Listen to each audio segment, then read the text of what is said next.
Okay, it's showing live now. Welcome to the Gloucestershire County Council Planning Committee. And for those of you joining us on YouTube, you'll be able to view the meeting throughout on the YouTube feed. Can I just ask that people that are actually in the meeting, so those are members and officers and those making representations, can you ensure that you're on mute if you're not speaking? Now, you can see me coming through on the chair's mic. I'm not the chair. My name's Simon Harper.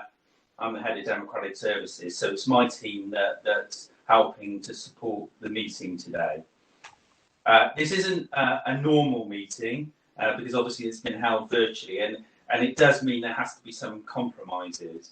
And can I say to those members of the public that are making representations today, once you've made your representations, you can't then come back in and make other comments. Once you've done it, then we don't mind if you stay in the meeting, but you can't then participate in the meeting. If you choose, you can leave the meeting and then just watch it live on YouTube. And there is a link on the Gloucestershire County Council homepage to the meeting. So the way the meeting will operate today is we've got 3 applications, and the officer will present each application. Then we will go through the public speakers, including the applicant, and then there will be member questions and debate before a decision. So that's how it will work. So without any further ado, I'll hand over to the committee chair, Councillor Phil Alford. Thanks, Simon, and good morning, everyone. This is becoming our new normal for doing planning committees. I'll start the agenda with apologies for absence. We have apologies from Councillor Wheeler and Councillor Will Windsor-Clive. Thank you. And formal declarations of interest, anyone? Yes, Phil. Sean Parsons. Yep. I'm a member of the Cotswold Conservation Board, so I will not participate in the 3rd application, and in fact will leave the meeting after the 2nd application has been decided. Thank you, Sean. Anyone else? I have raised my hand, Mr. Chairman, but I shall just do it. Yeah, I can see you, Robert. We can see you. Yeah, Councillor Robert Vines. I have slight business professional connections with the applicants for agenda item 6. That's the first application to be decided, in which case I shall leave the meeting and play no part in that application and wait for my recall for the rest of the meeting. Thank you, Mr. Chairman. Thanks, Robert. Anyone else? No? Okay. Public questions. None received. I am waving frantically. Oh, sorry, Stephen. Sorry, Stephen, didn't pick you up. Yeah, you need. We're just seeing if we can see you on Yeah, I got it. Raise your hand, Stephen. Yeah. I will declare an interest in item number 8. I've already been involved with the local parish council in this, giving them procedural advice. Therefore, I wish to declare an interest. Thank you. Thank you. I'll just double check in case there's any more, because we seem to have missed. Okay. Can't see anyone else indicating. So I did go to public questions. I'm sure you said none, didn't you? Yes, Andrew? no public questions received. No. Members' questions. None received. Thank you. Item 5 is the minutes of our meeting that was held on the 9th of July. Looking to members if they're content with those minutes. No one indicating. Sean Parsons has raised a finger. Let's just. Can't hear him. I agreed with them, sorry. We agreed with them. Councillor Caldwell is waving, Chairman. Morning, Councillor Caldwell. Good morning. Yes, I mean, I did raise a number of issues about accuracy in the minutes at our briefing meeting. I don't know whether it's been taken on board. It has, Councillor Caldwell. I've received your notes regarding your suggested amendment to page 33, changing the word from has to he and inserting the word with and be in that paragraph, and on page 39. Duly noted. Thank you. Thank you. Thank you.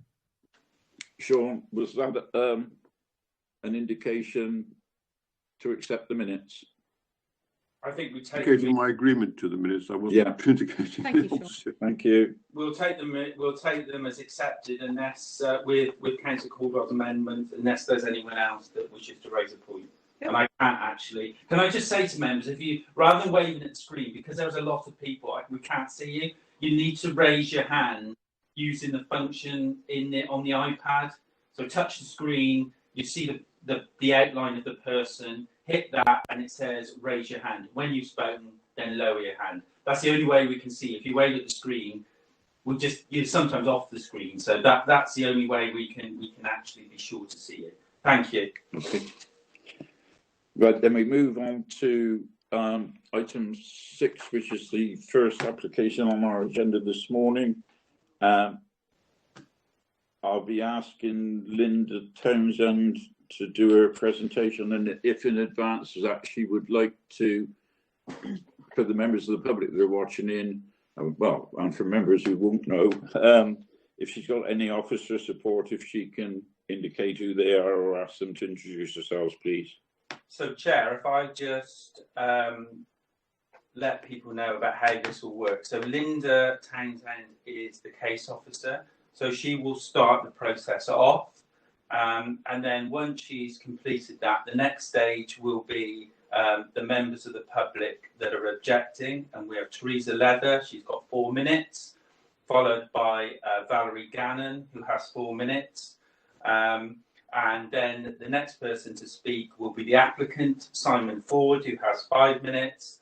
And then right at the end of that process will be the county councillor for the area, Jeremy Hilton, who has 5 minutes. And then we will go into member questions and debate. So I'll hand over to Linda so Linda can introduce herself and any supporting officers.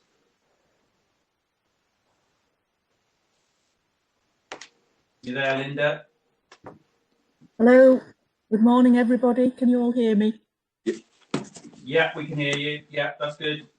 So I'm Linda Townsend. I'm the case officer for the planning application, and hope to have support from Adam Lawrence. I think he's in the list, from Atkins on the acoustic side of technical advice.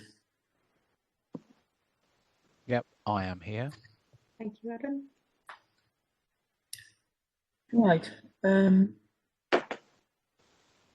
Is the presentation going to appear on the screen?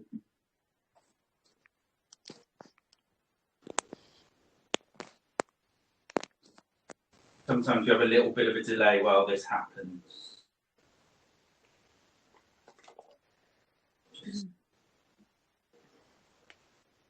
Right, okay. Can you see the... You're on the left. Yeah. Right. You can see it? Yes. Yes, I can see it. Thank you. Right. All right. Okay, so... Are we ready to Yeah, I'm just... commence? Just going to get the pointer up as best I can. Some problems with that.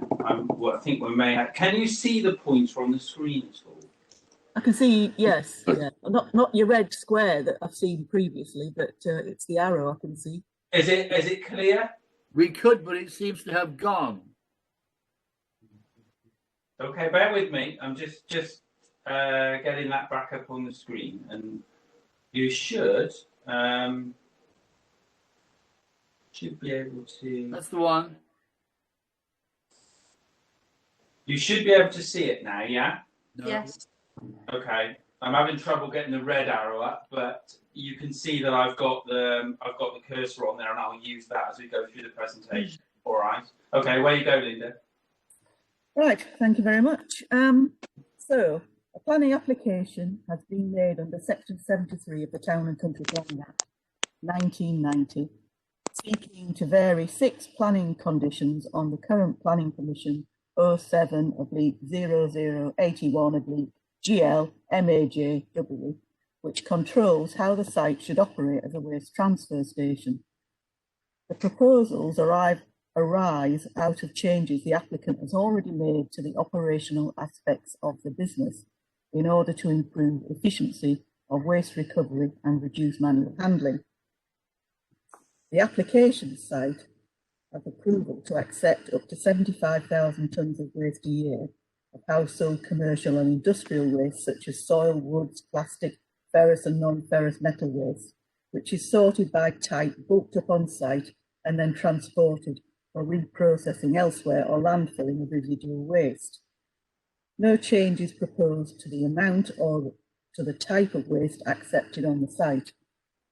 Following the public consultation on the proposals, 6 objections have been received from local residents, to which the local county councillor has added his own concerns. The issues raised in these objections relate primarily to the loss of amenity, particularly from noise and dust, for waste operations, as well as impacts on the highway and the surrounding area. There are no objections from the statutory consultees. Since the report was published, one of the 6 objectors made a further late representation, which has been circulated to members of the committee prior to the start of the meeting. As this representation makes a number of detailed comments and poses questions, I've attempted to provide a response and have also circulated this to members before the meeting. Chairman, may I ask if members have all received the 2 emails from the committee clerk, and if we may take them as read? Thank you. Well, I certainly did. Can any member who hasn't seen those late reps indicate? Could they speak? Yeah. Or speak? Yeah, I haven't seen them because I haven't been looking on my iPad. I'm dealing with this on my PC. Right. Well, they were emailed to members late yesterday afternoon and early evening. There was a late response, and the officer response was circulated. I wonder if we also have an adjournment after the officer presentation for members to look at it. Yeah, in order to be very open and transparent, that's what I would propose. If we take Linda's presentation now, and I might then delay for 5 minutes while members at least read the representation and the responses. Are members content with that? I'm not seeing any objection to that. Okay, well, that's probably the way I'll proceed. In that case, Linda, please carry on with your presentation and introduction of anyone you want to introduce who was in supporting. Thank you very much, Chairman. If we could just move on to the next slide, please. Oh, sorry, move up. That's it, yeah. There we go. See you, Madeline. Yes, I can see that, thank you. So the following corrections need to be made to the report. Paragraph 1.2, initially on the 5th line has been misspelt and the word "are directed" have been omitted for some reason after different waste streams on the 7th line. Paragraph 1.4, the word "is" should be replaced by "are" after minerals on the 4th line. Paragraph 2.3 in existing condition 2, "with" in the 3rd line should be replaced with "within," and also in condition 2 of the recommended conditions in section 8. The reason that condition 17 in section 8 Great, thank you. needs to follow the amended condition and not be put before it, which is how it appears in the report. And thank you, Councillor Caldwell, for pointing those out to me. Next slide, please.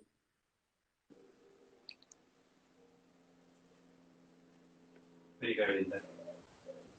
For those of you who are not familiar with the Allstone site, the application site is located 1 kilometre southeast of Gloucester city centre. This elongated site lies to the north of the Cheltenham to Gloucester railway line and to the northwest of an area of land known as the Railway Triangle. Eastern Avenue is over 500 metres to the east and Mexway is 75 metres to the south. The application site is accessed from Myers Road via Horton Road, which is approximately 180 metres from the western end of the site. On screen.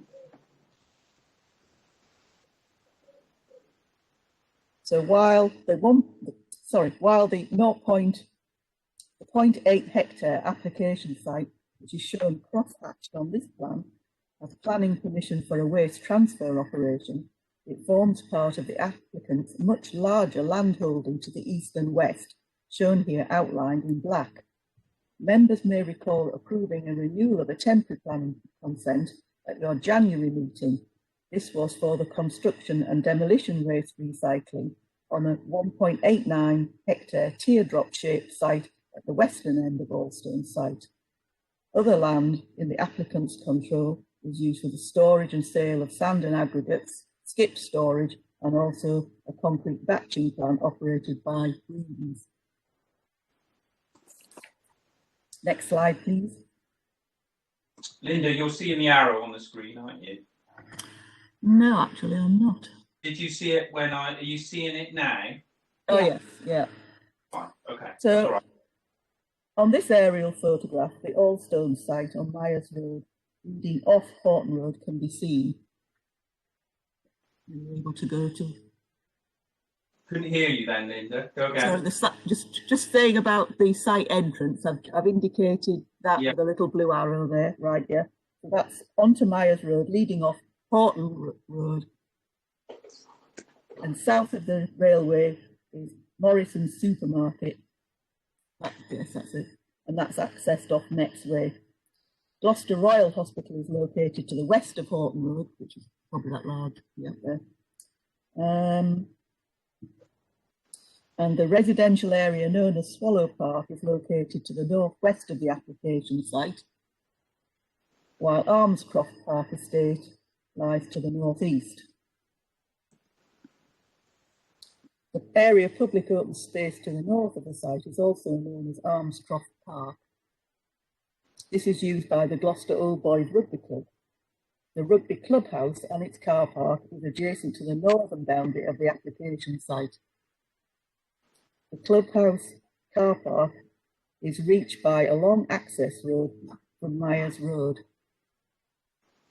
The access road runs along the northern boundary of the adjacent part of Allstone site and separates it from the rear gardens of dwellings on Norman Ball Way on the Swallow Park estate. Watton Brook runs along the eastern side of Armscroft Park within 34 metres of the eastern end of the application site, which is not within the floodplain, which is culverted going under the railway line. Next slide, please. As can be seen from this plan, the footprint of the materials recycling facility building takes up most of the application site outlined here in red, with the boundary following the northern and eastern walls of the building. The remaining part of the site comprises the yard, which wraps around the south and west sides of the building. The proposal is to include the two areas shown hatched on the southern and western sides of the building for bulking up waste. The existing permission does not permit areas outside the MRF building to be used in connection with the waste transfer operation. Access to the application site is from the northwest corner, leading to Allstone's main gates 180 metres to the west. A weighbridge is located close to the site access in the northwest corner of the application site. That's it. A one-way traffic system operates around the northern, eastern and southern walls of the building, allowing vehicles to exit the site by the same route. The applicant also seeks to regularise the installation of ancillary structures.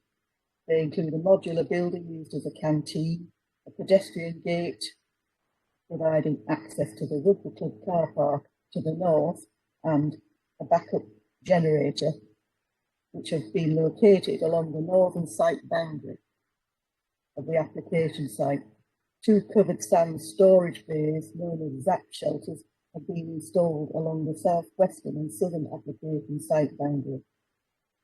A 2-storey office building located adjacent to the northern site boundary and the site access was granted permission on the 24th of July this year under planning reference 20/0019 GL MAJW.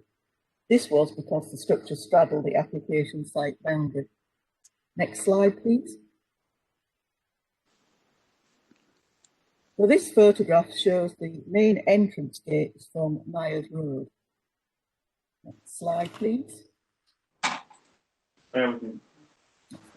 While this photograph shows the view looking back towards those entrance gates from within the application site.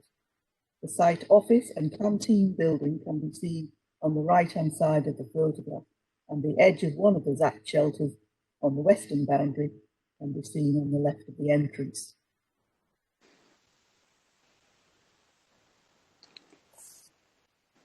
Next photo, please. The next slide.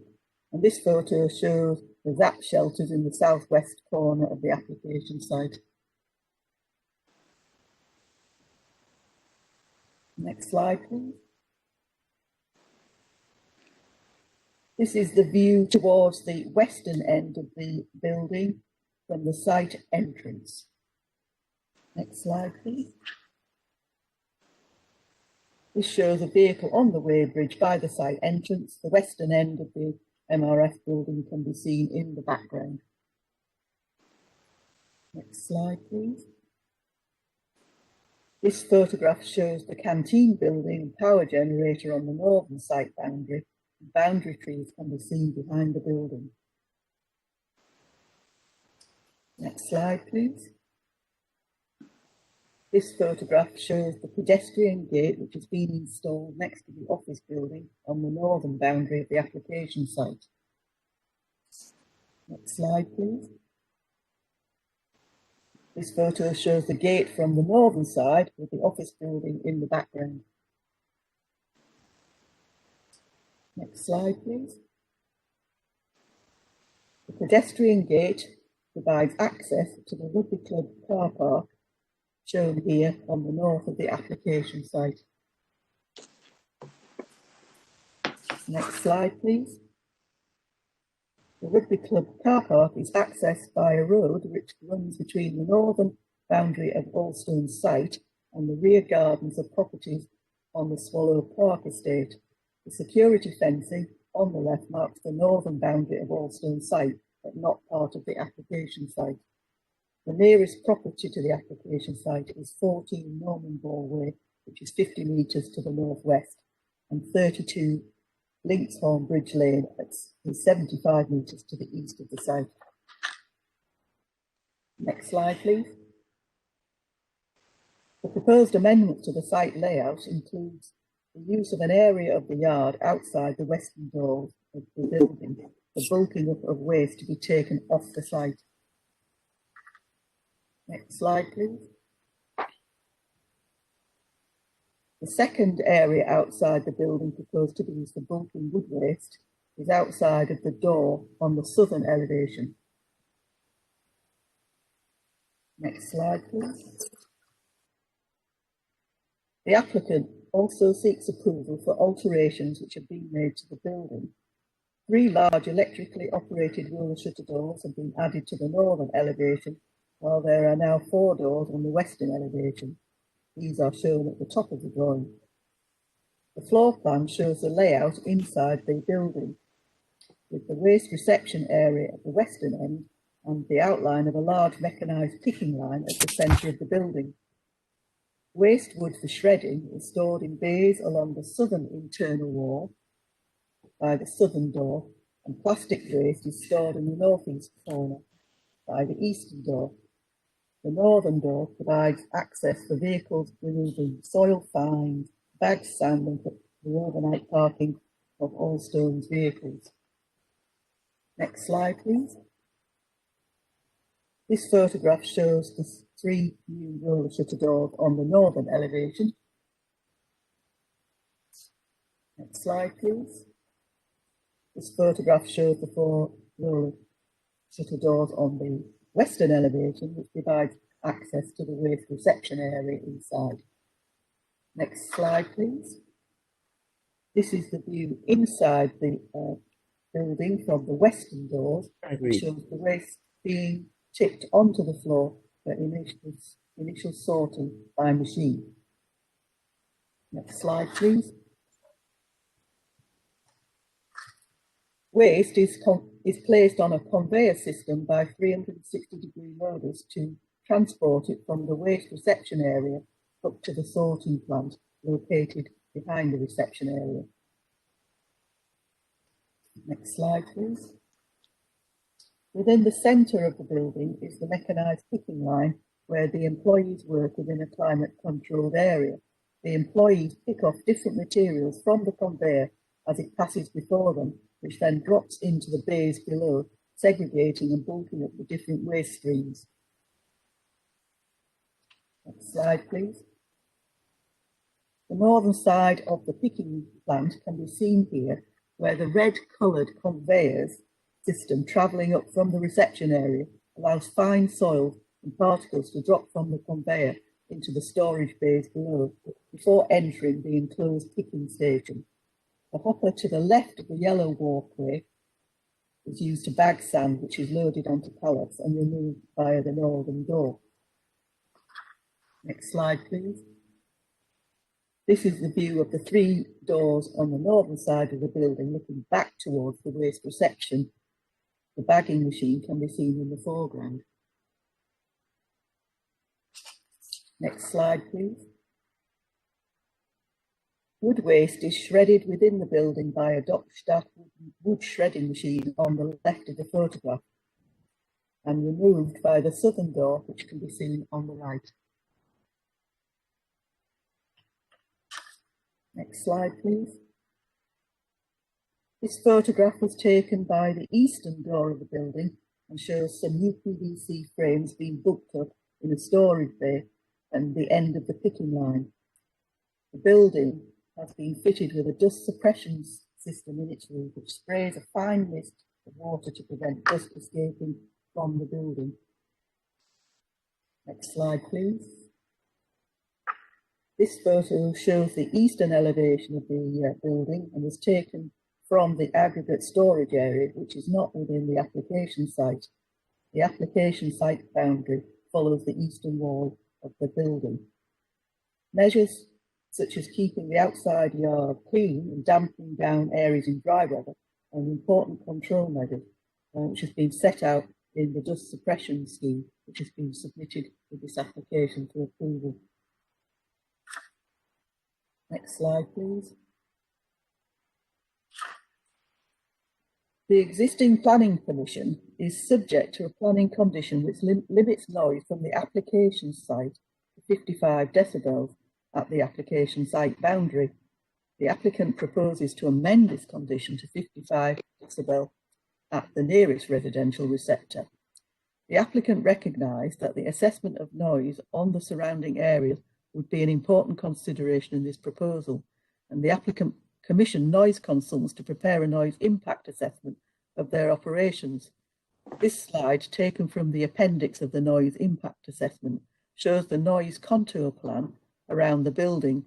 This shows the 50 to 55 decibel noise contour in brown, and that residential properties to the north and east should not be adversely affected by noise. Given the results of the noise survey, a revised noise limit of 47 decibels has been agreed at the nearest dwellings. Next slide. Linda, are you seeing the cursor? We're just having some connection issues just now. All right. Yes, it's moving on my screen. Good. Okay. Next slide, please. In addition to the noise impact assessment, the applicant's noise consultant prepared a noise management plan, which sets out a number of noise mitigation measures, which will assist in reducing the impact of noise from operations on the site. These include the use of an automatic door opening and closing system, particularly for doors along the northern and eastern elevations, so that they are open for the minimum time necessary to allow a vehicle to pass through. Other mitigation measures are good site management practices for loading and unloading of vehicles and turning off of engines while vehicles are waiting to unload. An important aspect of the noise management plan, is the applicant's commitment to undertake an annual noise monitoring survey of the site, or more frequently in case of noise complaint. The agreed noise monitoring locations are shown on this slide and will form part of a planning condition which will allow the Waste Planning Authority to monitor compliance. Next slide, please. The main issues in the determination of this application relate to concerns about noise and dust on the amenity of neighbouring residential properties as a result of these changes. The applicant submitted information in the form of a noise impact assessment and noise management plan, which had satisfied the council's technical advisor and statutory consultees that recycling operations can be carried out without adverse impact on residential amenity. Details of a scheme to control air quality have satisfied the City Council's Environmental Health Officer. To improve clarity and hopefully compliance of all planning conditions on the previous permission have been reviewed, amendments are shown in section 8 in bold, underlined to show revised wording proposed by the applicant and the Waste Planning Authority. Strike through shows the deleted text. An additional planning condition relating to the setting up of a site liaison group has been recommended to mirror that imposed on the adjacent inner waste recycling site under temporary permission reference 19/0070 GL MAJW. Since the report was published, I would recommend the following minor amendments to the planning conditions which appear in the report. Further changes to the planning conditions in section 8 are the condition 2, the development hereby permitted shall be carried out within the site edge red with a continuous line on the site location plan. Condition 7, the doors on the north and east elevations shall not be used for bulking out purposes and shall be used for the following operational purposes. Those associated with the north door on the MRF building to be removal of bagged aggregates, removal of fine soils, overnight parking of vehicles. Condition 11, if after 9 months it seems that the annual limit may be exceeded, measures to reduce the rate of throughput for the immediately following 12 months shall be agreed in writing with the Waste Planning Authority. In conclusion, given the lack of material reasons why planning permission should not be granted, subject to the inclusion of revisions to the recommended planning conditions in section 8, your officers are of the opinion that the operator can address the concerns raised by the public, provided that all mitigation measures proposed by the applicant are adhered to. The granting of permission to vary planning consent 07/0081 GL MAJW is therefore recommended. And that if there are any sort of technical noise aspects, I would ask if Adam would assist with providing hopefully a non-technical, not too technical response. Yeah. Thank you. Thank you, Linda. I'm minded now, with respect to those that are watching online and waiting, I do have that concern about the late rep email. In fairness to the person who put the late rep in, I'm going to adjourn for 5 minutes. I see that Andrea sent it. I just want to make sure all members have seen that late rep, and I think 5 minutes would be appropriate. So, Andrea? Yeah, sorry, Chair. Just to say as well, I've also sent a copy of the late representation and response to registered speakers as well, so that they can view it, and therefore it's in the public domain. But can members please be mindful that the YouTube feed will still be live? Okay. Can I suggest to members then, if you come back at 10 to 11, so that gives you just over 5 minutes, can you turn your video off? Do not leave the meeting and mute yourself. Okay, that will be helpful. All right, and then we'll bring you back on in just over 5 minutes. Okay, thanks very much.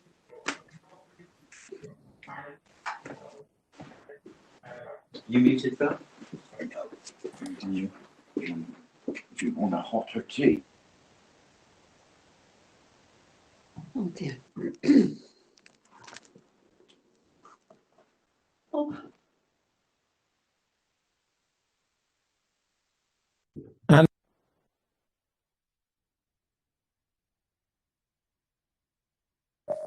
Andrew, I haven't got a copy.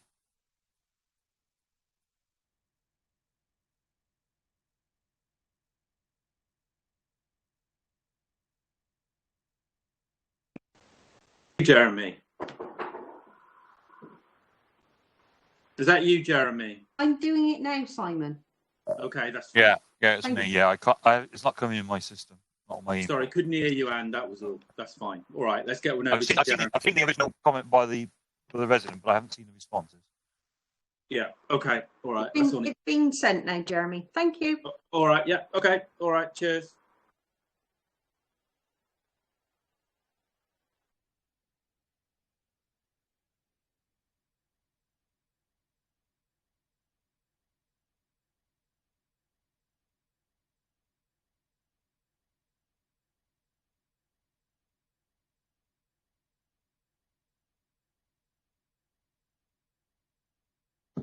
Andrea, can you hear me?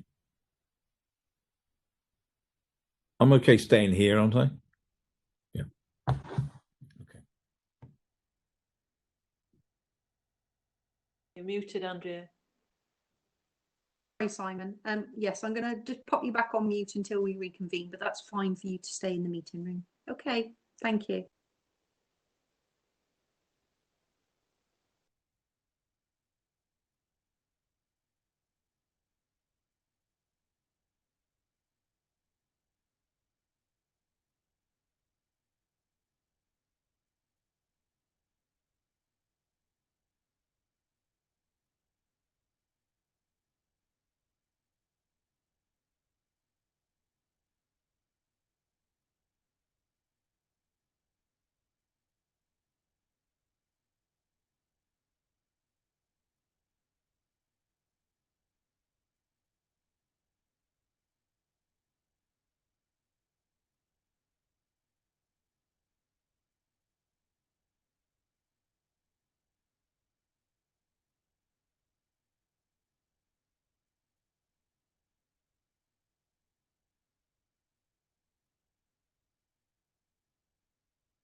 I think I'm in. Hello? You are Pam. Can you just, Pam, it's Andy. You are in. I'm just going to mute your microphone until we reconvene, okay? Oh, am I on the video? Yeah, I'm on there, am I? You are. lovely, Pat. Okay then. I'm in. Okay, just going to mute you. Thanks, Pam. I'm back on. Yeah, I can see members coming slowly. So we've got 1 minute. 1 minute. And we're back. I can see John, Bernie, the applicant. Let's see if we've got. I've got my timer.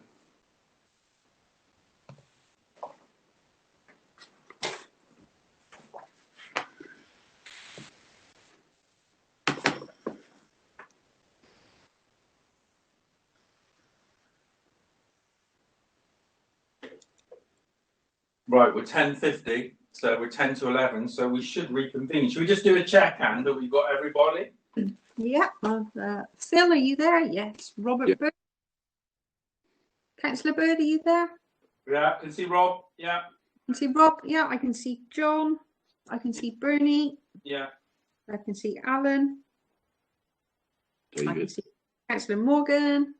Councillor Hale. Yeah. David Brown's there. Yeah, Tracy. Yeah. Councillor Parsons, are you back with us? yeah, I see Sean. Yeah, Sean.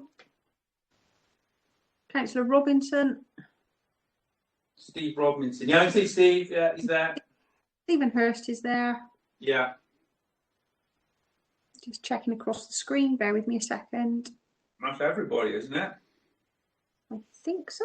Because Robert's not taking part in this one. No. All right, so we're Good to that. good. So, Chair, if you just want to reopen the meeting, and then I'll bring the speakers in.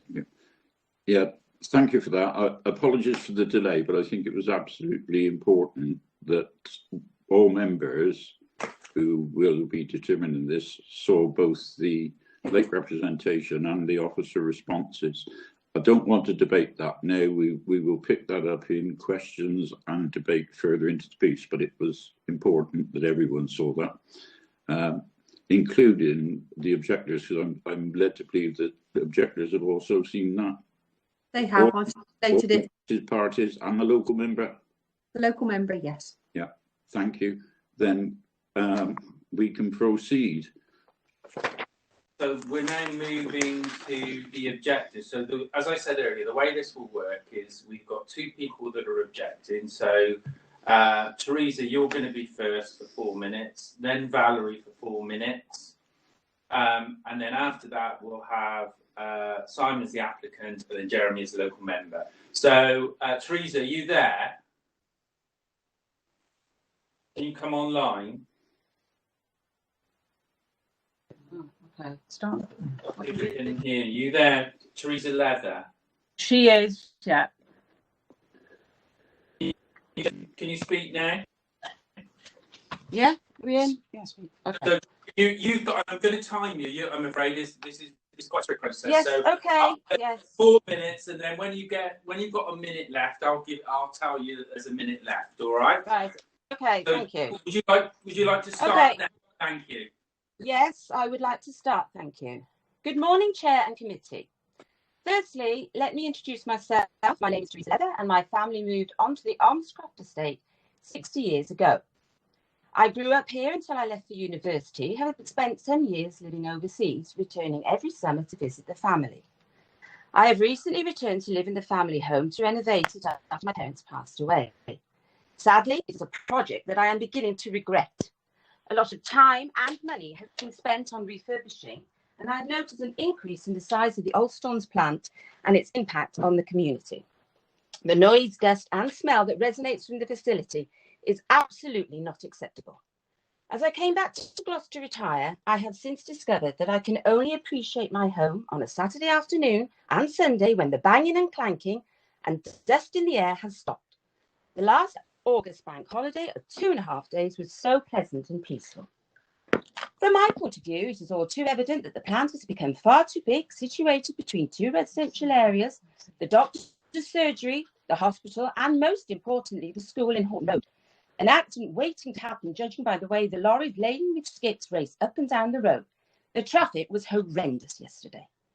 Furthermore, some families have had to make the decision to move away to avoid the disruption, and others worry about selling their existing houses. Would you want to move into an area that is dusty, noisy, and at times very smelly? Potential newcomers have been discouraged.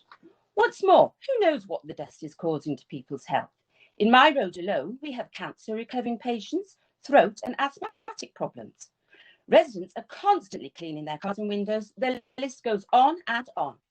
So my burning questions are, why are you continuing allowing Mr. Ford to violate the rules and conditions and make people's lives a misery?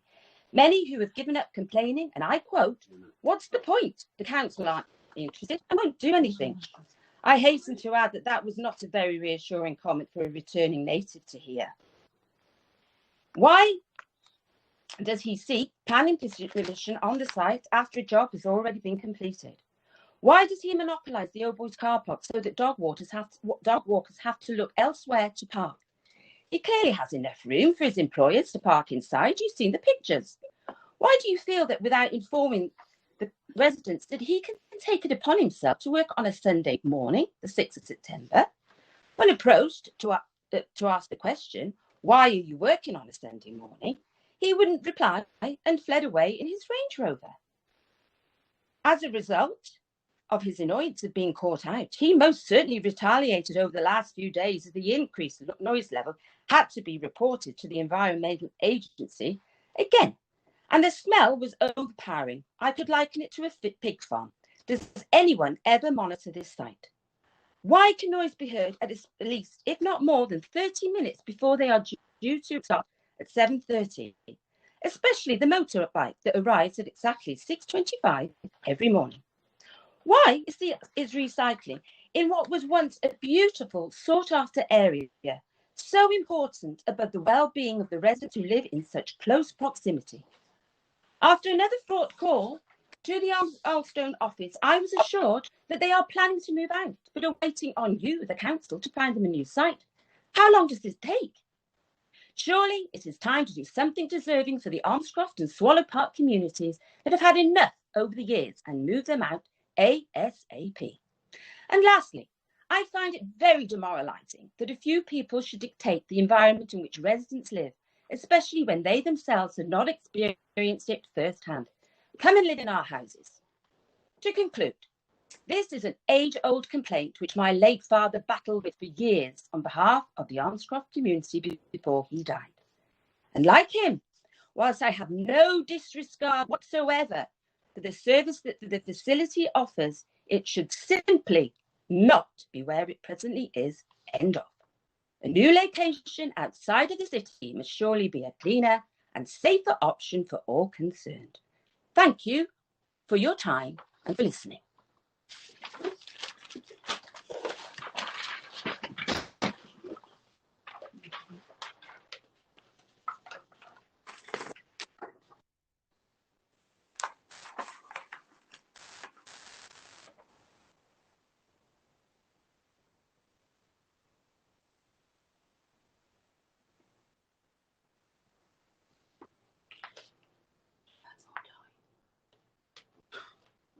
Try again. Okay. Phil? You muted, Phil. No. Oh.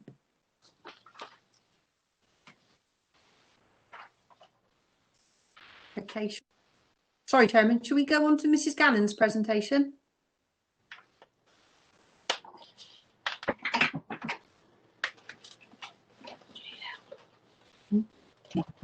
Can you hear us? Yes. You're right. Okay, Phil was muted. Though we had a slight problem then. So, Mrs. Valerie Gannon. So you've got 4 minutes, Valerie. Are you ready? Are you ready to start? Yes. Okay. Your 4 minutes start now. Thank you. Good morning, Chair Committee. As stated previously, I'm up every day at 6 o'clock. I witness the MRF building open, lorries leaving the site with empty skips, entering the site with waste, and hear the racket from the reversing vehicles and loader. The PMO, on an unannounced visit, found no breach of opening times. and the aforementioned processes are not deemed operations. Unbelievable. You spend a lot of time in your report looking at the impact of noise and how it doesn't exceed certain decibels. My analogy for noise would be chronic pain. The pain initially is manageable, but due to the consistent nature, eventually it has a major impact on well-being. This would explain why 10% of suicides are due to chronic pain. You allude to the cumulative effect on a community's well-being and that there should be engagement with the local communities to understand and mitigate this. When has the applicant ever approached the community? I rang Allstones on the 10th of April, Good Friday, to ask why they were working that day. I explained that it was my first day off for several weeks as I am a nurse manager at the hospital. I was told that they had permission to work the Friday bank holidays, a direct lie. So I informed them I would ring the council on Tuesday to confirm this. The call ended. I was then rang back by a person called Richard, who was very aggressive and accused me of, "You know more about our company than we do." For the first time, I am in agreement with this company. I live and breathe it, not metaphorically, literally. He then proceeded to tell me to F off 4 times before putting the phone down. Very professional, very engaging. You have recommended to allow the bulking out and receipt of waste to be carried out at the west door. This will mean those doors continually open, but officers have decided it won't have any further impact. Have you witnessed the bulking out of waste into the large containers? No amount of sprinklers will suppress the dust and debris flying about during that procedure. We cannot understand how 12 years ago, when the amount of waste coming in was a lot less than it was deemed by one of your officers not appropriate for the west doors to be open due to the local amenity. Actually, I prefer to call it a housing estate. It adds in the human factor. So we cannot understand why now you recommend that not only can the doors be open, but the majority of the operations will happen at the west doors. Amazingly, these doors are metres away from a play area. The south doors will have the noisy bulking out of wood, but it's okay, everybody, because the building will be a barrier. So what is the barrier for the west doors? Our homes, presumably. Why was no enforcement taken out about the doors that were cut in before they submitted their application? Was it seen as too trivial a breach? And the canteen and the generator. There's a theme here. He has stated that he has spent £100,000 on the roof. Isn't that just good housekeeping to keep the building safe? And the automatic doors. Well, if he hadn't cut the hole for the doors illegally, he wouldn't have needed the doors. We have been trying to ascertain from the council who owns the old boys' car to know them. Yes. Again, no transparency. Although cars park on it, it has dramatically changed. It has gone from being used for 10 hours a week for rugby training matches with a lock gate in between for security, to a car park for Allstone employees used for 62 hours a week with no lock gate. But it's okay, everybody, because again, they have a gentleman's agreement. Remarkable. In conclusion, Allstones are a company who historically and repeatedly do not follow rules. As long as you reach your goal to increase recycling to 60% by 2020 across the county, you'll give yourselves a pat on the back, but you're not so concerned. I just want to say thank you to the County Council, City Council and Environmental Agency for your total lack of support and spineless approach to dealing with this company. Thank you for listening. Okay, thanks, Valerie. So the next person to speak is the applicant, Simon Ford. Simon, are you there? Is that me off mute now? Yes. Yeah, so you can hear me. Yeah, we can. So Simon, you've got 5 minutes, okay? Okay. And I'll warn you when there's a minute to go. All right. So if you start now. Thank you, Mr. Chairman. My name is Simon Ford. I am the Managing Director of Allstone. Allstone is a family business that has traded in Gloucester since 1983. We are one of the largest independent sand and gravel and waste recycling businesses in the Southwest. We currently employ 71 people, all from Gloucester, 2 of which are apprentices. Our policy has always been to continually reinvest in our business and our people. In the same way that the County Council have had to make changes to the way they deal with their waste streams, we have had to do exactly the same. Our waste recycling business handles a variety of waste streams, including construction and demolition wastes, and our customer base spans both the public and private sectors. Allstone contributes to both the National Waste Policy and the County Council's Sustainable Waste Management objectives, as set out in the adopted Waste Core Strategy. We recycle 98% of all our waste streams. The planning officer has clarified in her presentation what we are proposing. The changes proposed have been designed to increase efficiency and improve the safety of our employees. Mr. Chairman, our application has been recommended for planning permission by officers, and I would like to emphasise to members of the Planning Committee that not one single objection has been made by any statutory consultee, and this includes Gloucester City Council. Members will see from the committee report that there are 8 pages dedicated to the question noise. In a nutshell, no objection is raised by Atkins, who have carefully evaluated all relevant noise matters.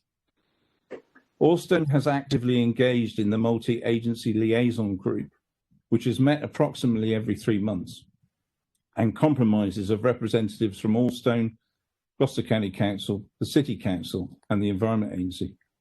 During that time, Allstone has invested over £180,000 on making changes in response to various matters that have been raised by the liaison group. Over the course of the last 12 months, only 4 complaints have been made, and 3 of them have had nothing to do with Allstone. Regrettably, we have experienced one persistent complainant who makes allegations about noise events, which upon scrutiny of our CCTV systems have been found to be entirely spurious. I would like to emphasise to members of the Planning Committee that our entire working area, which covers both inside the building and all external areas, is covered by CCTV. Although we experienced the lockdown period, our aggregates recycling business has remained open, and I can advise that not one single complaint has been made over 8 months. At the January Planning Committee, the local councillor made reference to the need for Allstone to relocate our business. On that matter, we have kept your officers up to date on the efforts we have made to identify any suitable potential relocation sites. Setting aside the retained commercial agent we have instructed, we've also written directly to the County Council's Economic Development Team, the Director of Planning Policy at the County Council, the Local Enterprise Partnership, the Head of Planning Policy at City Council, and the Director of Regeneration at the City Council. Despite these efforts, no one has been able to pinpoint any potential opportunities for relocation. It's all well and good for our local councillor to make comments about relocation, but the reality is that it's a lot easier said than done. In my view, all options for relocation should be on the table, and that should include the County Council making provision in their forthcoming new waste local plan. In conclusion, we are a hard-working local family business that has been established in the city for many years, and we employ many local people. We have a track record of helping our local community.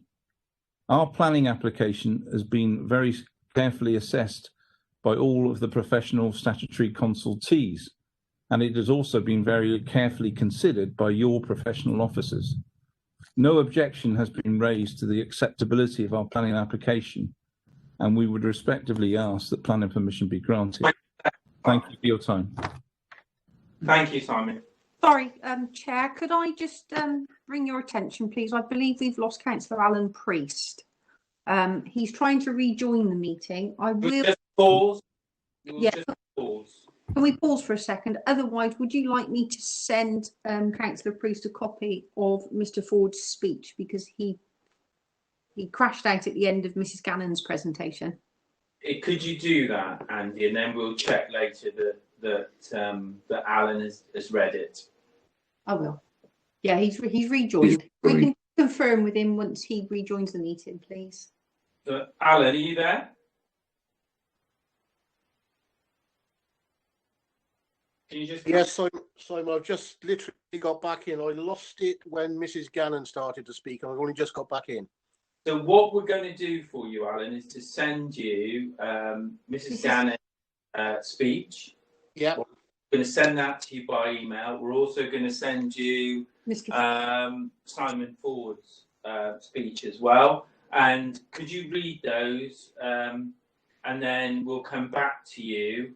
If you continue to watch the meeting, but if you read those, and we'll just come back to you to confirm that you've read them afterwards, all right? Yeah, that's fine, Simon. In the meantime, I will keep photo off because I had the same problem for yesterday. I was losing it there as well. Yeah, okay, all right. Okay, thank you. So the final speaker is the local member, Councillor Jeremy Hilton. Jeremy, are you there? Yeah, I'm here. You've got 5 minutes. Okay. Yeah, you've got 5 minutes, Jeremy. Do you want to start now? Can I just say that, first of all, I've never opposed the business model that Alston Sand and Gravel operate. I would be concerned about location because of its closeness to local residents. And it also has a reputation of not particularly listening to local residents. Simon Ford mentioned they're looking for a new location outside the city, and I support him in that. It's just a pity that Simon, in communicating with everybody else, didn't copy me into his emails to various statutory bodies in the city and county council, because I might have been able to help nudge officers and push them in that direction. So Alston again applying for permission after they've installed a major plant within the building. It's repeat behaviour of putting in or changing the plant or the site and then applying for retrospective planning permission. Why would anybody do that? I mean, you know, think if you can spend a lot of money on putting new plants into the main building, the first thing you would do is see, does it change the use of that building? Should I apply for planning permission to make sure that I can fit this new plant that I'm just about to put in? So I think that's the real problem here, and this is what gets so many people annoyed. I think the county enforcement officer has been doing a better job than previously, the new county enforcement officer, but residents still have a good point that the county council, the city council, the environment agency are often a bit too timid in enforcing the conditions. I've read the new conditions and they look to be stronger and better than the previous ones, though we're still talking about bulking outside the main building.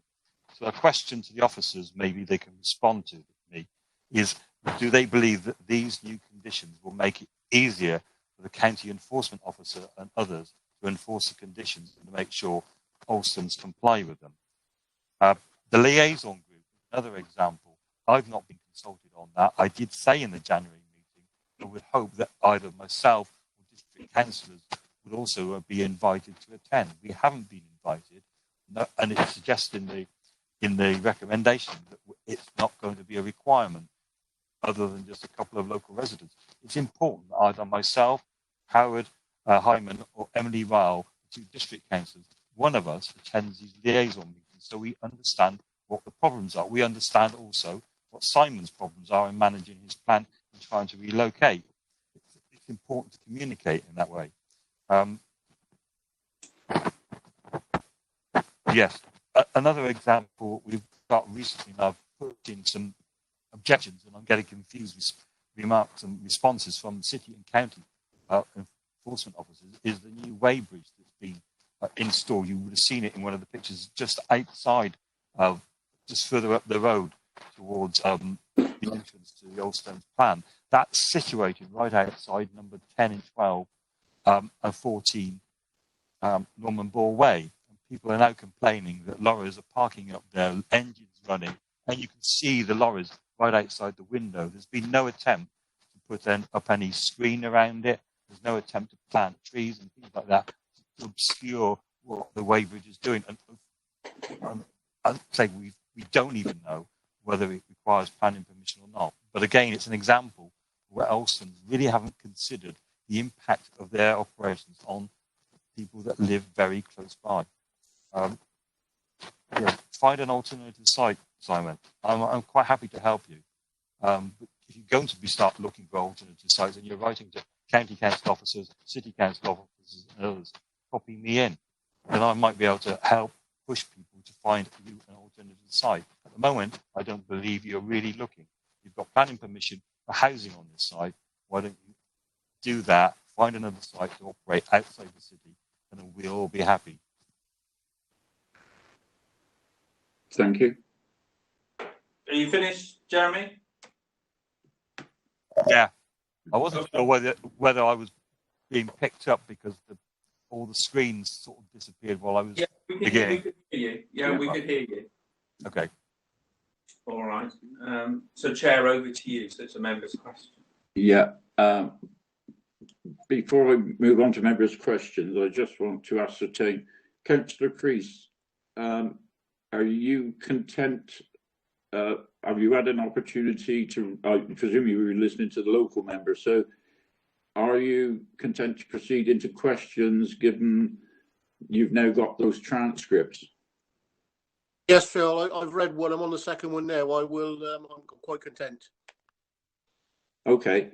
Then, in that case, I'm content that we go into member questions. If you can use the raise hand feature, because there's so many online, that we only get 9 on screen, as you know. So if there are questions, if members can indicate by raising their hands, please. So, Pam, you're indicating I can see. So, Councillor Pam Tracy, Chair. Councillor Tracy, can you unmute if you're wanting to ask a question? If anyone else wants to go first, because you know my questions are more practical, not political. Right. So you want me to go first? You go first, Pam. We've got you, and then we've got. Yeah. Well, I'm David Brown. Okay. Yeah. Okay. Then. First of all, am I right in thinking that this application is parallel with the railway?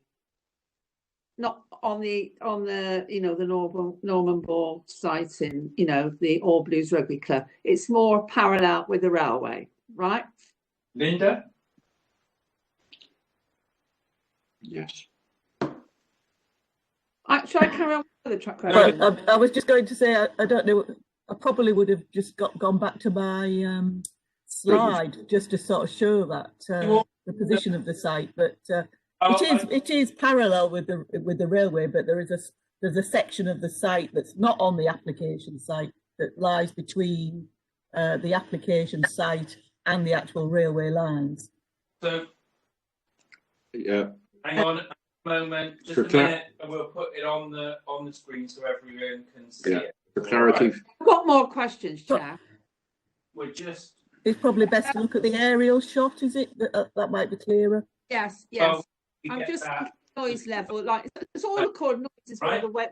Okay. Pam, wait a minute, please. Thank you. Right.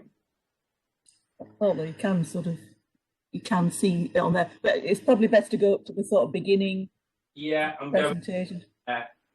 Linda, just bear with me where I make my way. I have to make my way back through them. Okay.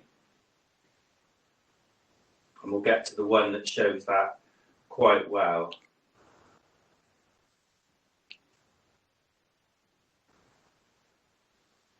That's quite good, I think, Linda, isn't it? Yeah, although I think they say there's the one which is an aerial shot, which I think it's the one before that. Does that indicate? You got it there now, Linda, I think. Yeah. So basically, if you can see the green Inertway site, that is next to the railway lines, and you can see the shape of the lines just flowing round. But there is some land between the edge of the red lined application site, where we've got, I think, the concrete batching plant on there.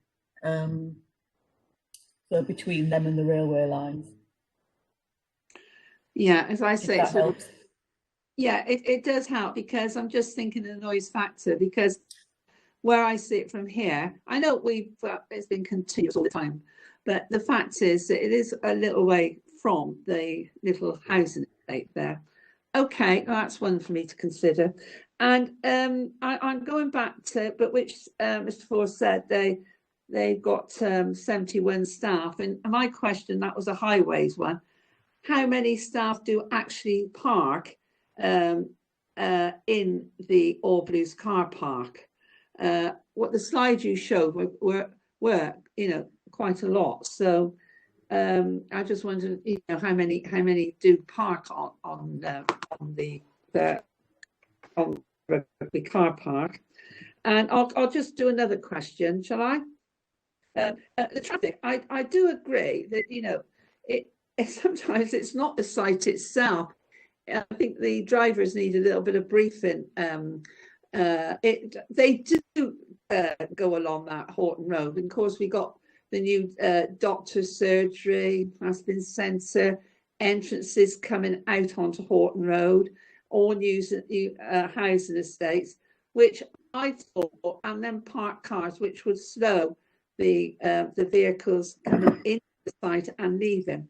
But I do know, that they do rattle and shudder when they're coming in, and some do speed a lot because when you're taking your life to definitely turn into the Aspen Centre.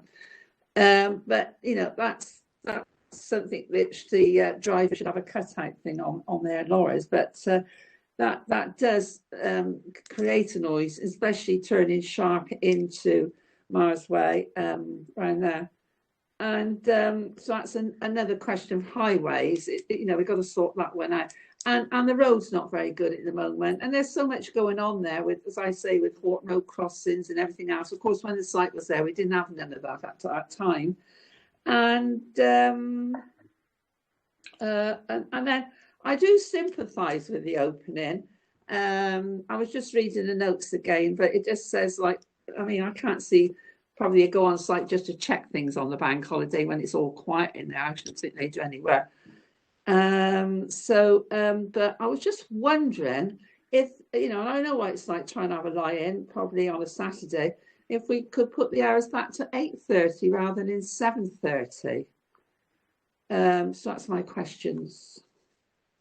Thank you. Okay. I'll get Linda to respond. Just practical questions, yeah. Well, she can pick up the question bit, and part of that I thought was probably more for the debate, but carry on, Linda. No, I know, but I just questioned it first. Well, just the first one that you've asked there about how many staff park in the rugby club car park. Don't have any information about that. The car park doesn't even appear to be marked out, if I recall. Although, it does seem well used, but it's hard to tell how many are Allstone staff and how many are, is anybody else parking there. So I don't know whether any information can be provided on that, even by the applicant himself, if he's aware. I take your point about the sort of the drivers, that they need a briefing, and that is there's quite a detailed sort of section in the sort of noise management plan dealing with sort of briefing of drivers and the sort of how they behave coming onto the site. But a lot of that it sort of requires the briefing to be given to drivers that are going to be coming to the site or when they arrive on the site. And not all the drivers coming onto that site are for the waste side of things. It can be just the sort of skip hire side of things, which isn't, say, technically covered in the planning permission. But there's possibly an area of improvement there, which perhaps we can just take up at the liaison meeting about how those sort of briefings can be better communicated, I suppose, to try and improve that. But it is certainly something that's been included in the noise management plan to try and improve that in relation to the waste site. Also, yes, what you're saying about the road condition, Myers Road and Horton Road is not very good, and it's getting worse. That was something that we did try to sort of look at with the inert waste site, but the advice now for this particular application is that we don't use any kind of planning condition to sort of seek any repair costs from the applicant. Horton Road is going to be resurfaced in the next financial year. Yes. And obviously the highway manager is aware of the condition of Myers Road, and if money becomes available, I hope that it will be something that they will, give a little bit of priority to.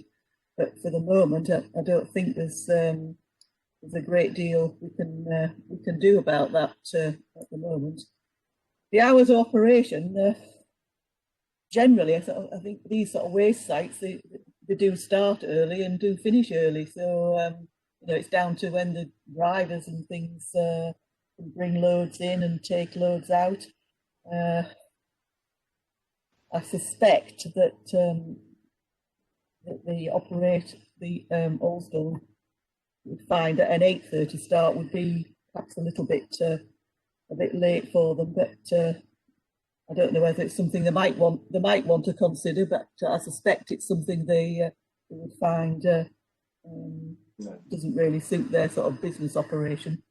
But as I say, if we can get the drivers obeying a certain code to keep noise down, that might assist when they're waiting to enter the site and loading and unloading. Thank you. Thank you. The only trouble is, but it probably indicates, I just dread that, when that road is done, where's all the traffic going to park then and go in? Anyhow, thank you. We'll debate that later. But thank you so much. Yeah, thanks, Pam. Can you mute yourself for a second? Because I think it's appropriate, given the question you asked. Is the applicant still online? Yeah, Simon is there, yeah. Mr. Ford, I don't want you to go any further than reply to the question Councillor Tracy asked about if you have any idea how many of your staff do use the car park at the rugby club? Yeah, currently we have a cycle to work scheme. So we've got 28 people cycling into work, and we're only encouraging that through a bonus scheme, if you like. And we've got 22 cars that bring the rest of the staff in. Some people walk into work and others share lifts, and we're trying to limit the amount of cars we have and encourage the amount of cycles that we utilise. And we're doing that through a bonus scheme. Thank you for the clarity. Okay. Chair, we've got Councillor David Brown, Councillor Bernie Fisher, Councillor Sean Parsons, and Councillor Alan Priest, all requesting to speak. So should we go to David first? David Brown, please. Once you've spoken, David, can you lower your hand? Is that all right? Yeah, absolutely. Yes, thank you, Chair. There seems to be a clear lack of confidence in the local community about enforcement, and I share that concern myself. Just wondering, with the noise monitoring system that's in place that was mentioned, it sounds really wonderful. This is my first question of two.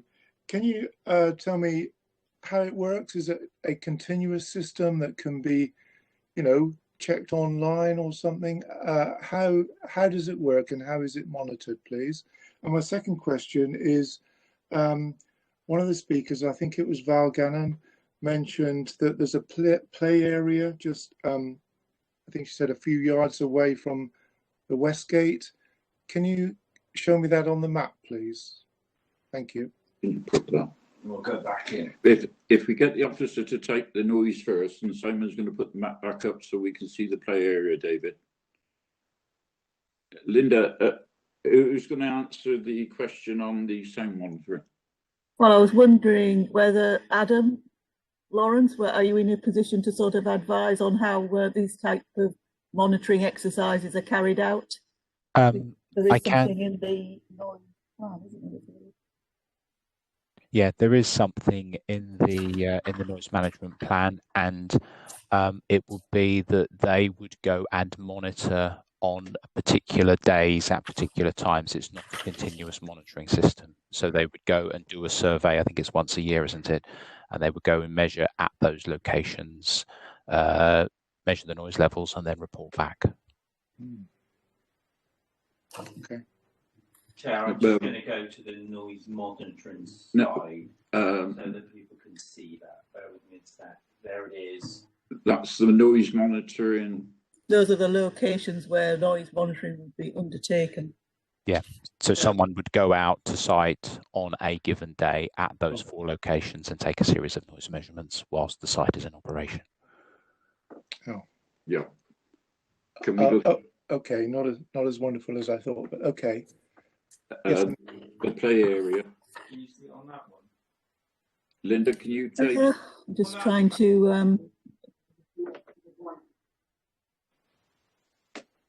trying to sort of just zero my eyes in now. Is it play area?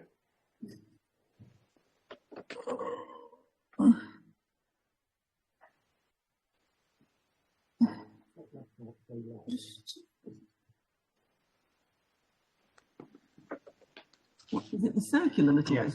Just sort of, I'm just, yeah, right, just left a bit. Like, was it the goal? That bit there, I think, is the.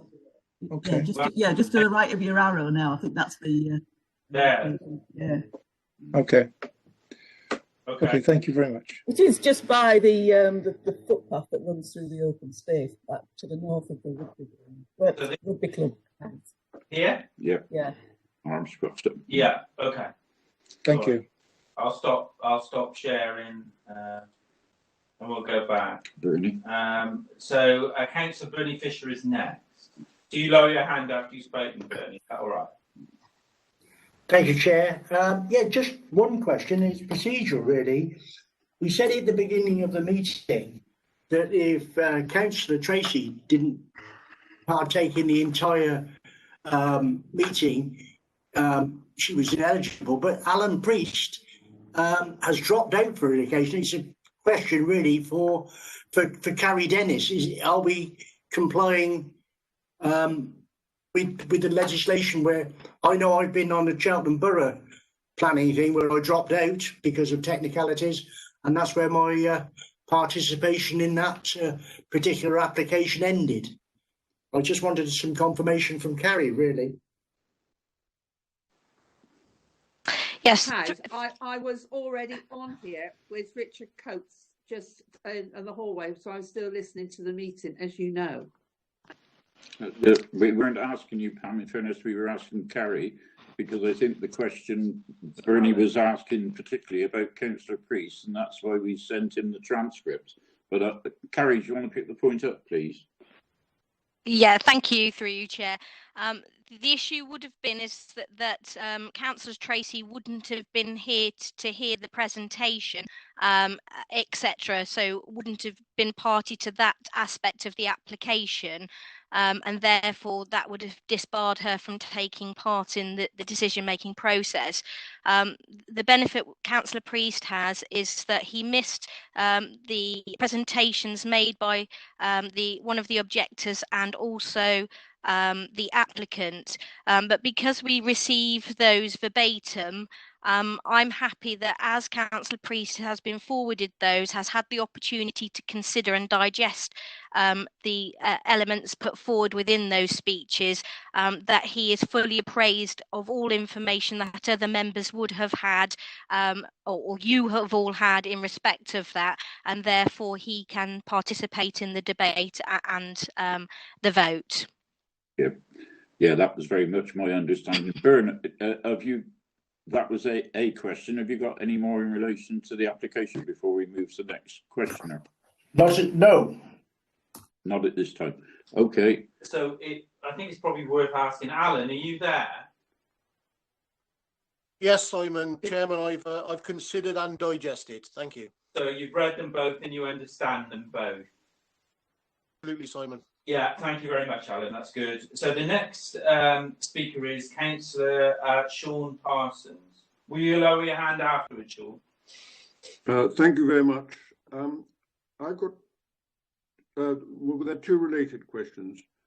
I just wanted to understand whether asbestos is handled on the site as asbestos. And the second part of that question is, invariably with a waste disposal going on, from time to time bits of asbestos are picked up. How is that handled given the toxicity which goes around with asbestos? Linda?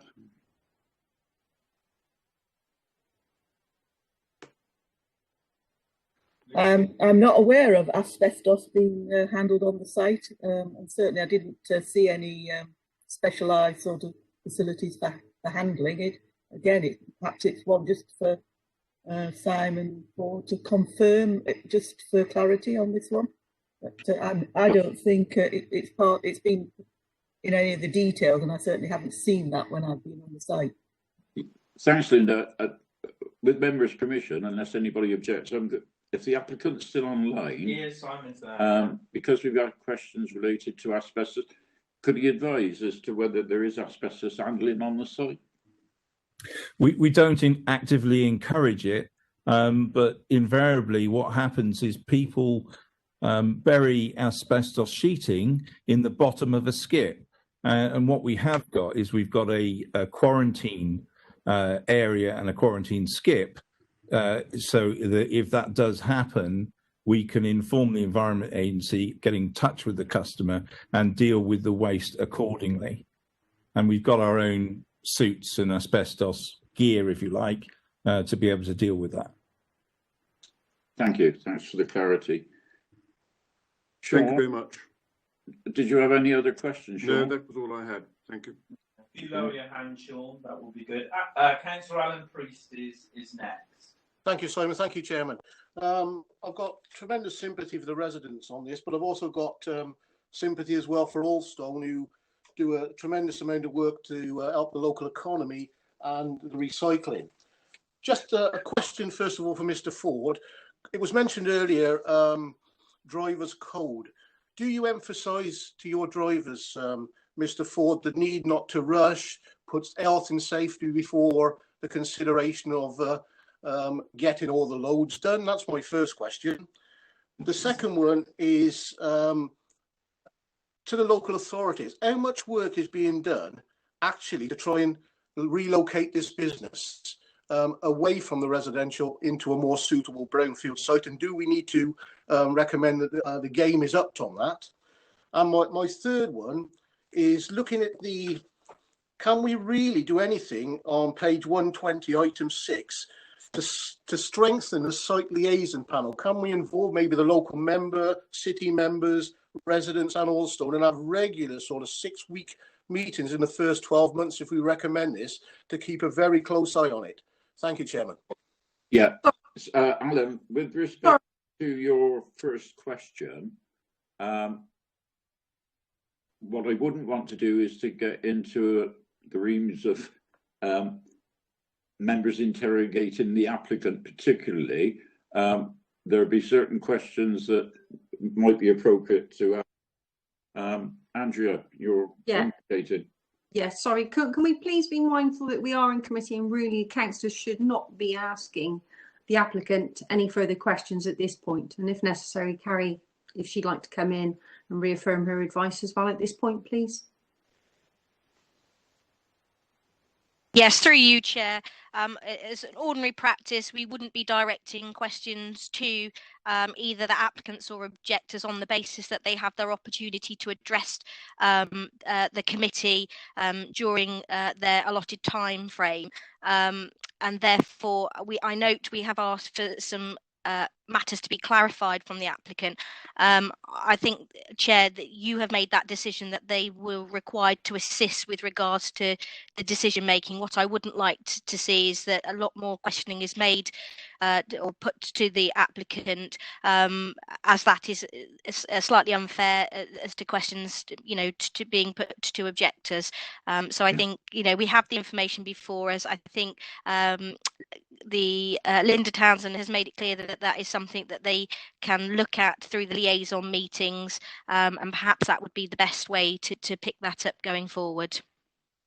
Thanks, Carrie. Yeah, I was sharing the same view. Alan,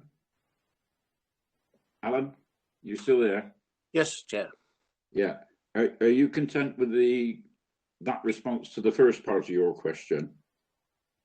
Absolutely, Chairman, and I'm sorry if I slightly overstepped the mark there. Consider yourself chastised. From the local authorities' point of view, I think Councillor Priest asked a question about enforcement. Is anybody prepared to pick that up? Linda. Linda? Oh, gosh.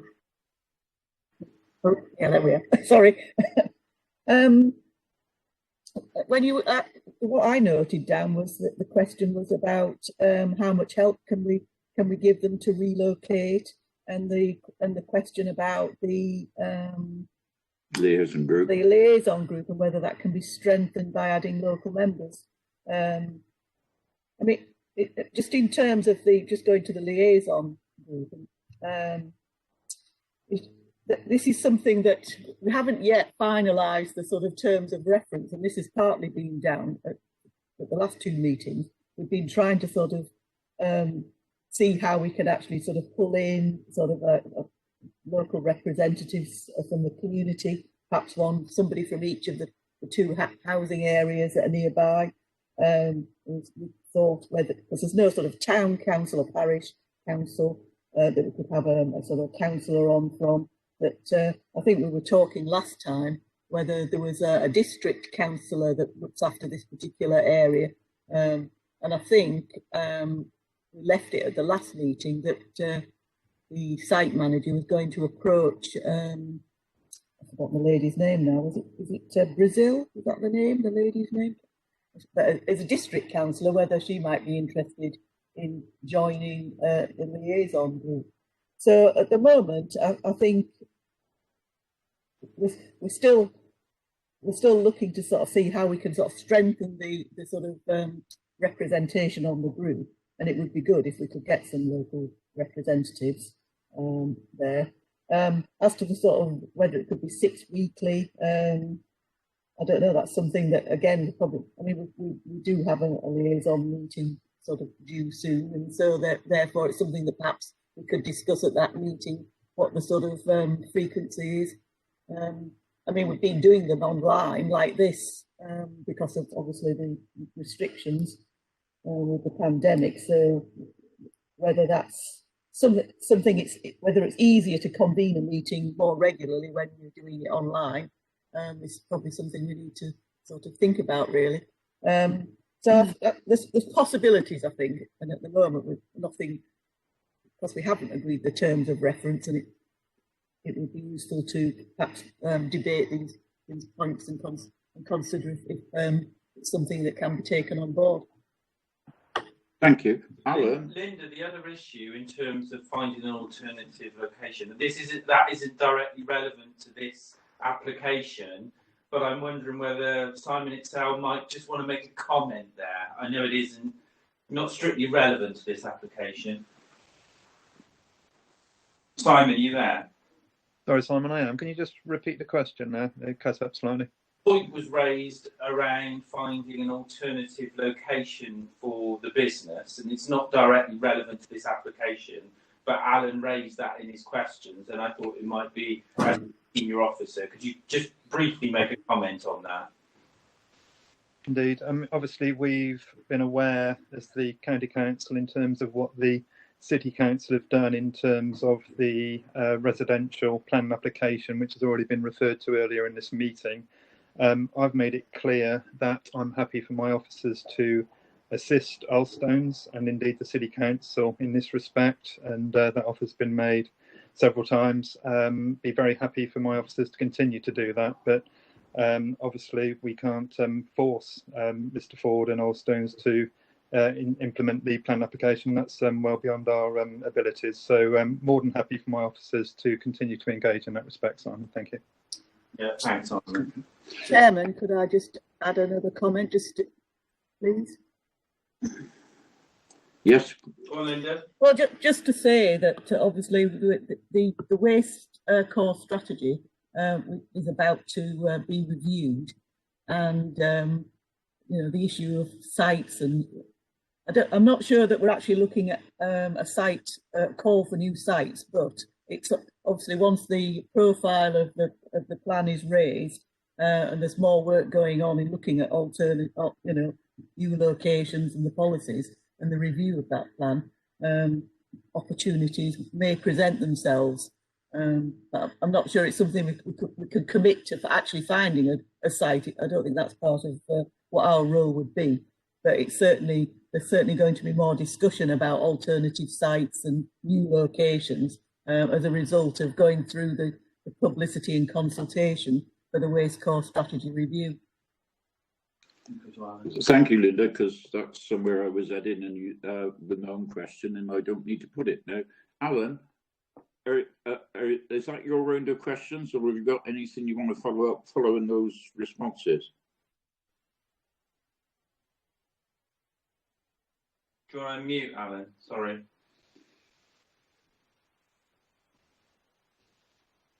Alan is there. Alan? Sounds like that advert. I can see him. Is he muted? Let's just see if we can unmute him. Let's just pause a sec and just see if we can. Apologies to those unmute Alan. listening in, but we need to be. We just need to make sure Alan's online. Well, since he asked the questions, He might be struggling to unmute. Let's see. You can't beat technology, can you?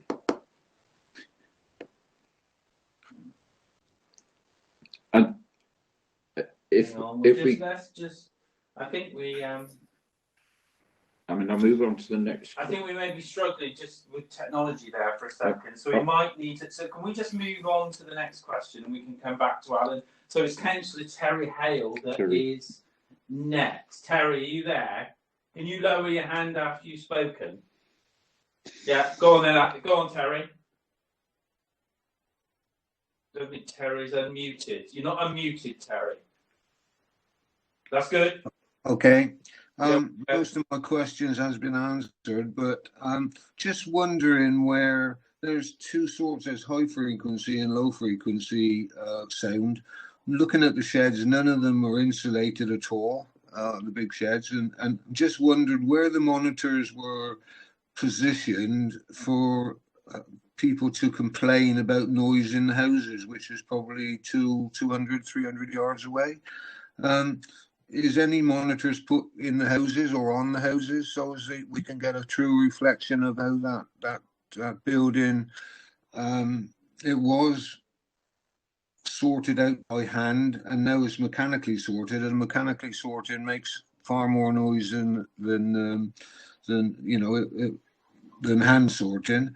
They did say 55 was decibels and 47 was agreed, I believe. I think that was right, Linda. But you know, is there anything that we can do to suppress that noise? I said there's two sorts of noise: high frequency, low frequency. Low frequency tends to be airflow that affects the windows and makes windows rattle and so on. Just wondered what kind of frequency and decibels we was talking about. I think that's all, Chair. Thank you. Adam, is he able to take that one, or? Yeah, I can take that one. We deal with noise levels in outdoor areas rather than in houses because it's more straightforward to predict and assess the noise levels outside, and the noise level inside will vary with whether windows are open or closed and what sort of glazing a person has in their windows in their house. So we work on, and all of the guidelines are all about outdoor noise levels. You're right that the different sources have different frequencies, and those are taken into account in the calculations that have been done. So on the screen we can see the noise contour, and that is overall noise levels, and they've been calculated using software which follows the usual standard procedures for calculating. And the review that we were doing was looking at whether the data that comes out of that noise model seems to be appropriate, which we thought that it was. And so provided that the site operates in the same way that is used to do the noise model, then the noise levels that we get should be as shown on the noise contour. Just one more question. How many breaches of noise level has Allstone stacked up against them? Oh.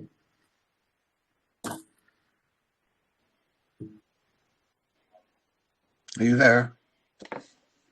I heard you. I don't know whether Linda did. She's on mute, or it might be for the same officer to respond in relation to complaints or such. Not complaints. You said transgressions, I think, were what you were trying to say, wasn't it, Terry? Yes, yeah.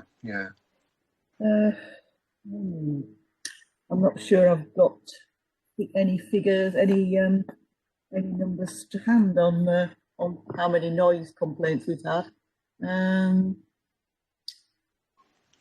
Well, it's not so much the level of the complaints; it's the level of the breaches of the breaches and excesses. I think that I suppose the problem is there that obviously if people think it's noisy, then obviously they're going to have to carry out some noise monitoring in order to make that assessment of how, whether it's reaching the noise level that we've already got set or we intend to set. I'm not sure that the sort of people's perceptions of noise, and there's also the sort of measurement of it, and in order to sort of show that there's a breach of the condition, we'd have to have some kind of actual physical assessment, with noise monitoring equipment, which is why on the noise monitoring noise management plan and the planning conditions, the idea is that noise monitoring would be carried out annually as a check, but if more frequently, if there was actually a complaint, and then we could at least then get some idea about what is the causing the noise, what's the source of noise, and if there's any mitigation that could be put in place.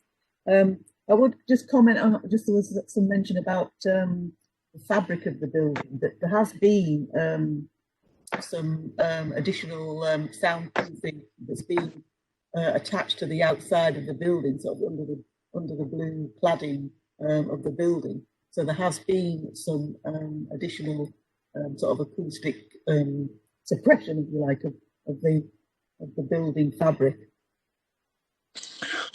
Just one more question. How can we be sure that if we put conditions in that they are going to be met? If you say that if noise level is actually a complaint, and you got to go out and do test it again, well, obviously it could be different. So how can we guarantee if we put conditions on noise that that's going to be adhered to? Self-regulating. Sorry, Chair, through you. Carrie wanted to come in. Carrie, yeah, like I can see Carrie, yeah. Yeah, we'll just let Thank you very much. Through you, Chair. Just to remind members, any enforcement or breaches in respect of other planning applications don't form part of your formal decision-making process in respect of this application. This application must be considered on its own merit. So just wanted to make that point clear for members. Thank you, Carrie. Okay. Yeah. Terry. Back to Terry. Yeah. Is that the end of your questions, Terry? Yeah, it is. Thank you, Chair. Yeah. Next. Okay, so it's Councillor John Caldwell. Terry, could you lower your hand? Is that all right? Yeah. Okay, this is a Section 73 application, and I wonder if the officer could remind us what limitations that places on what we can do. Yeah.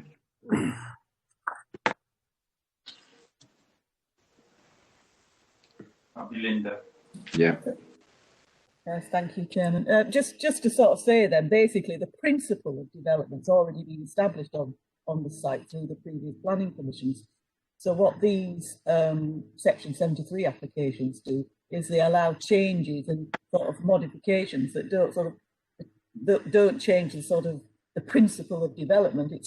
So all the conditions, because there's conditions on this particular development, the Section 73 allows you to sort of have a look at those conditions and make changes, as long as they're not fundamentally altering the sort of principle of the development that's being permitted.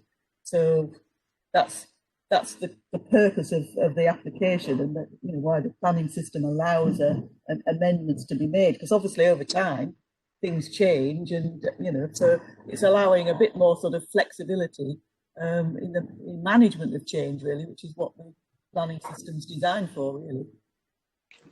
Thank you. I'm just mindful. Councillor Priest, are you still picking this up? Yeah, I got you, Phil. Yeah. Did you pick all the answers up to the questions that you asked? Are you content? Because we lost you visually. Well, we lost you visually earlier on. Yeah, I'm fine with those, Phil. Thank you. Yeah, because we got the signal say you dropped and now you're back in. But you're content that you had the answers. I think what happened, Chair, was that we didn't lose Alan, but he just turned his video off so he had better bandwidth. Okay. So he was there all along. Right. Moving on then. The next question. So we've got no other questions as far as I can see. I'm just scrolling through the list now. Simon, Councillor Brown has his hand up. Okay, have you? David, do you have another? Yes. You're not showing on my side. Thank you, David. Chair, Thank you. Councillor Brown, continue. Yes, surely. Thank you. Yes, thank you, Chair, for letting me back in. Just really following up on Councillor Alan Priest's question and the response about the multi-agency liaison group. Can we firm up on the fact that the local councillors would be invited? I must say, I would have thought any multi-agency liaison group in a councillor's area, they'd at least like to be invited. Can we make that, part of it? Can we make that definite, please? I'm going to go to Linda, but so is it a condition that we could put on that they must have local elected representation on the liaison group? Well, I mean, as the conditions currently worded, it's about agreeing the terms of reference, which will include a public complaint scheme, consideration of quarterly reports. Yeah, well, I mean, yes, I think if you want to see that there's actually sort of representation by elected members, whether that's district or county or okay, we could add some words, I think, to that condition 26 in the report. David, can we revisit that when we do the debate and we come to conditions? I mean, if you wanted to put something, yeah, and then we'll see what fellow members think about the condition. Sure. Okay. Yeah. I mean, yeah. I know I'd like to be invited. Yeah. Okay, Chair. But if there are no more questions, what I'm proposing now, before we go into debate, since we're approaching 2 hours in, I'm going to take a 5-minute comfort break here because we might well break between this application and the next application anyway for something longer. So 5 minutes now for a comfort break. I'm back online. So 12:05. Yeah. So if everyone closes their video down and mutes, if that's all right. We don't particularly want to see you, eating your sandwich or drinking your coffee. Thank you.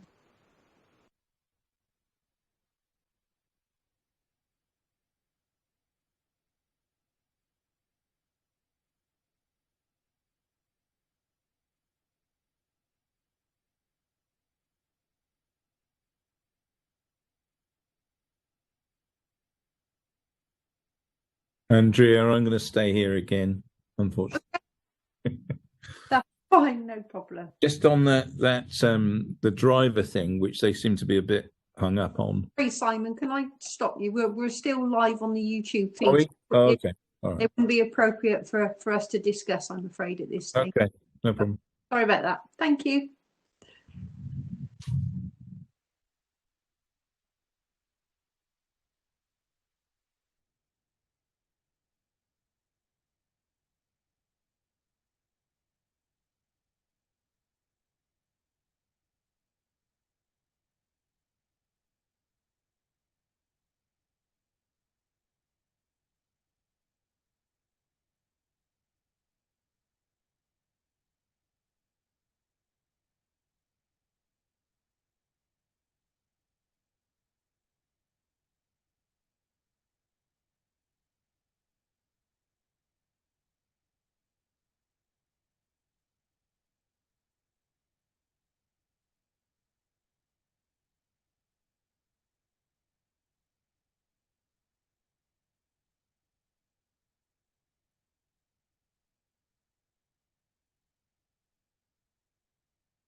I'm back, Chair. Thank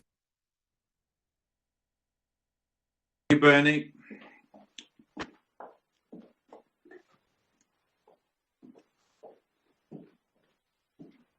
I'm going to test Phil out with a bit of light. Hang on. Let's see if this works. It's even darker, isn't it? Is that better for Phil? Rubbish. I'm doing set management here. We need a one. Right, that's better, is it? Yeah, okay. All right. Well, I don't want to rename it. That's all right. I don't know. We certainly need to have something. We could put our sponsors behind, I think. And who would that be? YouTube feed is still live. It's all right. It's all right. And I think we can have the Democratic Services team on the wall behind. Yeah. Yeah.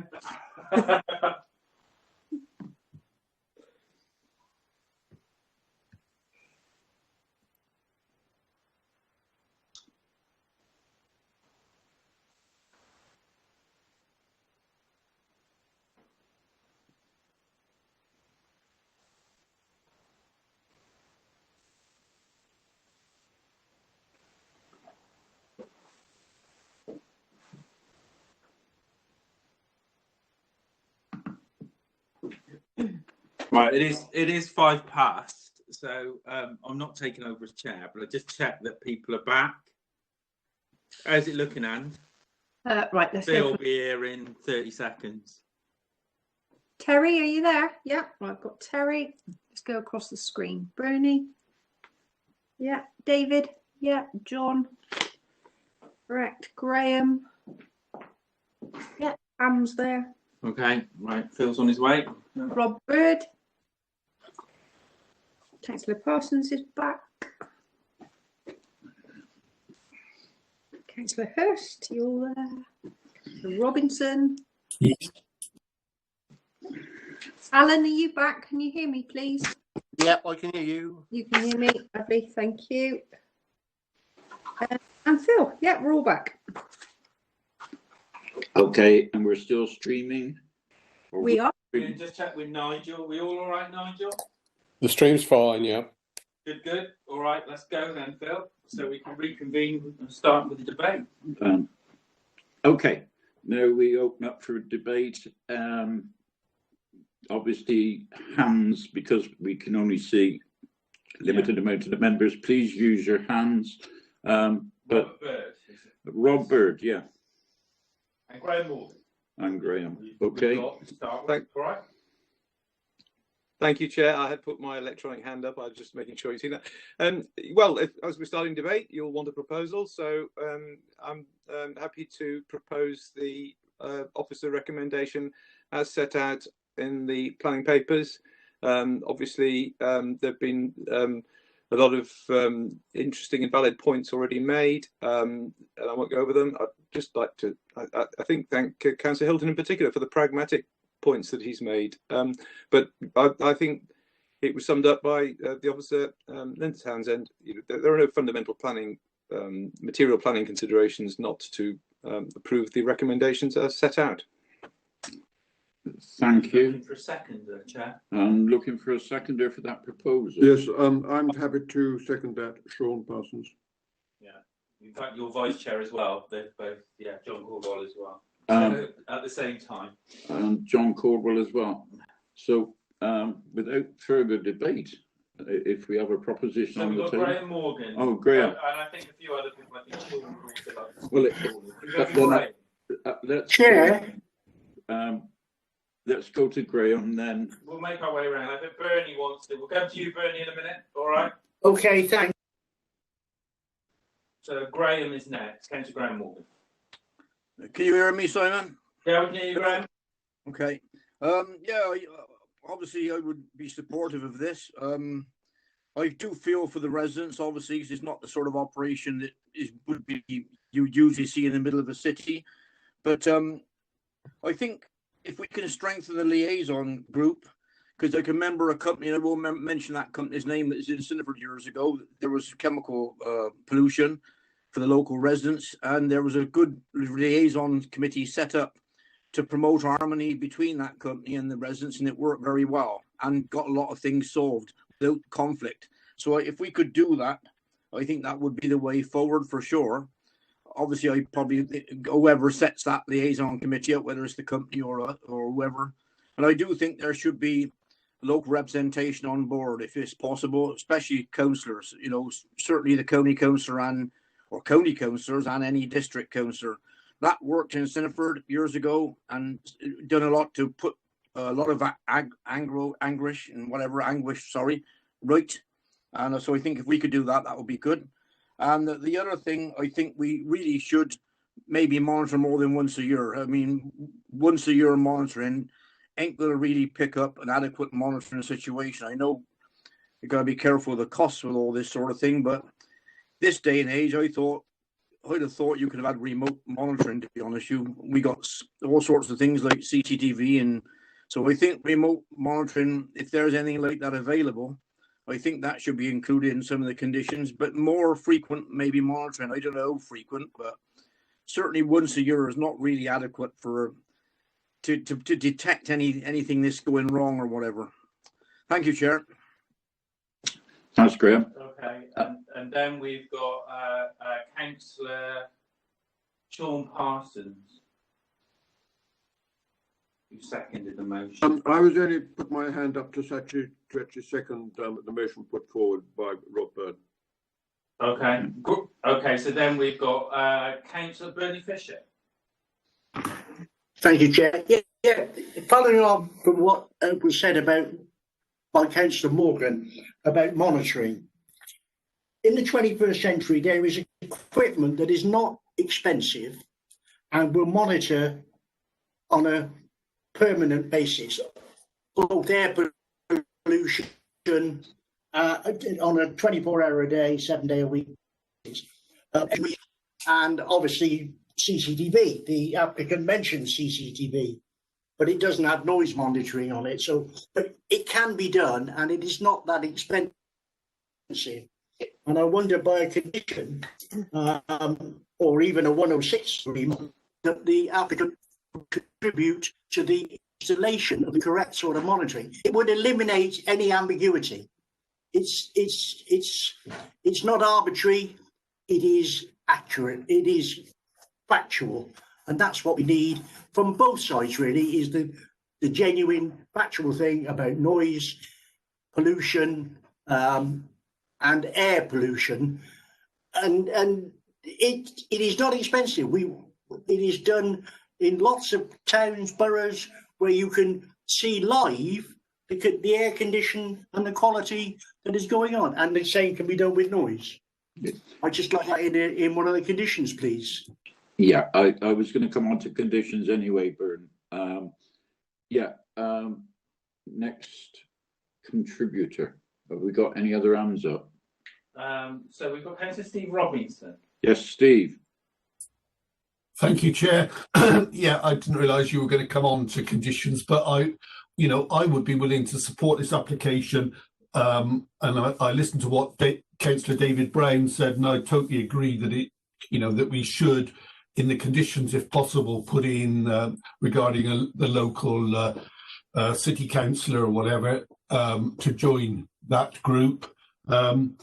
But also, not under conditions, but could we reiterate, I'd like to reiterate that, that we ask Simon through his department to work as much as they can to find another site for this, for this out of city. Thank you. Yeah, we'll go back to conditions in a minute anyway. I just want contributions to the general debate. I can see a theme of support, but I don't want to stop members speaking or making points during debate, and then we'll go back to conditions. So, Steve, could you just lower your hand? Is that all right? I can see Rob. You still got your hand up. Did you want to lower yours? Is that all right? And then we've got Councillor Sean Parsons. Sean, you just put your hand up. I've just put my hand up again. I'd just like a point of clarification, because I'm getting a little bit confused at the moment.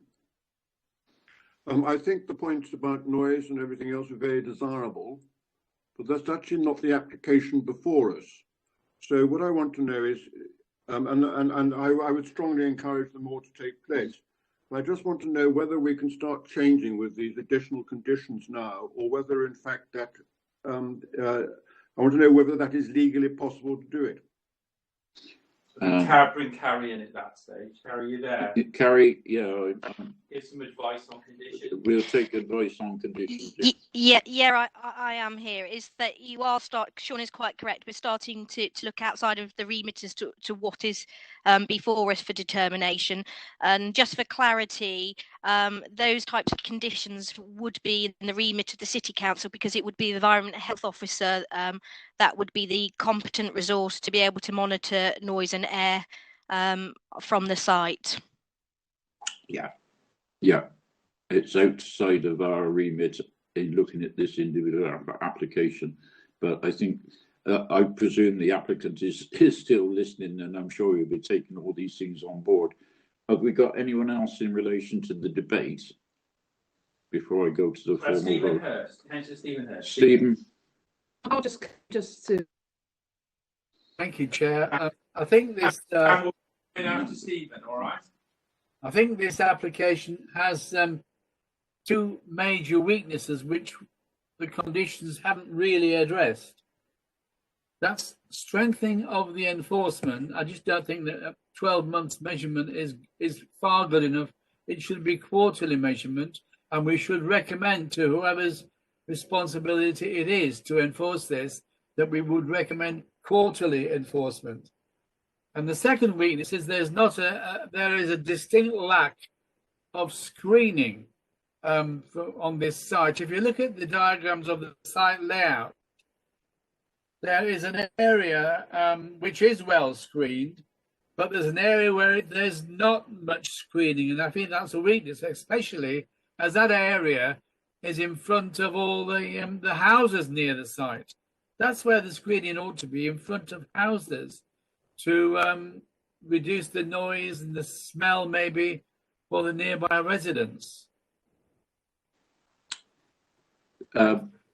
Yeah, given the point that Carrie's already made about noise and acoustics, did you want to pick anything of that up again, Carrie, just for clarity?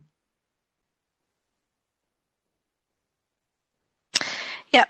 Through you, Chair, just to advise again that it would be sort of any noise or odour complaints, etc., would be for the City Council to monitor and investigate. That would fall outside of our function.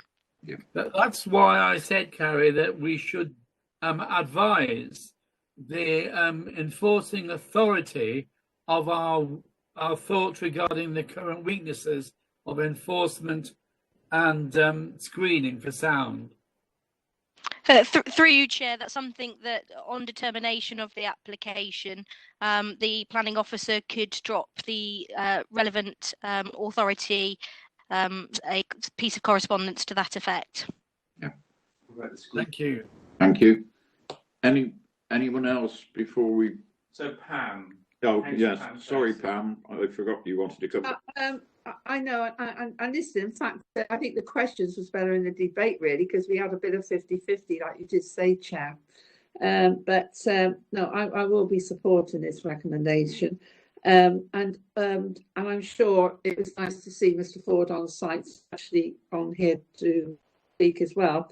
But I'm just wondering, going back to my 8:30 start, I don't think... you did say earlier on that just thinking for the residents, I don't know if that could be discussed, or could that be a condition? I don't know about conditions. We'll look at that point. Well, I'll let you do, because that could be sorted out after the meeting or whatever. Through you, Chair. Sorry, through you, Chair. That isn't a proposal before us for consideration. I'm assuming that if the applicant would be happy with an 8:30 start, that would be a proposal that would be before us. Yeah, I mean, on the report, it's quite clear that they already have a planning permission for a 7:30 start. So if no one else is indicating, I was looking at Andrea, but she's, yeah, you've got your hand up, Andrea. Sorry, I'm just going to ask before we proceed back to the vote that Linda comes back in and goes back over recaps on the planning conditions, please. I put them on the screen, Linda, for you, the further changes that you highlighted earlier.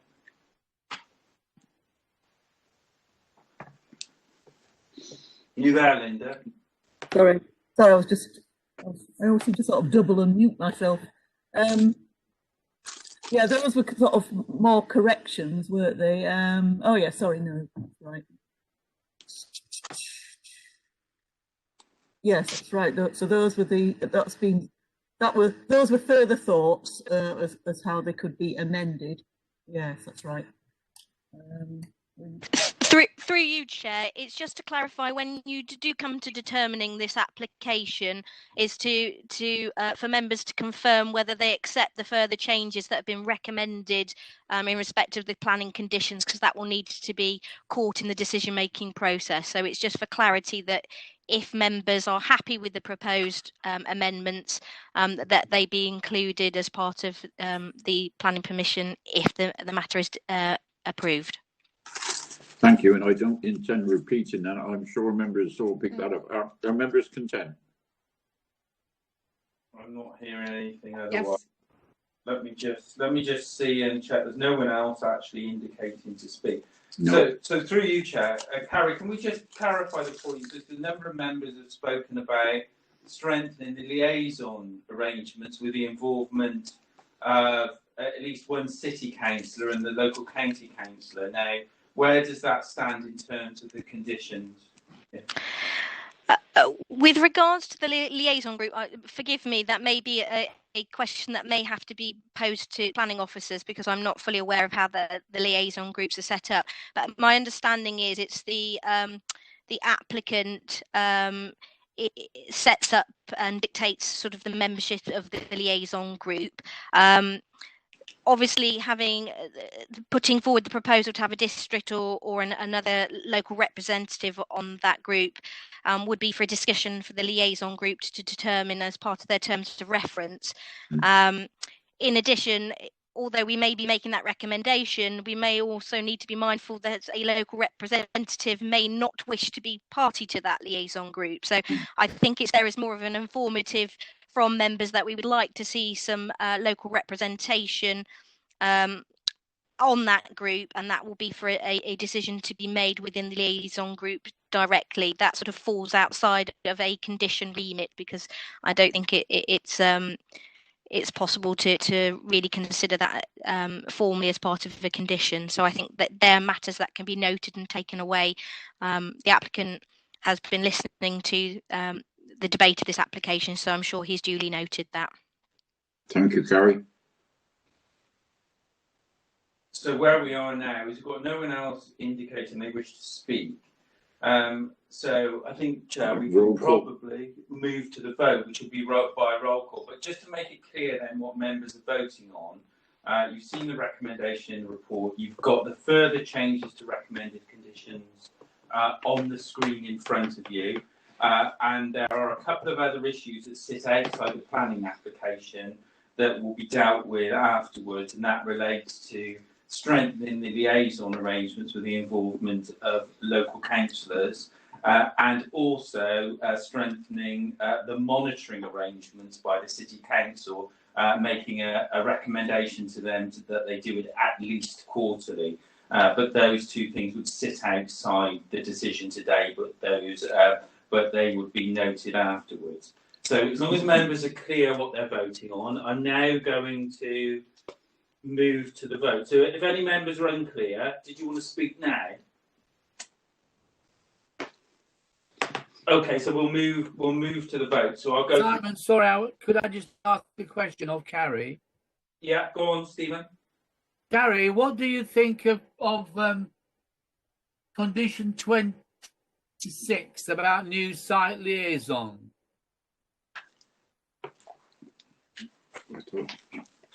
Bear with me, Chair. I'm having to get the papers up. It's page 120. Thank you.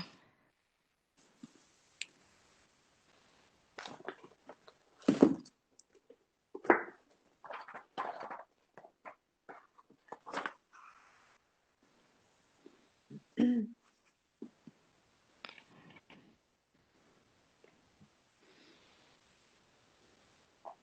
okay? Yeah, I'm just reading it, Chair. Bear with me. Okay. Is that to dictate about local representation? Yes, I'm just saying, do we want to strengthen that by including some words about local representation? I would say that's in the gift of members, but as already stated, Councillor Hurst, I said the sort of management and the operation of the liaison group is led by the operator directly. So we can say, and as I stated, they'll have heard your comments today with regards to having that local representation. So I'm not minded to advise that any additional wording is necessary in that respect. Okay, thank you. Thanks for your consideration. Okay. So, Dr. John Caldwell, just raised. Yeah, I'm just looking at the changes to the recommended planning conditions. What's quoted on screen for condition 7, and I was responsible for suggesting some of this wording, is that there are more words after the end of what is shown there on the original condition, which I assume is still to be included. Linda? Yes, I was just trying to sort of save a bit of space on the screen, really. So that was just a little extract showing where the little changes were. Okay, it's fine. Okay, so we'll move to the vote. So just as a reminder, members are voting on the recommendation in the report. Those changes highlighted on the screen. Chair, sorry, my hand is raised. Are you sorry, David? Go on. Yeah, I must confess I am disappointed we can't put something about local representation in, because, you know, if it was my area, I'd like to be involved. Now, at the risk of being told off, we did ask the applicant a question before about car parking. He's still online. Can we not ask, you know, the confirmation that he would invite local representatives to the site liaison group meetings? Can we do that? Given the caution that we put out earlier on in getting into a direct debate with the applicant, the only questions I allowed the applicant to answer were those around the technicalities and for further clarification. I don't suspect that this can come under that category. I'm looking at Carrie and Andrea as to the appropriateness of the question, and totally respect you asking it as well, David. But to try, you're not going to be told off. But I think, Chair, most people have seen an affirmative sign from the applicant, so yeah. it's the intention is. Yeah. I think it's a positive intention there, David. Okay. Thank you. Chairman, can I just say that we have been discussing terms of reference and we have been sort of moving forward and getting local representatives on the committee, on the liaison group, not the committee, sorry. So I thought we'd approached a district councillor. Well, the applicants approached a district councillor, but as I said, since the meeting, I'm not sure what the outcome was, but so I think we are moving forward with those terms of reference to get something with, you know, more strength and with community involvement, elected members. So that was, so we are progressing that. It's already in hand. Okay, David. Thank you. I think I can't see any other members indicating now, so we can move quickly towards the vote. So as per the report and the amended conditions on the screen, and then with those two notes relating to the liaison arrangements and enforcement. So can I take the vote then? Started for, against or abstain. Robert Bird. 4. David Brown. 4. John Caldwell. John. 4. Bernie Fisher. Against. Terry Hale. 4.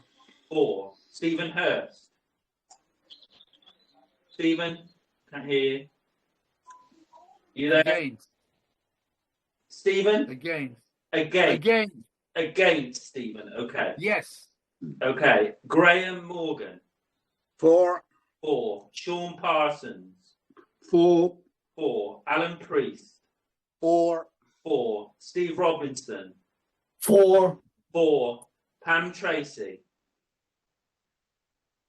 Can't hear you, Pam. Unmute. So what are you, Pam? I'm for the recommendation that we put this through. So 4. Yes. And Councillor Phil Orford. 4. 4. So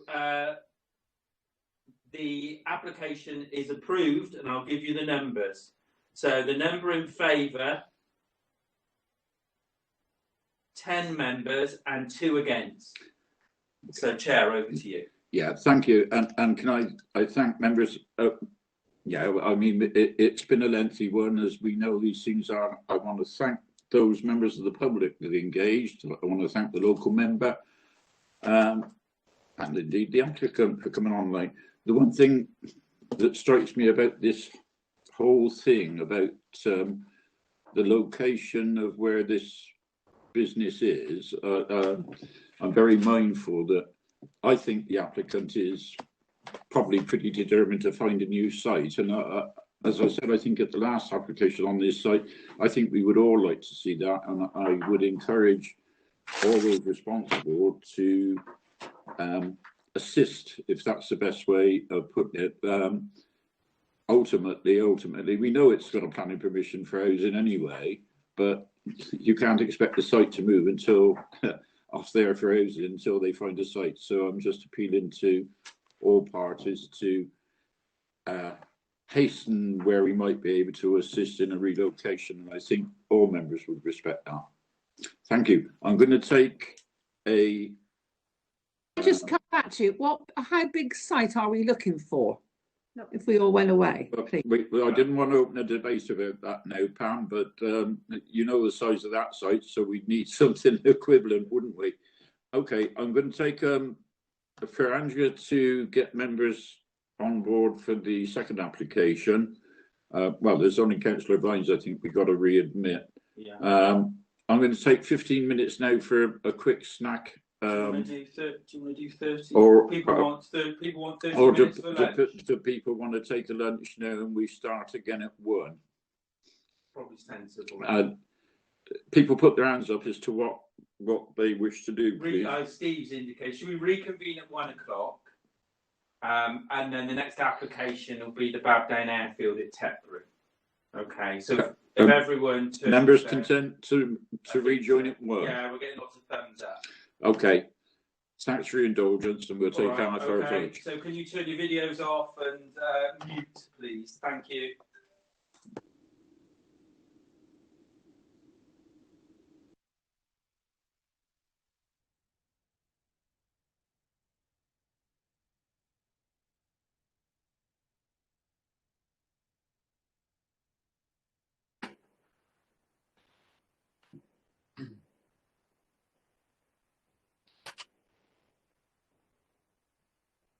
Testing microphone.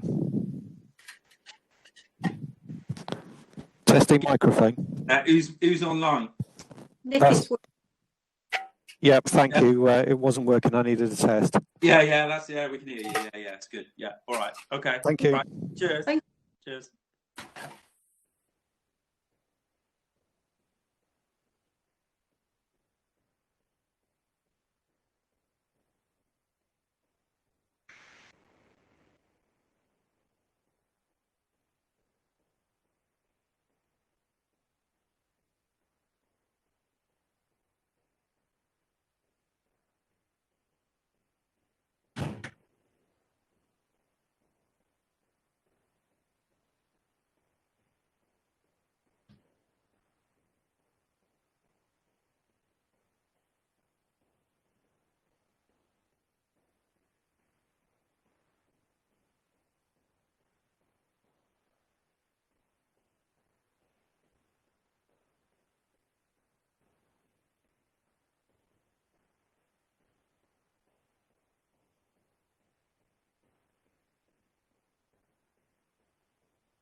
Strange film. I've not heard of it, but No. And of course, it went down this route of you couldn't hear them talking. Then when the action came, you couldn't. You're deafened. Sorry, apologies. Can I ask Joe or whoever that is, would they mind muting their microphone, please? Thank you.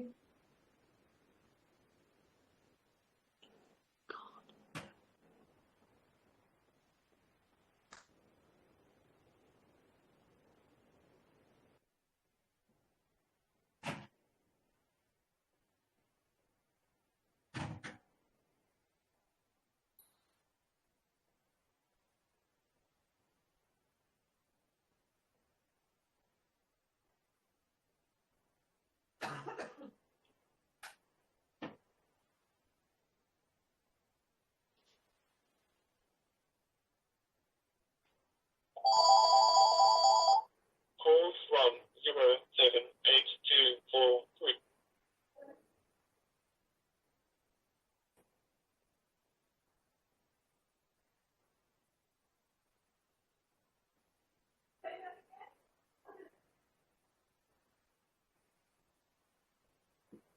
Oh, right. Hang on a minute. I don't know how to do it. It's gone out. Hang on a minute. Mute.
kind of closed off, aren't they now?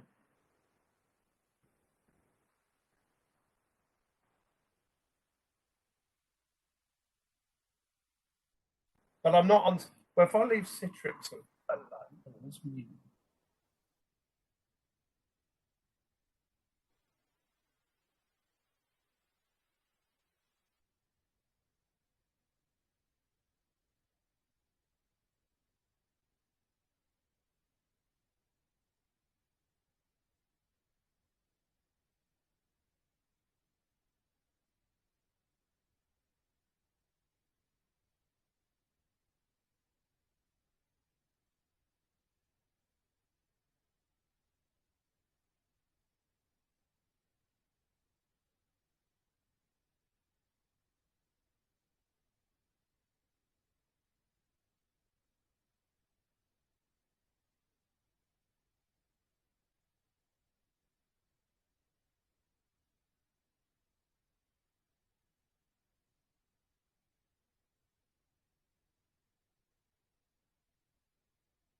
Stephen, can you mute your microphone again, please?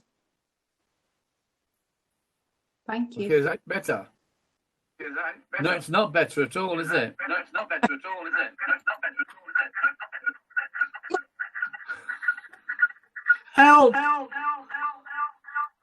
Have you got numerous devices on? That's it. Well done. Thank you. I thought I tuned into Doctor Who.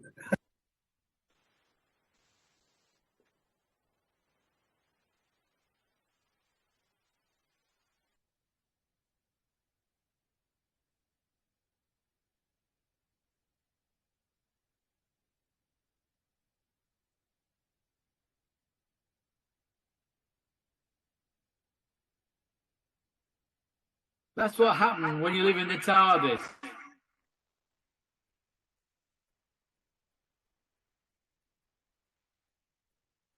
Yes, we transport me to another galaxy, please.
I'm in. Am I in? Can you?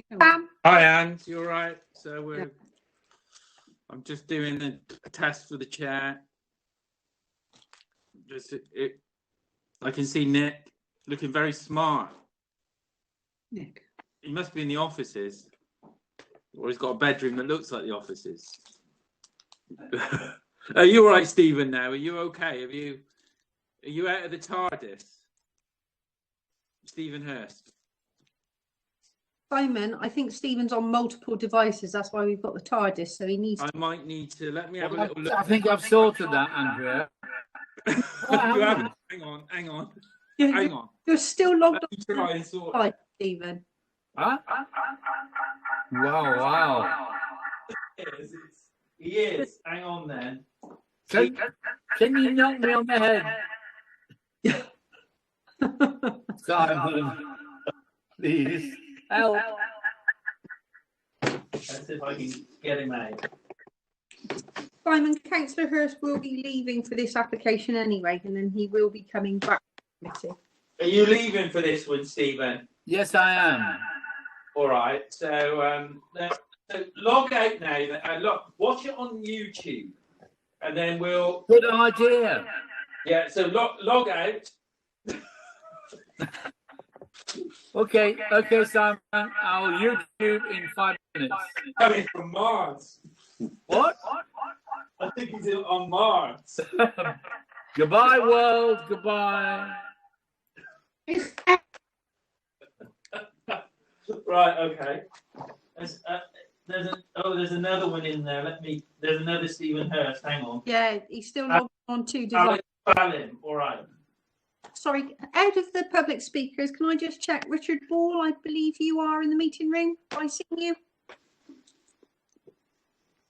Richard, can you unmute yourself and just confirm that you're there, please? Yeah, I'm here. Brilliant, thank you. Good. I can see Adam as well. Adam Rabbo. No. Yeah. Do you want to speak, Adam, just so we can test? Yeah, hello. Can you hear me okay? Yes, Yeah, thank that's you. good. Caroline, are you there? Just see if I can see. I can't see Caroline at the moment.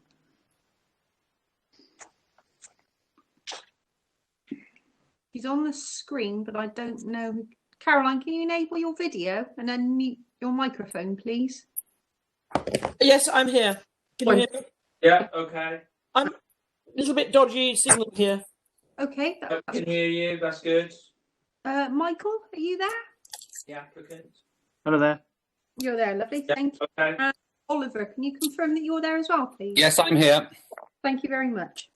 Okay, so we've got everyone. We've got everyone back, and I think. Yes, we've got everyone who's registered. Pam, I can just see a wall. Pam is there. I know. There she is. There she is. Just want to check. Rob Bird, you're there, Rob, aren't you? Yeah, I can see you. Yeah, that's good. So I think we're chair. I think we're good to Hang on, David. So David's there. Alan, are you back on the line? Can you hear us? Yeah, I'm fine. I got a picture at the moment until the next flock of sheep go by. Okay. And Steve Robinson, are you there? you there, Steve? Yeah, I'm here. Steve, Pam. And we've is on. We've now got Rob Vines back. Well, Councillor Vines is back for this application. Robert. Thank you all. The chair, did you want to reconvene the meeting? Is that... Yeah, sure. Yeah, okay. Okay, well, welcome back. I hope you're all suitably refreshed. I presume we're streaming now. We are, yeah, we're streaming. Okay, then we move on to agenda item 7. And I think the report is coming from Nick Baton. Yeah, so Chair, so what we've got, so Nick is the presenting officer, Nick Baton, and he'll introduce reporting officers, and then just so members of the public are aware and the people that are making representations, the order that we'll go, so we'll have 3 people objecting. The first one will be Richard Ball, followed by Adam Rabone, and then Caroline Williams. Each of you have got 4 minutes.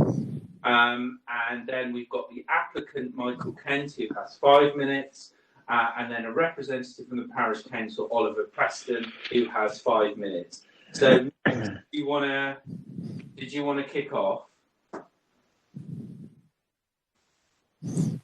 Was that me? Can you hear me? It is, Nick. Yes. Okay, thank you. Thank you, Chair, members of the Planning Committee, everyone tuning in. Good morning. Well, afternoon now it is. It started this morning.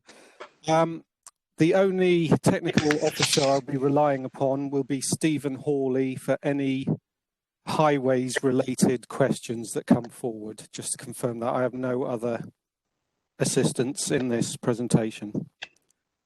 Planning application number 19/0018/CWMAJW is made under section 73 by Valley Trading Limited for the variation of condition 8 relating to throughput on planning consent 090036 CWMAJW dated the 15th of the 1st 2010 with the intention to increase the annual throughput from 45,000 tonnes to 75,000 tonnes at Babdown Industrial Estate, which is on Babdown Airfield near Beverston, Tetbury, Gloucestershire. If we move to slide 2, please, Simon. Yeah, Nick, bear with me. I'm just getting the screen. May just take a second just to get there. That's not a problem. Right. So bear with me as we get this up and running. You should be seeing the application. Yes. Yeah. Okay. Yes, indeed. There we go. Slide 2. The slide shows the location of the proposal as exhibited in the committee report. It shows the application site itself with the solid red line at the bottom of a wiggly red line, which is the access road off the A4135. To orientate you, the A4135 runs from east to west. Simon's just showing us that there. The A46 runs north-south, south-north along that orientation. To the northeast, along the A4135, is the settlement of Beverston from the site. To the right, just move along, Simon, a little bit more, and there, that's Beverston. Further along to the right, along the A4135, to the east on the map, is the settlement of Tetbury, which is there. The settlement of Nailsworth is shown in the top northern side of the plan. It's the large conurbation up in the top centre. That's the one. There are 2 farms to the south and southeast of the application site, which are the closest properties which have residential use to the site on that side. And to the northwest on the A4135 near the access point are Babdown cottages. These are the closest residential properties on that side, besides the settlement of Beverston. We could go to slide number 3, please. Slide number 3 shows that the site is located within the existing Babdown Industrial Estate on the former wartime airfield, located to the southwest of Beverston. The 3.5 hectare site is rectangular in shape and forms part of the larger 13.2 hectare industrial estate. The land surrounding the estate comprises agricultural fields. The view here is of the site from the north, on the highest part of the access road near the junction with the public highway. There are no adjacent residential properties to the site, with the closest being Babdown Cottages, 750 metres from the site, as previously mentioned. Views of the site from this landscape are screened by the existing industrial estate and the established bund and planting which borders the south, west and east boundaries of the site. The site is located within a protected landscape, the Cotswold area of outstanding natural beauty. Looking to the right hand of the 2 generators in the picture, I can see 2, it's the central one on the slides. There's a bunded area to the right, just where the cursor is. That is the location of the site, but it is screened from view by other buildings which are existing on the site.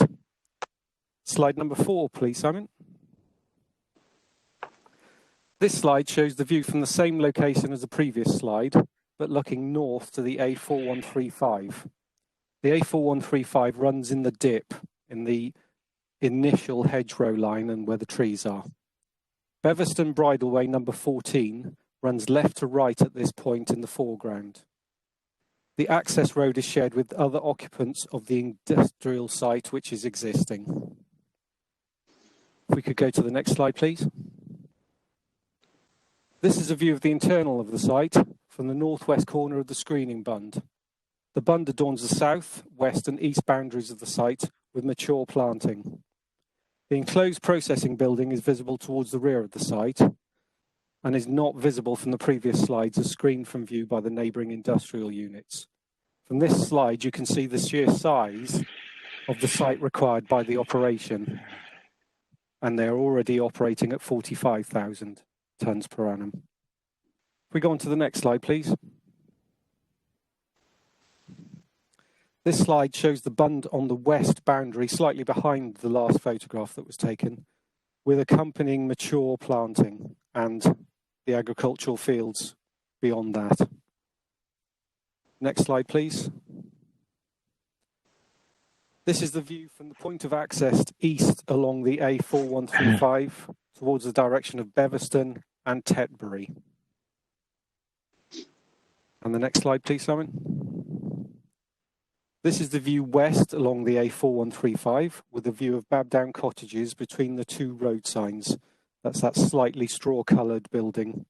Further off to the extreme right on the skyline, in the direction of Calcott Manor and Spa.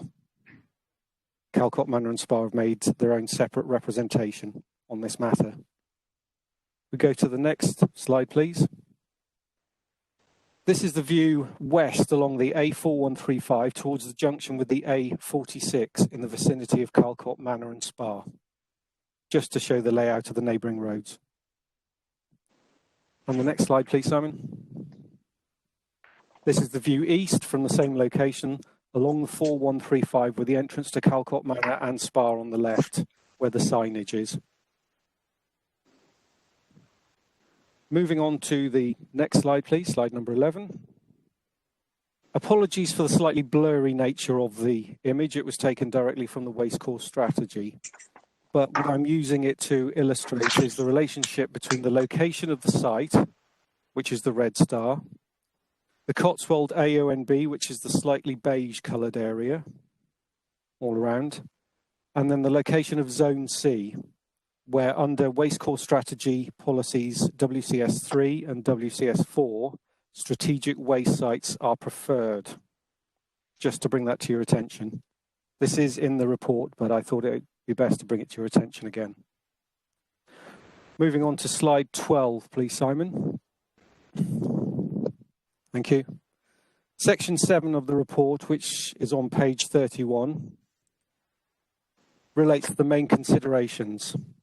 The main considerations material to the determination of this planning application to vary condition 8 throughput of planning consent 090036 CWMAJW to increase the annual throughput from 45,000 tonnes to 75,000 tonnes are the extent to which this development complies with national planning policies and the policies of the development plan for Gloucestershire. Of particular note here is consistency with WSC policies 3 and 4, and in particular one element of the 4 criteria in each, that is the location of strategic facilities within Zone C. There's consideration of that which is most important. We then follow on to the impact of the additional traffic created, the impact of the development on the special qualities of the Cotswold area of outstanding natural beauty, and the impact of the development on heritage assets in nearby settlements. Additional issues which have been raised through consultees relate to the necessity for an environmental impact assessment, the appropriateness of the County Council to determine a planning application according to the provisions of Section 73 of the Town and Country Planning Act 1990, and the impact of the proposal on the Council's climate change commitment. Further to the above, I had a late exchange with a member of the public via email before end of play yesterday. The member of the public was addressed towards condition 26. I'll give you a second to find that.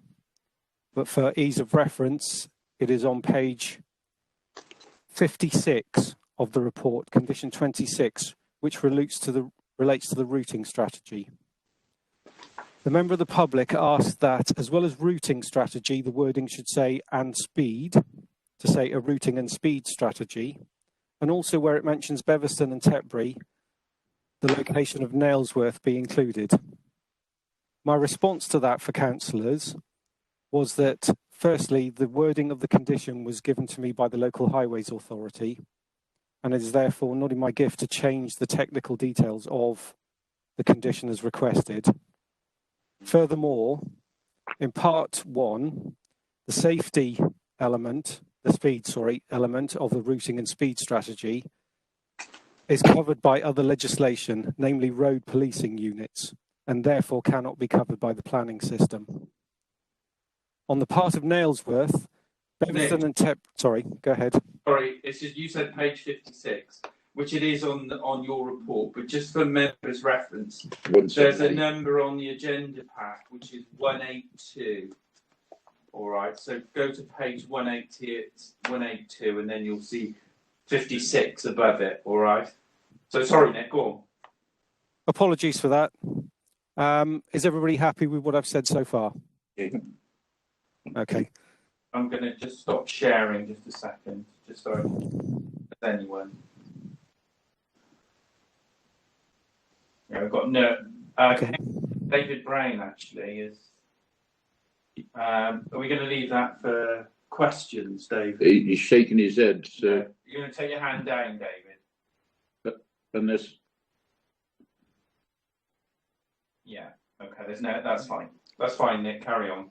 Okay, just to make that clear, obviously, I have drawn the attention of the applicant to the request for Nailsworth to be included in the routing strategy, should this be granted permission. But I believe that adequately answers the questions raised by the respondent, and they confirm that they did adequately answer their concerns by email. Turning now to the recommendation, this is a balance decision, obviously concerning the consistency with policies WCS 3 and 4. It is considered that the proposal complies with the development plan, national planning policy, and any other relevant policies or guidance, and where there is a conflict with any policy, other material considerations, the potential impact of the extra HGV traffic, which represents a 0.2% increase in highway traffic overall, the potential impact for the Cotswolds AONB, and the potential impact upon heritage assets are all considered to either not be significant enough to recommend refusal, or alternatively, they are capable of mitigation. The supporters address the need for an environmental impact assessment and the mechanism for consideration of the proposal. The proposal itself is considered to be consistent in context with the County Council's climate emergency declaration. The proposal is considered to comply with the guidance in the NPPF, particularly paragraph 80, 83, 109, 172 and 193. National Planning Policy for Waste, paragraph 1. Policies WCS 3, 4, 14, 16, 18 and 19 of the Gloucestershire Waste Course Strategy, and policies EN4, EN5 and INF4 of the Cotswold District Local Plan. That ends my presentation. Thank you. Thank you, Nick. Just going to stop sharing screen. So we then move on to the Speakers. Public representations. So just as a reminder then, so it's Richard Ball first, then Adam Rabone, then Caroline Lousley-Williams, applicant Michael Kent, and then the Parish Council, Oliver Preston. So Richard, are you there? I am indeed. Yeah, thank you. So Richard, you've got 4 minutes. Okay. Okay. quite strict on time, so let me give you. Okay. I'll just kick you off. So, are you ready to start? I'm ready. Yeah. Yeah. Okay, thank you, Chair, members of the committee. I am the CEO of Calcot Collection Group of Hotels. We've owned the hotel at Calcot for 36 years. We repurposed it from a redundant farm to its current operation, which employs over 200 staff directly. Calcot is visited by 22,000 hotel visitors every year, many from overseas. We therefore support a significant microeconomy of small suppliers, retail outlets, and visitor attractions that I suggest are critical to this rural economy. These visitors spend well in the struggling communities of Tetbury, the struggling retail communities in Tetbury and Nailsworth, and they visit dozens of visitor attractions, providing employment in the region. Calcot probably indirectly supports 1,000 jobs or more in the local community. Our issue with this application is the increase in HGV traffic that it will generate, which will directly impact our business. We chose to locate our business in A&B because we understood it to be a protected area, protected from unreasonable incursion or industrial development, protected by policies such as the Tetbury Neighbourhood Plan and the Waste Core Strategy, both of which I think will be largely overlooked or marginally overlooked in this if this application is allowed to pass. Despite this protection, we have before us today an application which is going to enlarge a waste facility in the midst of this AONB to a capacity that is as large as the site which serves the city of Bristol. This application will take Valley's trading capacity to way over the 50,000 tonne threshold that demands exceptional circumstances and rigorous inquiry. I question whether these exceptional circumstances, or what they are, that outweigh the importance of tourism and heritage in an AONB that is clearly stated in policy. Valley Trading is not even operating at capacity. Approving this without greater course sets a dangerous precedent that poses a risk to tourism sites right across the AONB. Is this the future we have in mind for our region? If we believe tourism is important to our rural economy, we have to afford it a greater measure of protection. And where is the rigorous inquiry? The applicant's traffic report, which took place in the absence of the required data that Valley Trading are required to keep, was carried out on the day when the road was closed in one direction. This beggars belief. It did not even extend to counting the traffic flowing west from the site past Calcot. It only counted in one direction. The conclusion that a 67% increase in waste capacity would lead to only 12 extra lorries past Calcot is laughable. It's unquestionably inaccurate, and the process used surely does not meet the policy of rigorous examination. Beyond the legality, let me make it absolutely clear that the scale of the uplift contained in this application is a meaningful threat to our business, and one that directly puts these jobs and the economic benefit at risk. The Planning Office report claims that the rooms at Calcot are protected from the road by the car park. This is not correct. 18% of the rooms back directly onto the road. They have pillows within 3 meters of dozens of skip trucks braking hard as they approach Calcot Crossroads. Once again, I ask, where is the rigorous examination? A further 15% of these rooms in the main house have windows facing the A4135. So over a third of our rooms are impacted. It is not unusual for us to handle half a dozen strong complaints each week from people who are unlikely to return. This materially affects the viability of our business. And I ask you, is the case for the expansion of the Valley Trading so irrefutable that our business, which has supported possibly 1,000 rural economy jobs over 36 years, should be put at risk?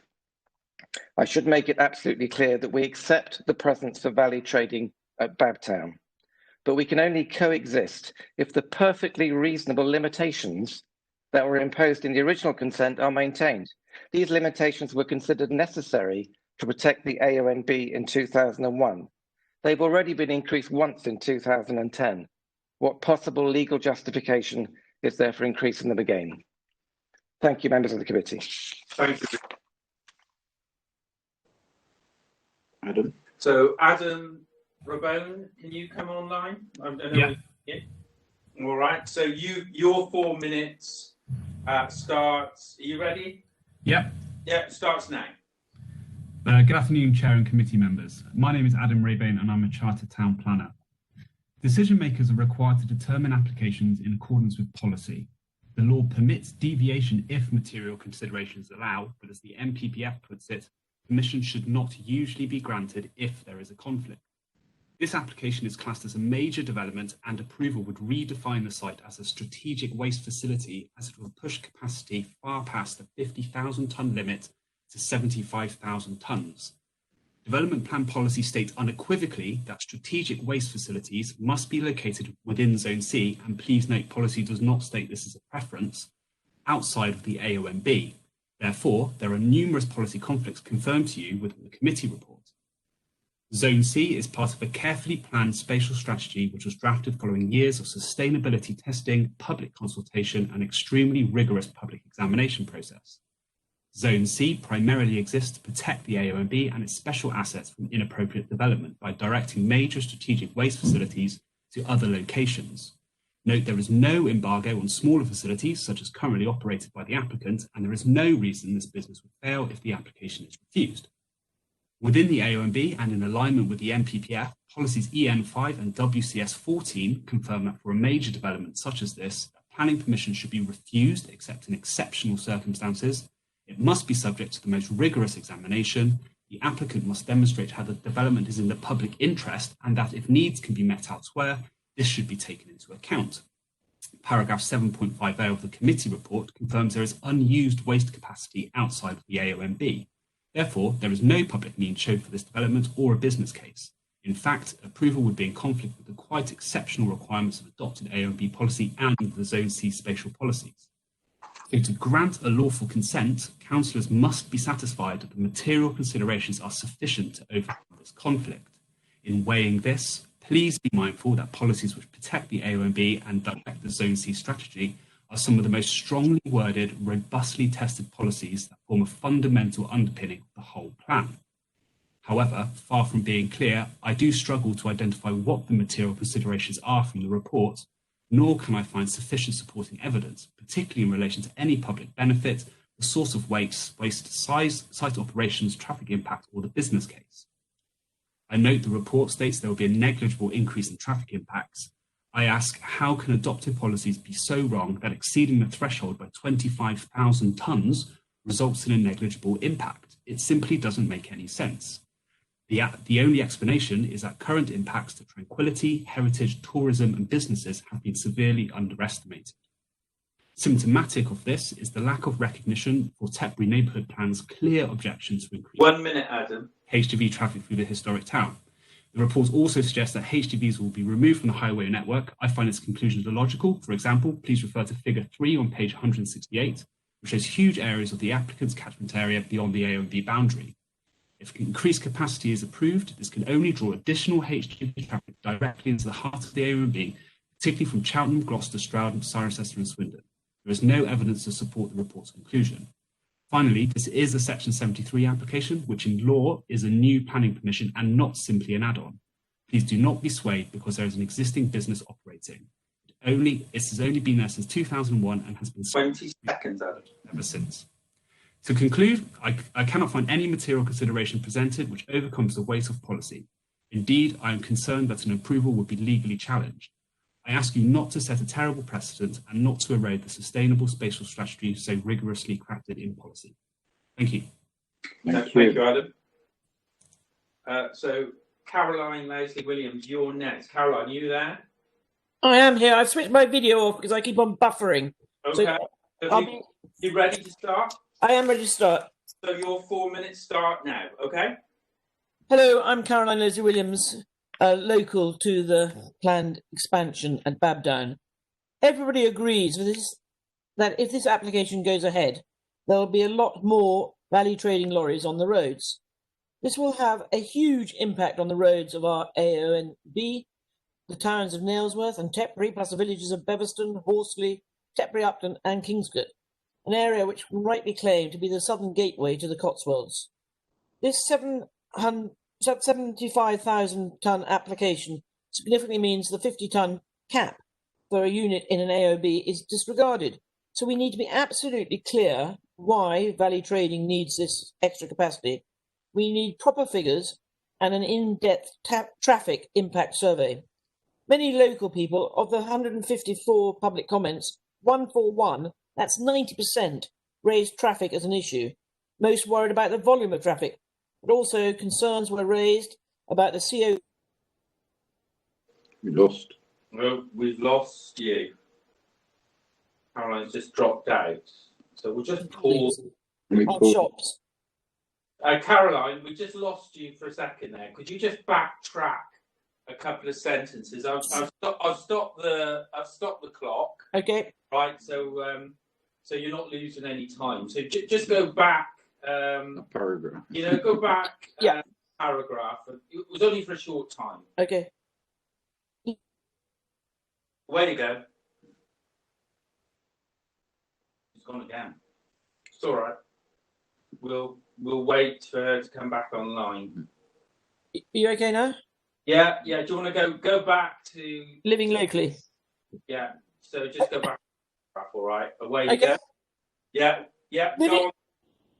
Living locally to Tetbury and having seen firsthand the impact on Tetbury's listed buildings and shops that are subjected to the passing valley trading lorries, historic Long Street shudders at the skips and shakes to its core when the articulated waste lorries pass by. The application directly contravenes Tetbury's neighbourhood plan. It has more potential impact on the area than a proposed anaerobic digester here at Chavenage. Permission refused in 2016, citing traffic issues as well as being in a AONB. The traffic assessments have not been rigorous. The County Highways Officer himself states that given that there were roadworks on the A4135 on the day of our visit, we were not able to fully appreciate what may be typical interpeak traffic speeds and flows when traffic speeds tend to be higher. I asked, how can an assessment be thorough when carried out on a day when the roadworks were impacting the traffic flow? County Highways also state that they made a number of assumptions, backed up by figures supplied by the applicant, to identify the potential impact on road traffic. Surely we deserve to have independent data for this. If you look closely at the traffic survey, it records 2 HGV movements associated with each sortie to collect waste. This too is incorrect, because Valley Trading does not consume waste, they process it. And therefore extra vehicle movements associated with removing it from the site after processing should be added. Admittedly, the waste may go off in fewer vehicles, but there will still be a minimum of 3 associated movements for the guessed at average load size. This is just not good enough. All in all, the County Highways report is deeply flawed, and without rigorous analysis of the material considerations, granting permission will set a very bad precedent for waste policy and traffic in an area of outstanding natural beauty. Thank you. Thank you, Caroline. So the next speaker is the applicant, Michael Kent. Michael, are you there? Can you hear me? Yes, we can hear you. So you've got 5 minutes, okay? So are you ready to start? Yeah, if everything's okay, yeah. Okay, we'll start now then. Hello everyone, I'm Michael Kent and I manage the Valley Trading operation at Babdown Industrial Estate. We have been dealing with the area's waste and recycling for over 20 years in this location, and like most businesses, we want to be successful, to grow, to employ more people, to put more money back into the local area, and just as importantly, reduce waste to landfill, reduce HGV miles, and recycle and reuse as much waste the area generates as possible. We have invested highly in efficient recycling equipment that is working really well. We coped well with the influx of waste generated by the COVID lockdown as DIY projects took off, and hardcore soils, plastic, wood, metals have all been sorted, processed, and either directly reused in place of primary materials, or for instance, plastics sent for further specialist reprocessing into new products. The increase in tonnage that was applied for in 2019 is to allow a successful business to grow, just as has happened with other businesses on the Babdown Industrial Estate and within the AONB. The difference is that rarely do any businesses outside of minerals and waste operations attract tonnage limits on the amount of material they can handle, so are free to grow without restriction or the type of scrutiny and discussion that the last 18 months has generated. We are obviously very aware of the location of our business within the AONB, but we are also located on a thriving and growing industrial estate, which is also noted employment site in the Cotswold local plan. We recognise that there is a perception that any additional vehicles from the recycling business will have impact, but having provided a transport statement was that considered by the County Highways team, we are happy to note that they raised no objection. In their response on page 150 of your report, they confirm that the increase in HGV movements would not materially be significant to the existing movements which already occur on the A4135. At the outset of this submission, County Highways has confirmed that potential for impact had to be considered in the context of the A4135 as a strategic HGV route, and that the increase in vehicles as a result of our application was likely to be less than significant. Whilst we are aware, of course, for the concerns of residents living on the A4135 lorry route, we do believe that there has been no evidence of what is being deemed as devastating impacts when the increase of our vehicles, which is not an overnight switch, but as normal business growth, is set against the current number of vehicles using that road. We are also aware of the surrounding landscape, the AONB, and what this means to the wider county. But equally, nothing in this proposal will negatively affect the AONB, the location in the AONB, and the policy issues of the waste local plan have been addressed comprehensively in the officer report. Developing our business hasn't been identified to have any reasons for refusal to the strategy and technical consultees. It is supported by the planning policy. It is a sustainable option. It reduces HGV miles through the AONB, and we respectively ask that planning be granted. Thank you for your time. Thank you, Michael. Thank you. So the next person to speak is Oliver Preston from the Parish Council. Oliver, are you there? I am here, Chair. Okay, so you've got 5 minutes. So can you start when you're ready? I will. I'll start now.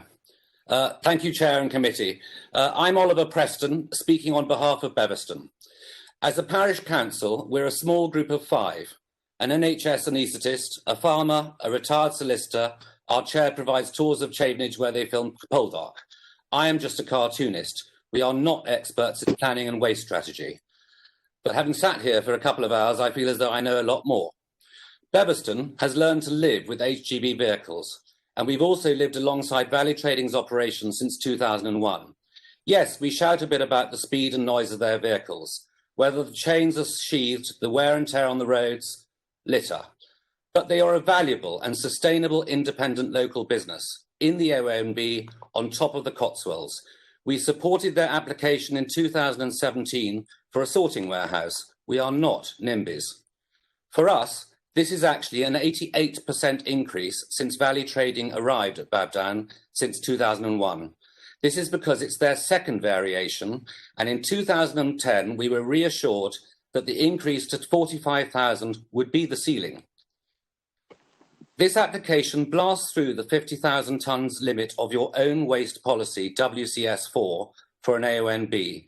It's in direct conflict with Tetbury's neighbourhood plan, which must be a material consideration. This shouldn't be a Section 73. It should be a full-blown planning application. It's 88% of the total requirement of the Waste Framework Directive for the whole of Gloucestershire.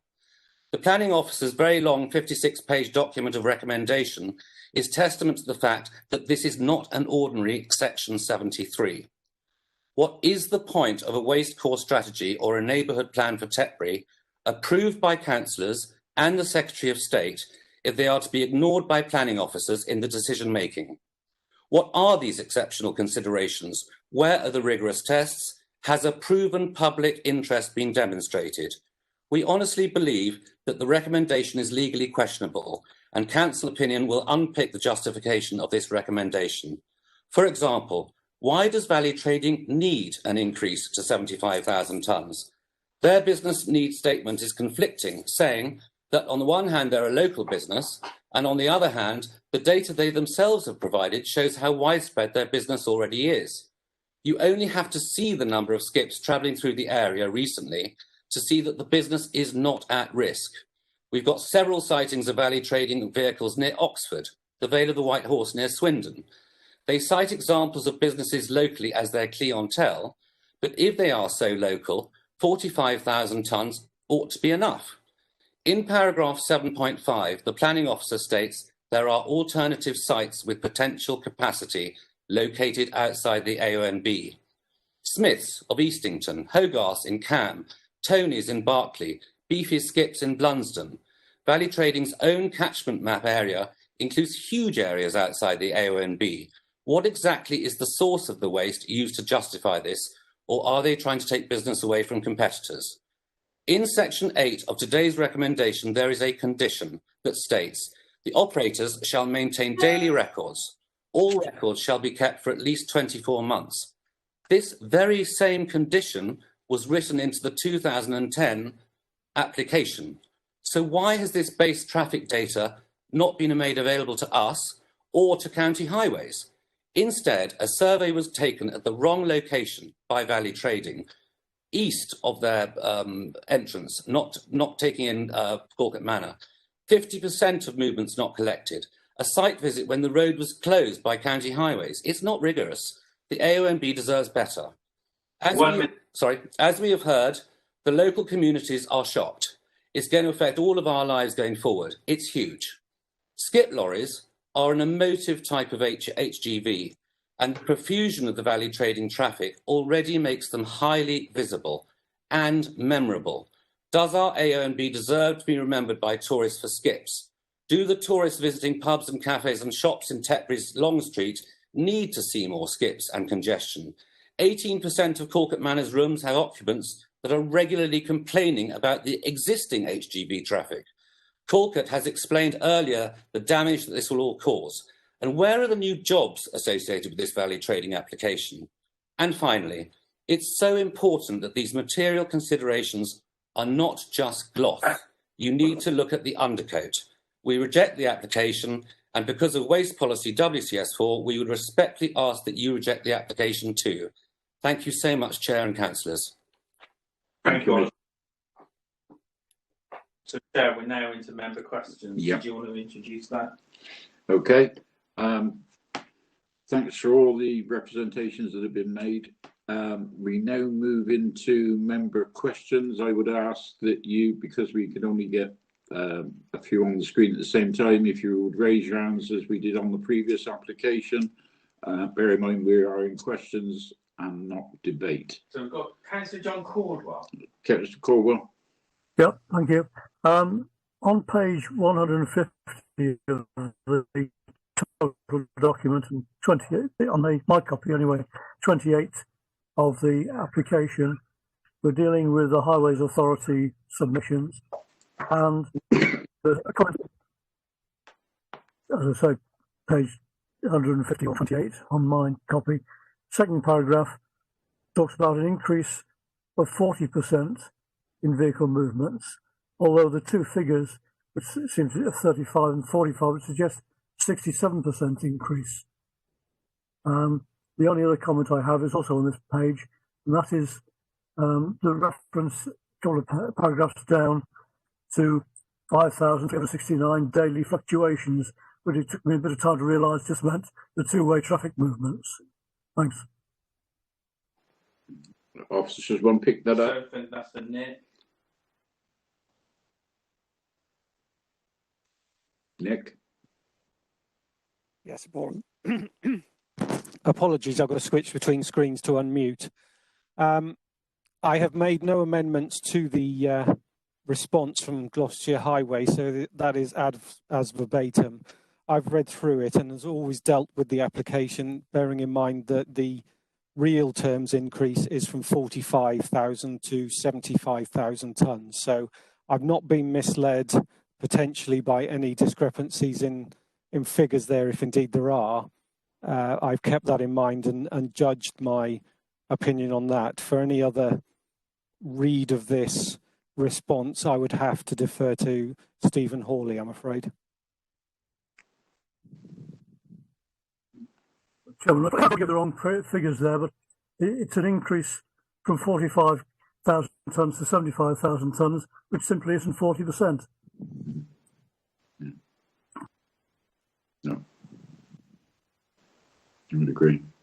Okay, so Stephen Hawley on the line. Is Stephen Hawley with us? I am indeed, Chairman. Could you pick up on that point, Stephen, please? Chairman, the comment that's been made and published in the report predated the submitted transport statement and is based on the professional opinion of the officers at its time. There is inevitably going to be variations within the statistics based on the size of skip lorries and recognising that there are daily variations in traffic flow across the network. My recommendation to this committee is that those flows are representative of what could occur under an average scenario, accepting that there will be inevitable variation within the duration of the operating times of the business. Our conclusion is that the high bar of a severe impact has not been crossed by this proposal. So ultimately, the applicant has heard what we said. They've submitted some additional information to clarify. It doesn't change our recommendation that there is no adverse impact on the highway network in terms of safety or capacity, and consequently no grounds for highway refusal. I suppose that's the best summary I can provide, Chairman. I'm here to offer further assistance if you require it. Thank you. Thank you, Stephen. We've got Councillor Steve Robinson. Thank you, Chair. What I can't understand from when was spoken earlier regarding the routing strategy, having experienced on many occasions these huge lorries trundling down through the parish of Horsley and Nailsworth down the main street, why, as it's only 1 kilometre more than what Teprey is from the site, why Nailsworth is not included in the routing strategy? I know there was an explanation, but I didn't understand it. I'm sorry. Shall I come back on that, Chair? Yes, Nick, please. Yes, Councillor. I responded to the question yesterday. I think that's where this comes from as well. Regarding Nailsworth, it is located on the A46, which is a strategic A road. Therefore, the method of managing traffic will be different to that of managing traffic through Beverston and Tetbury, because they're on the minor A4315 in relation to the A46, which is the specified strategic A road in the locality. Yep. Okay. Come back on that, Stephen. Yeah, well, I am as much as I can be, yes. Thank you. Councillor Alan Priest is the next. Alan. Thank you, Chairman. I think Oliver Preston of Beverston makes some valid points on neighbour development plans. I'm looking at paragraph 7.27. I'm a great supporter of NDP, certainly in the forest, and I know the problems we have with the LPA down here, but that's a separate subject. But I would have liked to have seen relevant statements included that give the Tetbury's NDP, and obviously I don't think Beverston have got an NDP, but has Kingscott got a neighbour development plan? Has Nailsworth got one? And has Horsley got one? And maybe those should have been, as they contain the same weighting as the local plan, they certainly should have been included, or the paragraphs that are relevant within these papers. My second question is Cotswold Conservation Board. I'm a bit concerned that they've not replied. Have we actually chased them up for a reply? Bearing in mind they may have not got the first one. Nick. Yes, if I may. On the second point, we were consulting Cotswold Conservation Board formally. A response came through which they did not want to formalise. They then were chased again by myself on at least 2 occasions and have not responded. So the CCB, despite chasing, have failed to respond on this matter. They are aware of it, and I have been in contact with the officer from CCB, but they have not responded. Regarding the neighbourhood plan, the neighbourhood plan does not form the development plan for waste in Gloucestershire. It is a local plan which relates specifically to housing and industrial type developments within towns. Therefore, it has limited weight when regarding the development plan for waste within this consideration. I have mentioned it, but I've had to also say that it has limited weight and the policies aren't directed at this type of application, to be clear. Thanks, Nick.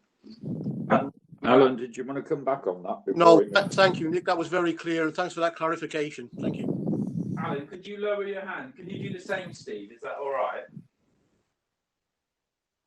We've got no other questions as far as I can see, Chair. I waved my hand in the Pam, yeah. Some of the questions been answered now, but I think this is more on highways in the planning condition at this moment. But I picked up on some highways, and I go back to the road going into. Was I on that site visit? I think I was now. Would be highways, lorries going into the lane, into the to the waste disposal place. That goes narrow then, doesn't it? You know, if I remember. But that would interfere with the people. It's just that the lorries coming off that road and doing a sharp turning in there. My next one was, I don't know, and correct me if I'm wrong, how many extra lorries are we at Skipson are we looking at now on top of what's going in and out of there now? Because we're not just talking about the lorries, we're talking about staff and, you know, extra people going in and people delivering. So I'd like to know how many extra will be on the road. And I'm not sure if we had a sign to say, you know, weight of lorries going into that road, on that road. Right, the crossroads near the hotel, obviously, the lorries should slow down. And as I said in a previous meeting on another one, sometimes I think the employees should have briefing meetings with the people who drive these lorries, waste, whatever, you know, to just give them a prep every morning and consider the neighbours as well. And then I go back to on page, oh, no, it's not that, I've been going backwards and forwards here, 142. And it has suggestions that the applicant should use an alternate route for HGVs other than, so what is that extra route, what was been suggested? And that's on comments from residents. What would be that extra route if would that be more nearer residential properties, or would that be going across a field somewhere else if that road went out there? We will try and get you some answers, Councillor Tracy. Thank you. So Nick, did you want to kick off? I guess you want to bring Stephen. If I take answers 1 and 3, I think, because I know the site quite well. Answer 1, the access road is wide enough for 2 HGVs, large bulked up HGVs, to pass at all times because it's the old service road to the airport. So aeroplanes with wings would be travelling across there during the war, and large tankers. So there's sufficient clearance along there. They are also augmenting the current access road. So they're making it slightly wider and improving the quality for all users as well. It used to be a bit of a crater fest along there, but I can even drive along there now. Part 3, there is an extra part of the access road which carries on around the perimeter, but I don't know who's under whose ownership or control that is part of. So that would be something beyond the remit of this application. Obviously, we have the access that's established, and the local residents may just be asking if there's a different access that can be used. Well, which is rightly so, isn't it? You know, and I think we should have looked into that too. Okay, and then the hotel, there's a crossroads near there. So obviously the traffic, the lorries will ever go there into the site. Got to slow down now, haven't they? If they pass it, unless they're doing speeding. It's for the noise faction on the road, you know, going past the gas windows, which is facing the road. Yeah, yeah, your question was a bit rhetorical. I don't know whether Stephen wants to pick up. I think there were some questions around Pam around road movements, wasn't there? That Stephen's better place to answer. Yeah, Chairman, if I may pick up on that point, then it's specifically the second question about the additional vehicles that Councillor Tracy's raised. Yeah. So I will refer to the applicant's transport statement. Obviously, as I've stated earlier, there's inevitable variations going to take place within this, but as the operator of the site, are probably best placed to understand the commercial practicalities of movements. They've stated that on an average daily basis, this proposal will result in a net increase of 30 skip lorries and 6 20-ton lorries. That needs to be doubled, of course, because it's a two-way movement. So effectively a 72 vehicle movement increase. I don't have statistics on cars, but given the background flows of nearly 6,000 on this A-class road per day, I would suggest that that is de minimis in the overall context. I hope that assists. Thank you, Stephen. Pam's just coming. Hang on, Pam's just coming back. Right, tonnage signs. Have we got signs up there to say you're only allowed so much weight on lorries, or is it just normal practice on roads? Through you, Chairman, you'd only put weight restrictions in place for environmental or structural reasons. Yeah. In any event, of course, there would be a right of access to that as an exemption to the order. So signage of that nature wouldn't actually offer any benefit in this instance. I hope that helps. Okay. Any other question? So we've got David Brown, Councillor David Brown and Councillor Yes. Alan Priest. David? Yes, thank you, Chair. One of the speakers, and I think it was Oliver Preston, mentioned that assurances were given in regard to a previous planning application. I think he said 2010, that 45 tonnes was the absolute limit. Can I be told what the nature of those assurances were, please? I'm sure that would be Nick. Okay. Just unmuting. Sorry, Chairman. I wasn't privy to that previous council meeting, unfortunately. My own take on that would be that the limit would be set by condition and there would be no excess materials allowed over that beyond what was applied for at the time. Obviously, there's no limit to what people can apply for in further applications. Councillor Priest.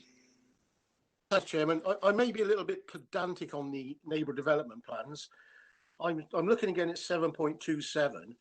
It quite clearly does say neighbourhood plans are not designed nor intended to provide comment or guidance on waste proposals. It then goes on, they are a material consideration, however, and must be accorded relevant weight in the decision-making process. Now, how can I be sure that there's nothing in any of the NDPs that are present that refer to giving some weight against this decision? I mean, my original question was I would have liked to see the neighbourhood development plans, and any relevance that is in there on an application like this should have been presented to us, I believe, Chairman. Yeah, I'll get a response from Nick and or legal. Yeah. Yeah, if I may first, Chair. I did review the neighbourhood plans. There were no pertinent policies to this proposal, therefore they were not listed as such. If I'd have found pertinent policies either for or against, they would have been listed in the report. Thank you, Nick. I'm happy with that then. Thank you. That's fine. You're content, because I was going to ask Carrie, but you're happy with that, are you? Happy to take Nick's view on that one. Thank you very much. Okay. Any other questions? So we've got Councillor Sean Parsons. Alan, could you lower your hand? David, could you do the same? So we've got Sean Parsons and Steve Robinson. Yeah. Sean? Yes, what I'm concerned about is policy, I think WCS 14 says a lack of alternative sites. We then look at paragraph 7.58 and see the area in which Valley Trading would seem to be trading. It is an absolutely vast area. I cannot believe that within that area there are not alternative sites and a sufficient quantity. I'd be interested for a comment on that, please. Nick. Yes, indeed. I don't want to sound trite here, but the previous application at Allstones, I think, illustrates the difficulties we have of finding a site of this site with the significant locational benefits, i.e. a lack of residential properties nearby, the more than adequate access close to the A46. Finding those all together is a perfect storm, essentially, Councillor Parsons. With the aspect of the AONB here, we have what is a site that is running very well without complaint, etc., for the purpose that they're proposing. If I can come back, though, looking at 7.58 in the map there, I mean, substantial part of that is outside of Gloucestershire. It covers other counties as well. I mean, if the justification is to bring it all in from really quite long distances, I don't know what the furthest distance is. It must be 70 or 80 miles, I would think, if it's all coming into the applicant's site. It seems to me that seems to be faintly ridiculous, quite frankly. I don't know if there was a question there. Well, what I'm actually asking, were all the sites looked at in the alternative counties other than just in Gloucestershire? Thank you. I don't know whether Carrie needs to come in at this point. Yeah, I mean, Carrie will probably advise we can only look at what's in front of us, but I'm going to ask Carrie if you do before we go back to Nick. I'm not aware, if through you, Chair, I'm not aware if any of the further sites were looked at within the vicinity. I think that's going to be a question for Nick to be able to respond to at first instance. Yep. Nick, anything to add? Just to add the fact that the applicant has supplied details, confidential details about their business, which shows that the vast majority of the business, the core business, is proximate to the site. These are the extremes of the operation, just to clarify that. Yep. Can I ask one final question in relation to that? What percentage is considered to be considered core business? From memory and for speed of response, Councillor Parsons, I believe it's in the 85% area. That's within up to 10 miles, I believe. Okay. Have we got any other? So can you lower your hand, Sean, if that's okay? Yeah. Then we've got Councillor Eden. And then Councillor Terry. Thank you, Chair. Thank you for letting me come back in. Just to Nick, I know that you've mentioned and Tetbury, but did you look at the neighbourhood plan for Horsley? I'm really surprised. I'm pretty sure there's something in there about traffic and traffic movements in their plan, which has gone through the inspector and it's just waiting because we can't have any elections or anything, so it hasn't been passed by the community as yet. Nick. Yeah. Yes. Is Councillor Robinson still online? It's Yeah, I am. Sorry, I'm pressed. Yes, I am. Sorry. Excellent. Just to confirm you could hear the reply, that's all. I concentrated on the relevant NDPs for the locality. So I didn't look at the Horsley NDP. Yeah. But further to confirm that, obviously, the weight that can be afforded to those is, as previously stated, limited because they don't form part of the development plan for waste proposals. Yeah. Only just saying that, you know, Horsley Parish is probably 1 kilometre away from the site. Thank you. Can you lower your hand, Steve? Is that all right? And then we've got Councillor Terry. Terry Hale. Yeah, thank you, Chair. Just for Nick, how many times have they gone over their 45,000 tons on, importing or exporting the waste? And is there any 106 money that's attached to that? I just wondered whether you knew any, the number of times they've exceeded per year their 45,000 ton. Thank you, Councillor Hale. We have the ability to request the figures. To date, we have not had any allegations. I know I'm straying slightly from the application here, but please indulge me. We haven't had any reports that they have been exceeding their limitations. Therefore, we have not requested by right the details, and therefore we have no information to suggest that they have exceeded it. What I will say with this proposal is that it is seeking to extend the permitted limit, the maximum. It's not a request to go straight up to 75,000 straight away. It's just to enable that to happen. Yeah. Okay, though. Thank you very much. So there's no 106 money available on that. If they haven't declared over 5,000 tons, they obviously there's no 106 money attached to it, is there? No, there's no Section 106 agreement attached to the permission. Okay, thank you. Any other questions? Can you lower your hand, Terry? Is that all right? Yeah. So we've got no other questions. So I think we're moving into debate. And whether you look for a proposal. We're now going to debate, but in order to have a debate, we need a proposal. So is anyone prepared to make a proposal? Councillor Robert.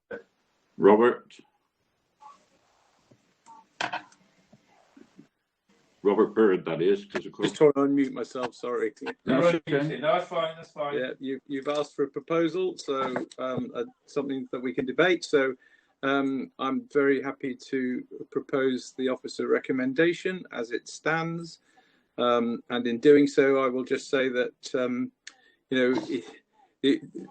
the case officer Nick Bainton has made the point that this is a balanced decision. But in essence, it's a balanced decision because it's a site in the Cotswold AONB. If it wasn't in the AONB, you look at this and it would be a very straightforward, clear-cut decision as far as I could see. So the simple question is, do the policies that apply because it's in the AONB preclude it, or are we overriding policies? The officer recommendation makes it clear that we are not overriding our policies. Others disagree clearly, but I'm happy to accept the officer recommendation that we are not overriding our policies. And on balance, this is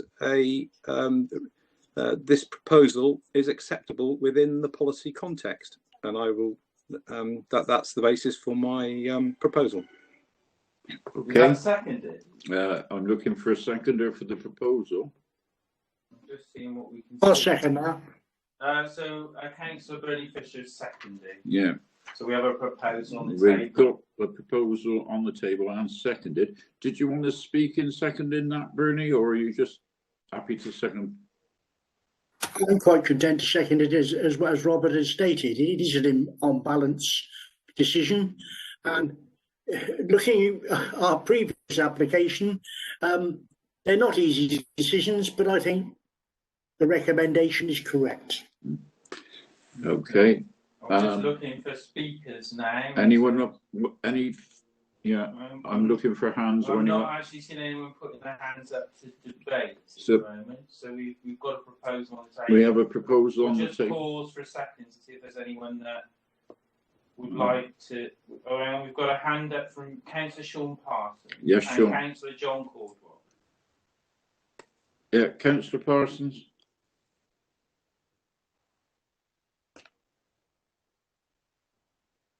And Councillor Robert Vines. So Sean, you may not be muted. You may be muted, sorry. Sorry, no, I'm unmuted. I'm not at all happy with this application. I think the increase is absolutely very, very significant.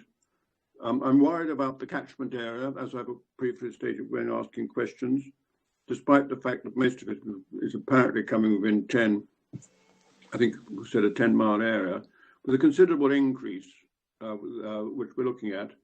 I believe that the company will make it viable is going to go to a much larger area, which against its sustainability and all those sort of issues. I feel this is a step too far, so I will be voting against the motion. Okay, thank you. Okay, Sean. So, John Caldwell. Dr. Caldwell.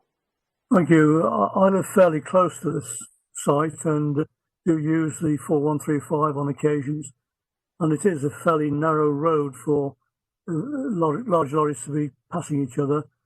However, since the increase in total lorry movements is quite small and the overall traffic movements even smaller, I really don't see any viable objection we can put to it. The site itself is fairly central within the catchment area they're using. Thank you.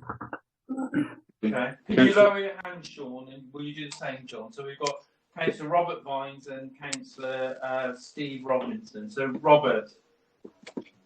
Yes, thank you very much. I'm very much in favour of this application, and I will support it.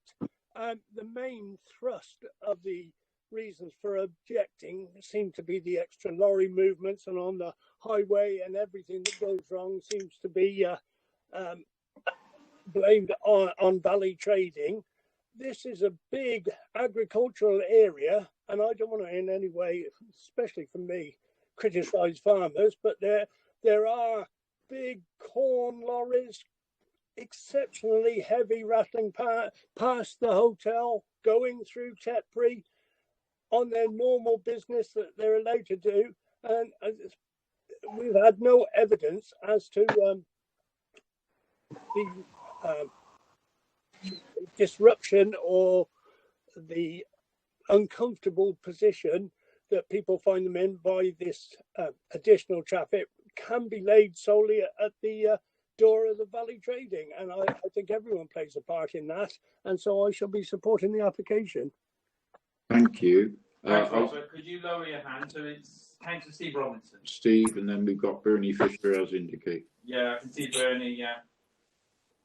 Thank you, Chair. Yeah, I shall be voting against this, and I'm willing to second Councillor Sean Parsons if he's voting against this. Living very close to it, having a lot of huge lorries trundling through Nailsworth, these they slope towards the main street of Nailsworth. They are huge lorries taking recycled or non-recycled waste away from the site. The A46 as well, it was pointed out that it is a main road, but there are places as you come down into Nailsworth where two lorries cannot pass.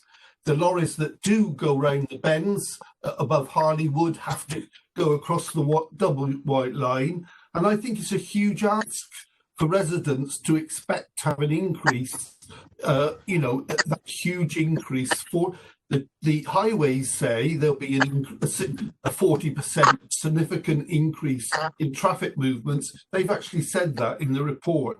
And I think it's too much of an ask to ask local residents to expect to take this huge increase. And I shall certainly be voting against it. Thank you. Okay. Thanks, Steve. So, Bernie Fisher, you indicated. Yes, thank you, Chair. Just a general comment, really. As I've already stated, I support this application. It tells us that both nationally and locally, we've got to put through good legislation that reduces the amount of waste we produce. And recycle is only the second alternative. The first alternative is not to put it in a recyclable pack. It's to leave it in its raw state or something like that and drive down the amount of waste we generate. Because a high percentage of the waste we put in our bins is not necessarily in the first place as regards packaging, wrapping, or containers of some description. So bear that in mind as local councillors and political people. We should be better to reduce the amount of waste we generate. Thanks for that. Yeah, thanks, thanks, Bern. So we've got Councillor Terry Hale and Councillor Graham Morgan. Terry. You're muted, Terry. Go. Okay, sorry. The, I'll be supporting this application because I think we have to have these facilities available for people to actually drop their waste off. It's a useful, it's reused, as Bernie said. You know, it can be reused, and where we're digging up quarries in the Forest of Dean, we also got a lot of fly tipping, which if we haven't got these facilities, that's what'll happen. It'll be fly tipped, and it's left then to the authorities to pick it up and clean it. So I will be supporting this application. Thank you, Chair. Okay, Terry, can you lower your hand? Graham, Councillor Graham Morgan. Yeah, I should unhappily probably support this application, Chair. Much the same as what my colleague Terry just said. Every gateway in the Forest of Dean now is full of rubbish, where we've put COVID restrictions on household recycling areas. We've got a commitment from the county to reduce, to recycle what we do and stop polluting and wrecking this planet, because we've got an actual glacier that's greater than Britain melting away that's going to flood us all to pieces. So we got to think of the greater thing, which, as I said, and I do worry about the lorry traffic, to be honest with you. But then again, this is an industrial estate. It was passed as one. The operation is running there up to 45,000 tons at present. I'm not happy about it. I'm a bit worried about it, and I can't believe for a fact that there's no other parts of this county that can house operations of this nature. We've seen two this morning. When people say that they've struggled to find alternative sites the same size, I got straight to my area that's now not available now, but have been, would have suited both of these operations. I'm guessing somebody will say that, oh, well, it's too far to transport it. But I can't believe there's other sites not available. And I don't think enough effort's being done when these businesses grow to the areas they're in to find alternative sites that are available. But I will reluctantly support it, Chair. Thank you. Brian. Is that the last speaker? So, Councillor Robert Vines, you've still got your hand up. Is it slower in it? Did you want to come in? That's lower. Graham, will you lower yours as well? You're back up again, Robert. Go down. Okay, so there's no one else indicating to speak. So we've got a proposal on the table that the application be supported, and that was moved by Councillor Bird and seconded by Councillor Fisher. Now, Nick, you did mention, didn't you, about the routing strategy? So did you want to just clarify that? So in terms of what members are voting on? Yes, they're voting on no amendment to that. However, the applicants have been made aware of the correspondence from the local resident. Right, that's fine. So if you're happy, Chair, we'll move to the vote. So Yep. The proposal is to support the application as per the report. So could you say for, against, or abstain? And starting with Councillor Robert Bird. For. Councillor David Brown. For. Councillor John Caldwell. For. Councillor Bernie Fisher. For. Councillor Terry Hale. For. Councillor Graham Morgan. For. Councillor Sean Parsons. Against. Councillor Alan Priest. Abstain. Councillor Steve Robinson. Against. Councillor Pam Tracy. Pam, are you there? Go on, Pam. No, we didn't hear it. Go on, go again. No. Unmute. Go on. I'm for the application. For the application, Councillor Pam Tracy. Councillor Robert Vines. Can't hear you, Robert. Go again. For. Councillor Phil Orford. For. So I'll just give you the result of the vote. The application is approved. The number in favour was 9, 2 against, and 1 abstention. Thank you. Take 5 minutes. I'm going to give Well, are members content with 5 minutes, or would they prefer 10? Yeah, go 2:30. We'll have a quick comfort break and resume at Chinese Dentist 2:30. I'm leaving the meeting now, as I said earlier. Thanks, Sean. Thank you, Sean. Okay. Thank you. Nice to see you all.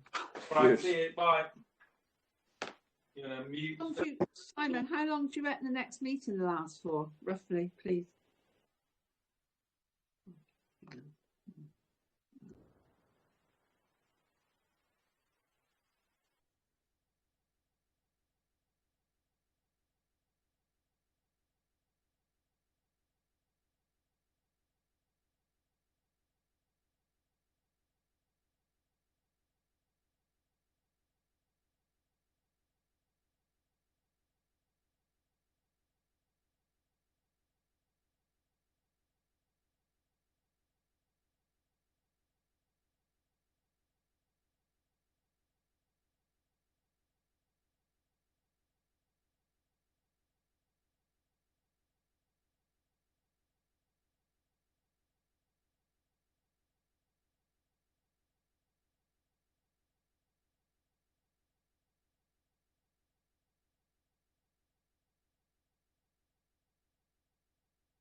Hello, Mr. Bell. Sorry to bother you. It's Andrew. Would you mind just muting your microphone at the moment?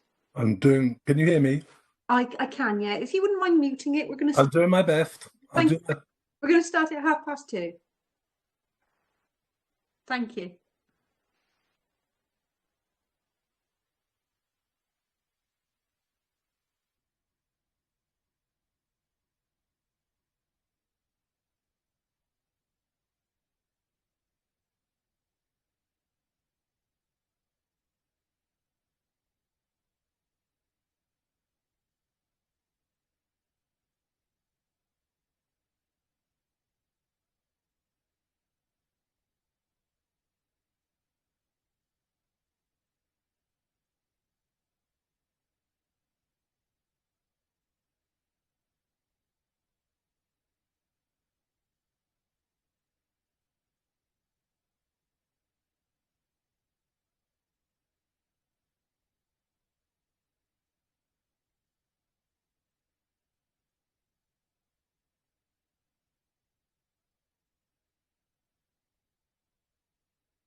All right, Robert. Enjoy yourself. Yeah, it's all good fun, isn't it? Have we got another meeting at 4 o'clock? Yes, I have. Yeah, and me, yeah. Sorry? And me, it's the Garden Town. Yeah, and, Yeah. I'm chairing it, so... Oh, yeah, I thought you were on it, yeah. Yeah, so, so hope we'll get this one through. Well... Sorry, Robert, just a reminder that the YouTube feed is still live at this moment in time. Yeah. Okay, thank you. Fair point. Yeah. I always think you win the battle of the bookcases, Robert. I don't know. I think you do. John Caldwell seems to have a very well used one as well. Oh, right. Not as tidy.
On someone. No, Rebecca's coming back online now.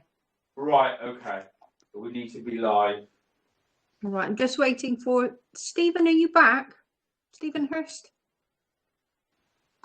There we go. I wonder if we can get Caitlin to give. No, the stream is back now, showing excellent. So It is. got it back. Yeah, thank you. Yes, it is. Right, Stephen, Hello. you're back. He's back from Mars. He's back. Pam, are you Bit still of a there? split. That's Thanks. better, Stephen, this time. Better, much better. Is Councillor Tracy Bit rejoining? monotone. Yeah, that's much better. Yeah, Pam's there. I'm here. Yeah, I think we've got everybody, haven't we? We have, yeah. If we've got Pam, we've got everyone. Well, so we're good. We're good to roll then. So, are you ready to reintroduce the meeting, Chair? Yeah, thank you. Apologies for the delay, but we're all back live and streaming. So we move on to our third application of the day. And this is going to be presented by Dennis. Are you there, Dennis? So, Chair, we've got Dennis as the case officer, so he'll present and introduce any supporting officers. And then we've got two objectors, Stuart Bell, he'll be followed by Tom Gold, and then we've got the agent, Richard Hunt. So that will be the running order. So Dennis, are you there? I am. Okay, so let me see if I can share my screen before you start. It might take a second. Let's have a little look. Okay. Yeah, I think it's there, isn't it? Just bear with me while I try and get that started. It's been a bit naughty. You probably can see it. There you are. I think that's a proper image now. Okay, Dennis. Yes, thank you. Thank you, Chair. Good afternoon, members of the public and officers. Technical officers supporting me with this application this afternoon are for Ecology, Gary Kennison, Legal, Martin Evans, Highways, Stephen Hawley, and from Atkins we've got Nick Rosen for Landscape and Adam Lawrence for Noise. There was a late item regarding an objector has raised matters of concern by email to the Chair of Planning Committee earlier this week. These comments have been placed in the public domain through public access. Of the matters raised in the email letter, they do not raise any new issues that aren't covered in the report, apart from the use of the phrase open cast, which is normally associated with surface coal extraction. Yeah. Also, there are two conditions which have been revised, which I understand members have been circulated earlier. They relate to condition 12 regarding mineral and overburden extraction and condition 30 regarding dust management. Yep. Moving on to the report. Slide 1 identifies the application and introduces the application as the application seeks permission to extract approximately 1.4 million tonnes of clay from an agricultural field near to the existing Welliger quarry. Slide 2, please. The application is detailed in red. The blue dotted line is the mineral extraction area, and Wellacre quarry, the existing quarry, is located to the northwest, which is in blue. Slide 2 is the submitted site location plan. Wellacre quarry is to the northwest. Paxford is to the northeast. You pointed, yeah, that's it, yeah. Aston Magna to the southeast and Draycott to the southwest. Adjoining the site to the east is the Cotswold main railway line. The existing brickworks are located in the parish of Blockley. The site is located off the B4479 Station Road. The site itself is currently in agricultural use and measures approximately 12.7 hectares, of which approximately 8 hectares would be for the mineral extraction. The existing site, 21 hectares, where the brickworks is located, includes Wellacre Quarry at 9 hectares to the north and ancillary industrial commercial land uses. The surrounding area is rural, comprising of predominantly arable fields. The nearest residential properties, agricultural dwellings from the applicant site are identified as Stapin Hill Farm and Long Meadow, located approximately 300 metres to the east and north respectively. Kettle's Barn is located 390 metres to the west, and Wellacre Farm is located 420 metres to the northwest, as you can see on the slide. The application site itself lies within the Cotswolds AONB. Wellacre Quarry is designated as a site of special scientific interest and a regionally important geological site. Grade 2 listed buildings are located at Stapin Hill Farm and Wellacre Farm, and also within the village of Blockley. The nearest scheduled monument at Petitchwood Medieval Settlement is located approximately 1 kilometre to the west of the site. Blockley Brook, west to east, runs through the site, which then joins Kneebrook and eventually the Thames. An area of flood zone 2 and 3 is located either side of the Blockley Brook. A public right-of-way, Blockley Footpath 16, crosses east to west through the site, and Bridleway 23 passes along the site's southern boundary.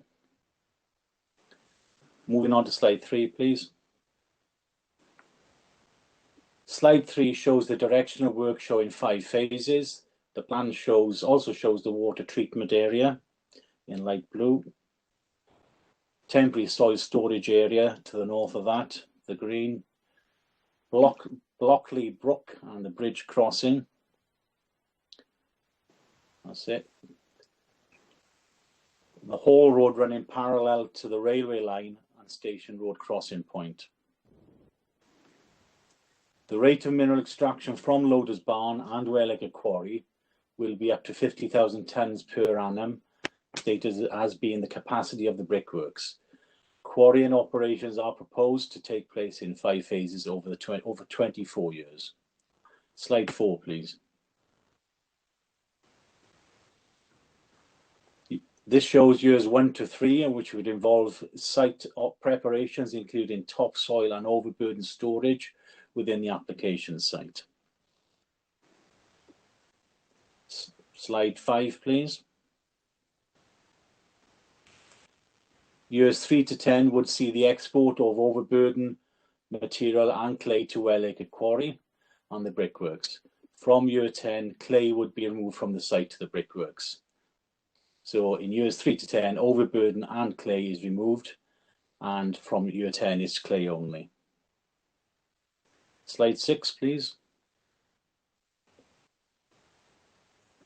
This shows year 24, showing the stripped overburden and soils placed for restoration, along with the overburden from the storage area.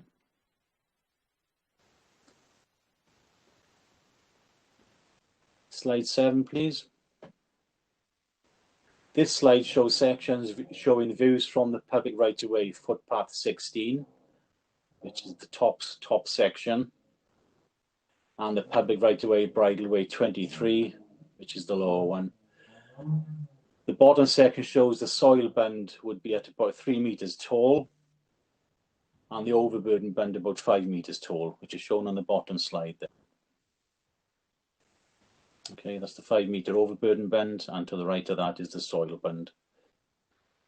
And to the right of that again is the bridleway 23. Moving on to slide 8, please. This shows the concept restoration plan.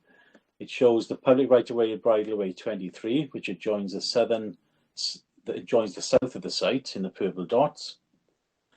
Public right-of-way footpath 16, crossing the Hall Road and railway line to the north of the site, in the yellow dots there.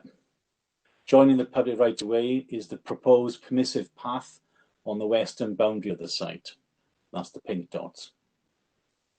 Tree and hedgerow planting is shown by green dots, with woodland blocks in green and water bodies in blue. Slide 9, please. Referring back to the initial extraction slide, clay would be transported by dump truck to the existing brickworks via the new Hall Road, running from the extraction area parallel to the railway line nearby. The Hall Road, measuring approximately 6 meters wide and 400 meters in length, would be soil stripped and appropriately stored, with hedgerow planting on the southern boundary of the Hall Road, which will be implemented in the first year of operation. The overburden removal would generate 8 movements per day, 16 movements in total, and the operations would generate approximately 6 loads of clay per day, 12 movements into two-way movements. Site traffic would give way to the through traffic on Station Road. Mining operations are proposed to take place during the day between the hours of 7 in the morning and 6 in the evening, Monday to Saturday, and not at all on Sundays, bank holidays or public holidays. The applicant has since agreed to not work Saturday afternoon, and this is reflected in the conditions. No artificial lighting is proposed within the application site. Blockley Brook would be culverted, and with mitigation for otters implemented at the point of construction of the bridge culvert. A crossing with the B4479 Station Road would be formed to allow access to the brickworks, along with a new hedgerow, where necessary, planted inside the visibility displays. Towards the southern side of Station Road, on the Hall Road, would be located a wheel wash. A road sweeper would be used when required to ensure the crossing point is kept free from mud or clay that is not removed by the wheel wash. Collected rainwater from the base of the extraction area would be pumped to the surface water settlement treatment area before being released into the Blockley Brook. Other disturbed ground, such as the Hall Road, would also be drained to the settlement lagoon, which is the settlement treatment area. Slide 10, please.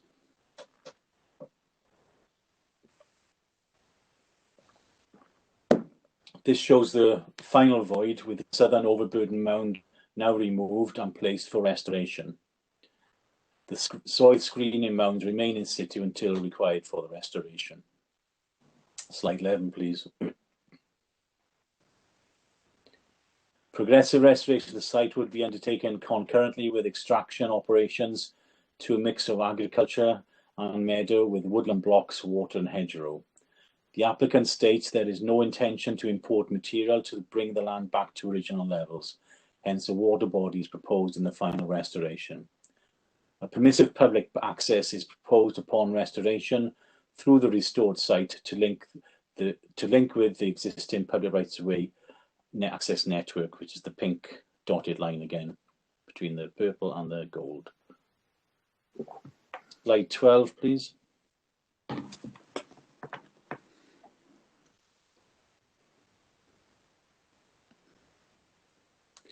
Section 3 of the report at page 7 refers to the planning history. This shows the updated review of mineral permission in 1999, along with the deepening and widening application in 2015. Application reference refers to the removal of overburden material from the site to Welliger Quarry. This is a separate application to this one, which is undetermined at present. The report from page 8 provides the planning policy context with the recently adopted Minerals Local Plan policies on pages 10 to 15 and the Cotswold District Council policies on pages 15 to 20. Page 20 and 22, 21 and 22 summarises publicity undertaken and the representations made. The application was advertised by site and press notice and by neighbour notification. Representations in favour of the application include good employer, rural employer, long-standing business in the community, support the local people, local charities and provide important employment to many skilled employees, avoids imports, heritage, artisan, bespoke brick supply, master brick maker, traditional firing technique, supports business indirectly, important to maintain UK manufactured bricks, and winner of the Royal Institute of British Architecture National Sterling Prize for its bricks and the Brick Development Association's National Bricks Awards Supreme Prize on no less than 3 of the last 4 years, putting Gloucester at the forefront of traditional quality brick making. Representations against the application include visual impact, located in the AONB and visible, noise impact, property value depreciation, hours of operation, ecology impact, destruction of environment and biodiversity, Knee Brook drainage interference, flooding impact, highway safety concerns regarding clay, mud on the roads, crossing point on Station Road, increased volume of traffic through villages, road use delay, tourism reduction, concern regarding restoration being achieved, light pollution, need for heritage bricks disputed, bricks not locally used, the brickworks have moved from a small local business to a huge industrial polluting monster, incorrect accident data, concurrent working of 2 sites, fossil fuel use, open cast operation, and need for quarry should not override concerns. Pages 22 to 39 summarises the consultation responses. Objections were received from the Cotswold District Council and the Cotswolds Conservation Board regarding the impact on the AONB. The planning consideration is in part 7 on pages 39 to 83.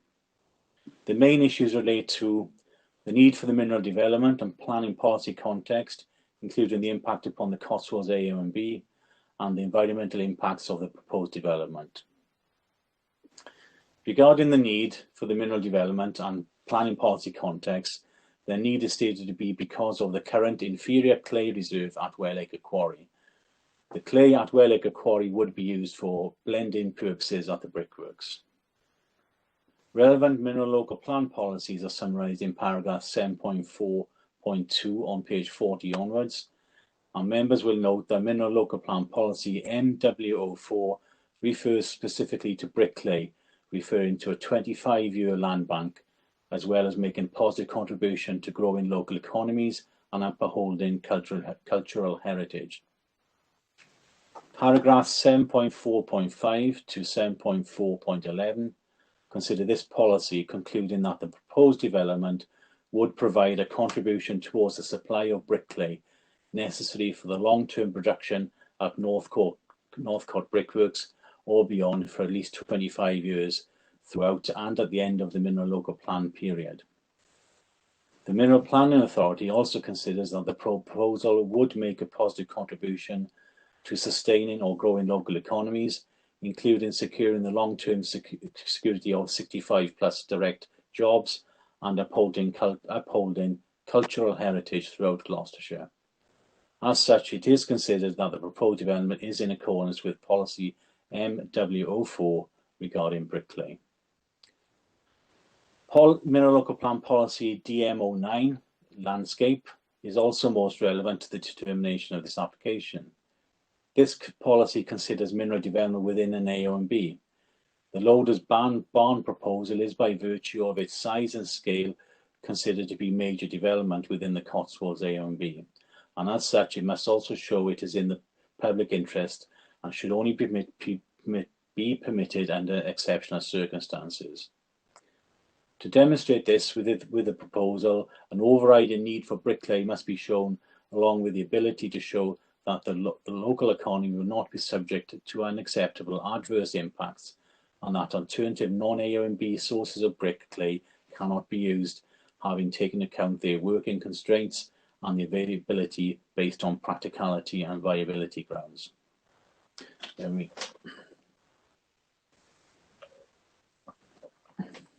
report then goes on to consider in detail policy DM09 on pages 40 to 51, including the Cotswold Conservation Board's objection.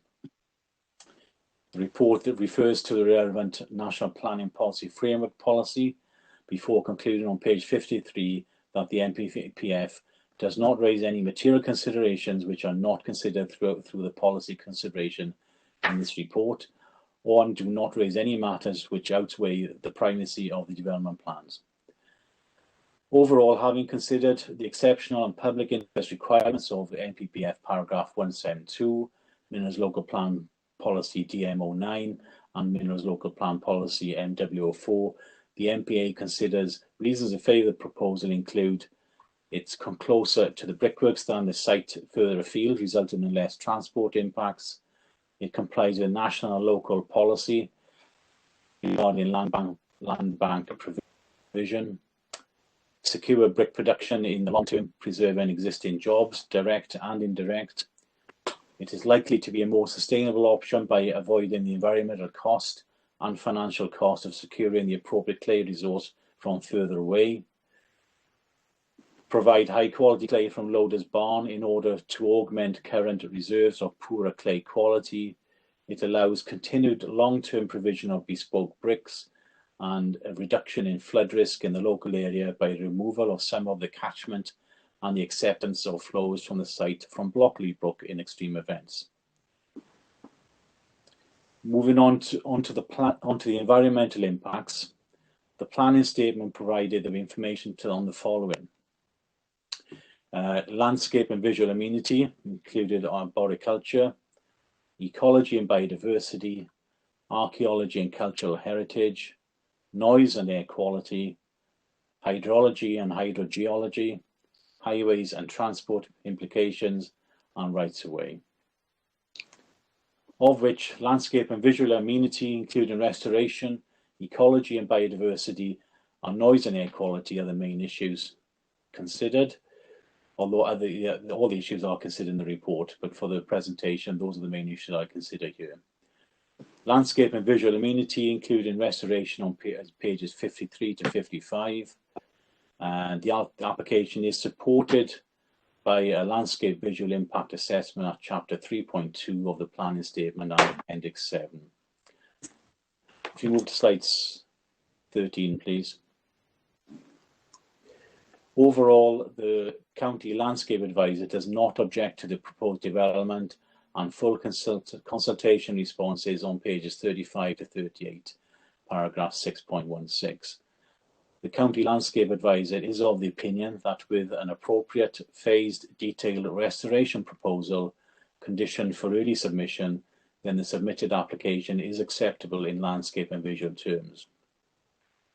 Looking at slide 13 in more detail, the landscape visual impact assessment examining the effects of the proposed development through the change in the landscape.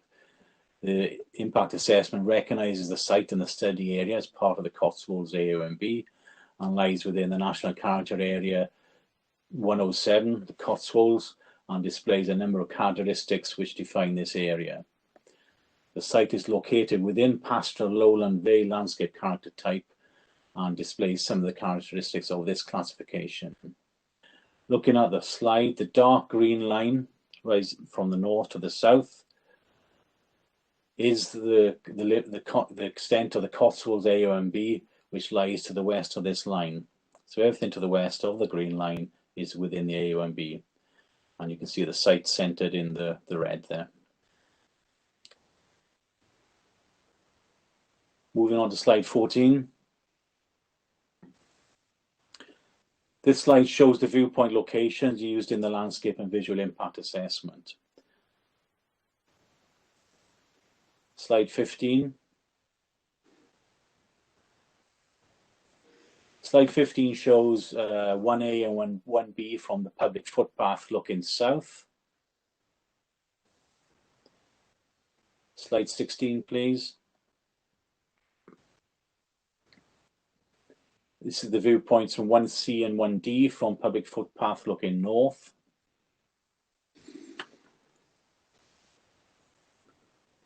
Slide 17, please. This shows viewpoints 1E and 2A from the public footpath looking north towards Wellacre Quarry. And you can see the stacks there of the quarry itself. Slide 18, please.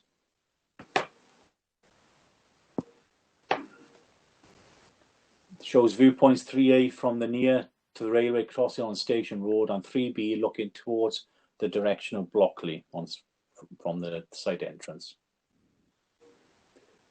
Slide 19, please. This shows viewpoints looking northwestwards towards the existing brickworks from Station Road.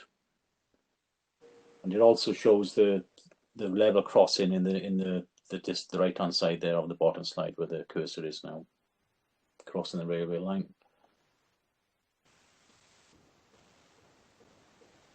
Slide 20, please. This shows the viewpoints 6A and 6B looking northwestwards from Bridleway, 23 running adjacent to the site. Next slide, please.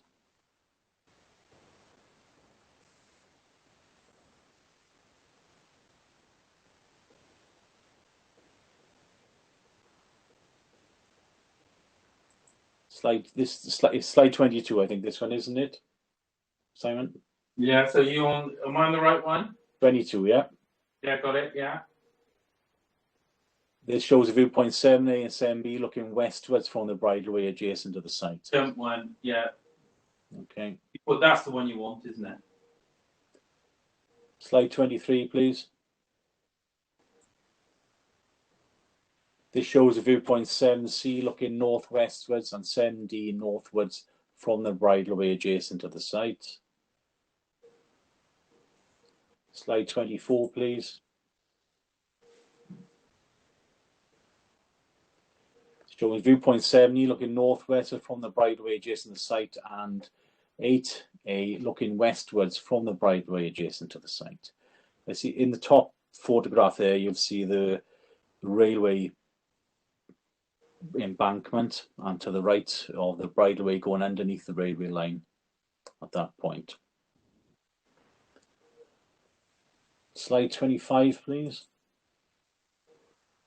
This shows viewpoints 8B looking westwards and 8C looking northwestwards from the bridleway adjacent to the site. And the lower slide shows behind the trees there the railway embankment and the Wellacre Quarry in the distance. Slide 26, please. This shows the submitted site access detail, including the visibility displays and the tree and hedge removal. Slide 27, please. This goes back to the proposed concept restoration plan, which shows the permissive path benefit referred to in detail in paragraph 7.6.14, where it explains how the Mineral Planning Authority considers that the long-term public provision cannot be secured by planning condition alone after the 5-year aftercare period. Overall, this section concludes that having considered the landscape and visual impact during and post-development, the proposed concept restoration and the advice of the County Landscape Advisor, that the proposed development is considered acceptable subject to appropriate restoration and aftercare conditions that will accord with Mineral Local Plan policies DMO9 and MRO1. Thank you. Moving on to noise. Next.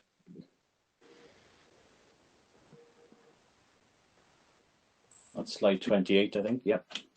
Bear with me.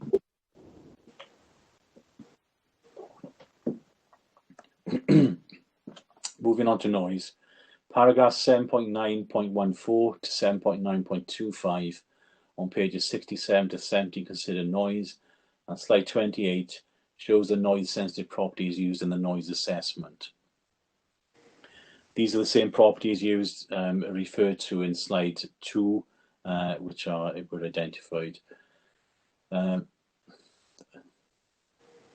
want to go through them again. To the west, we've got Wellacre Farm. To the south of that, we've got Kettles Barn. To the right of that, we've got Stapon Hill Farm. And then finally, we've got Long Meadow in the north, near Paxford.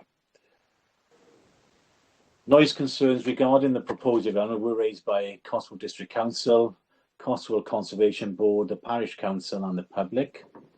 The District Planning Authority, Cotswold District Council stated the cumulative impact of the adjacent quarry works would adversely impact upon the overall tranquility of the OAMB in this location.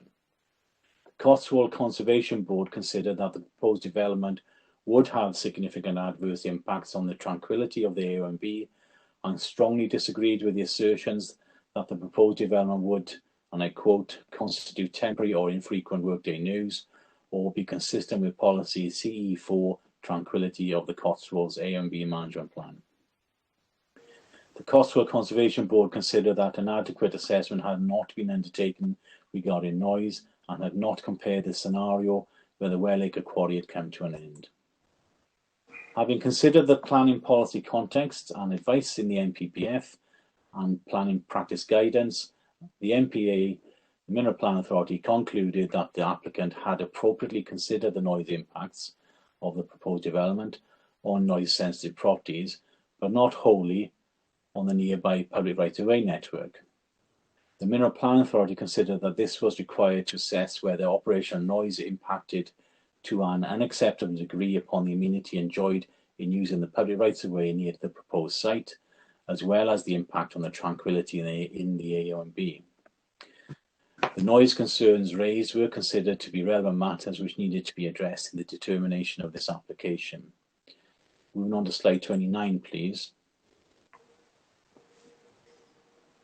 This slide shows the predicted noise levels of the public rights-of-way during routine operations.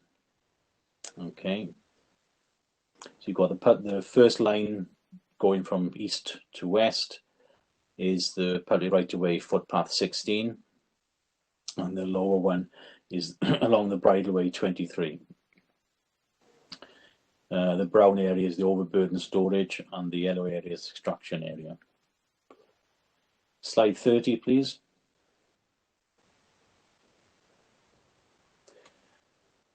This slide shows the predicted noise level at the public rights-of-way during temporary operations. That's the creation and removal of the soil and overburden bins and storage areas, which shows that it's of an elevated level up to the southern boundary in particular. The assessment provided by the county acoustic advisors assessed noise impact on the users of the public rights-of-way 16 and 23.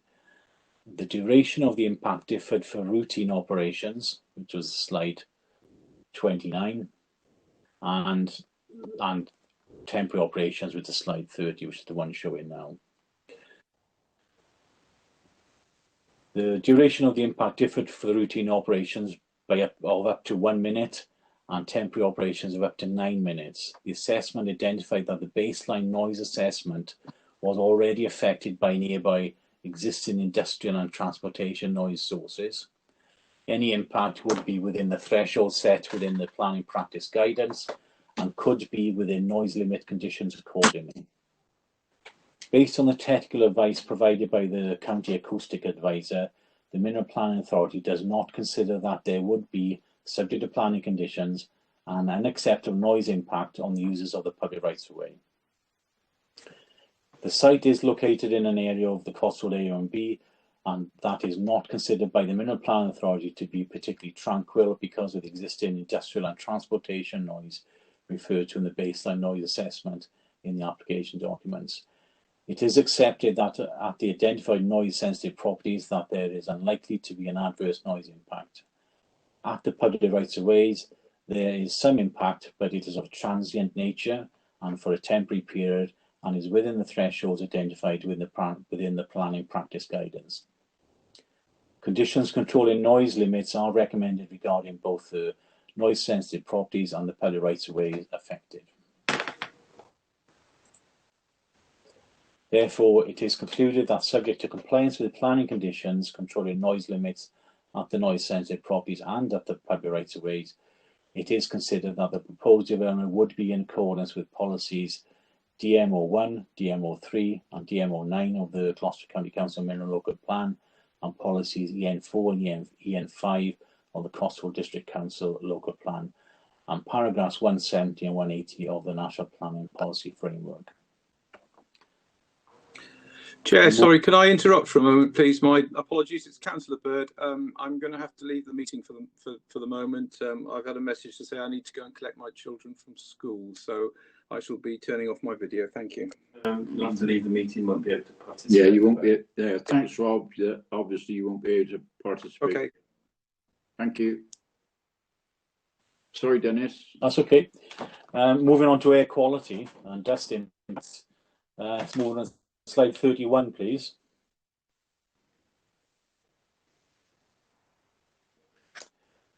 Slide 31 shows the air quality plan site setting and the receptors, which are the R dot, the blue dots, the R numbers. The air quality assessment concluded that there would be no additional traffic movements on the highway network and impacts are negligible. There are no ecological sites of European or national interest close to the site.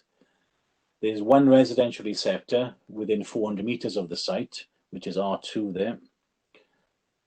It was considered that at worst case, there would be a slight adverse effect on the receptor, and then it was not considered to be a potential breach of air quality objectives at any location. That's the air quality assessment conclusion. The air quality assessment submitted was assessed by the county air quality advisors, and they concluded that the proposed area of extraction and associated activities are a sufficient distance away, that is over 300 metres, from sensitive human health receptors, such that they are unlikely to cause any loss of amenity due to dust emissions during construction and operation, subject to appropriate mitigation being identified and secured.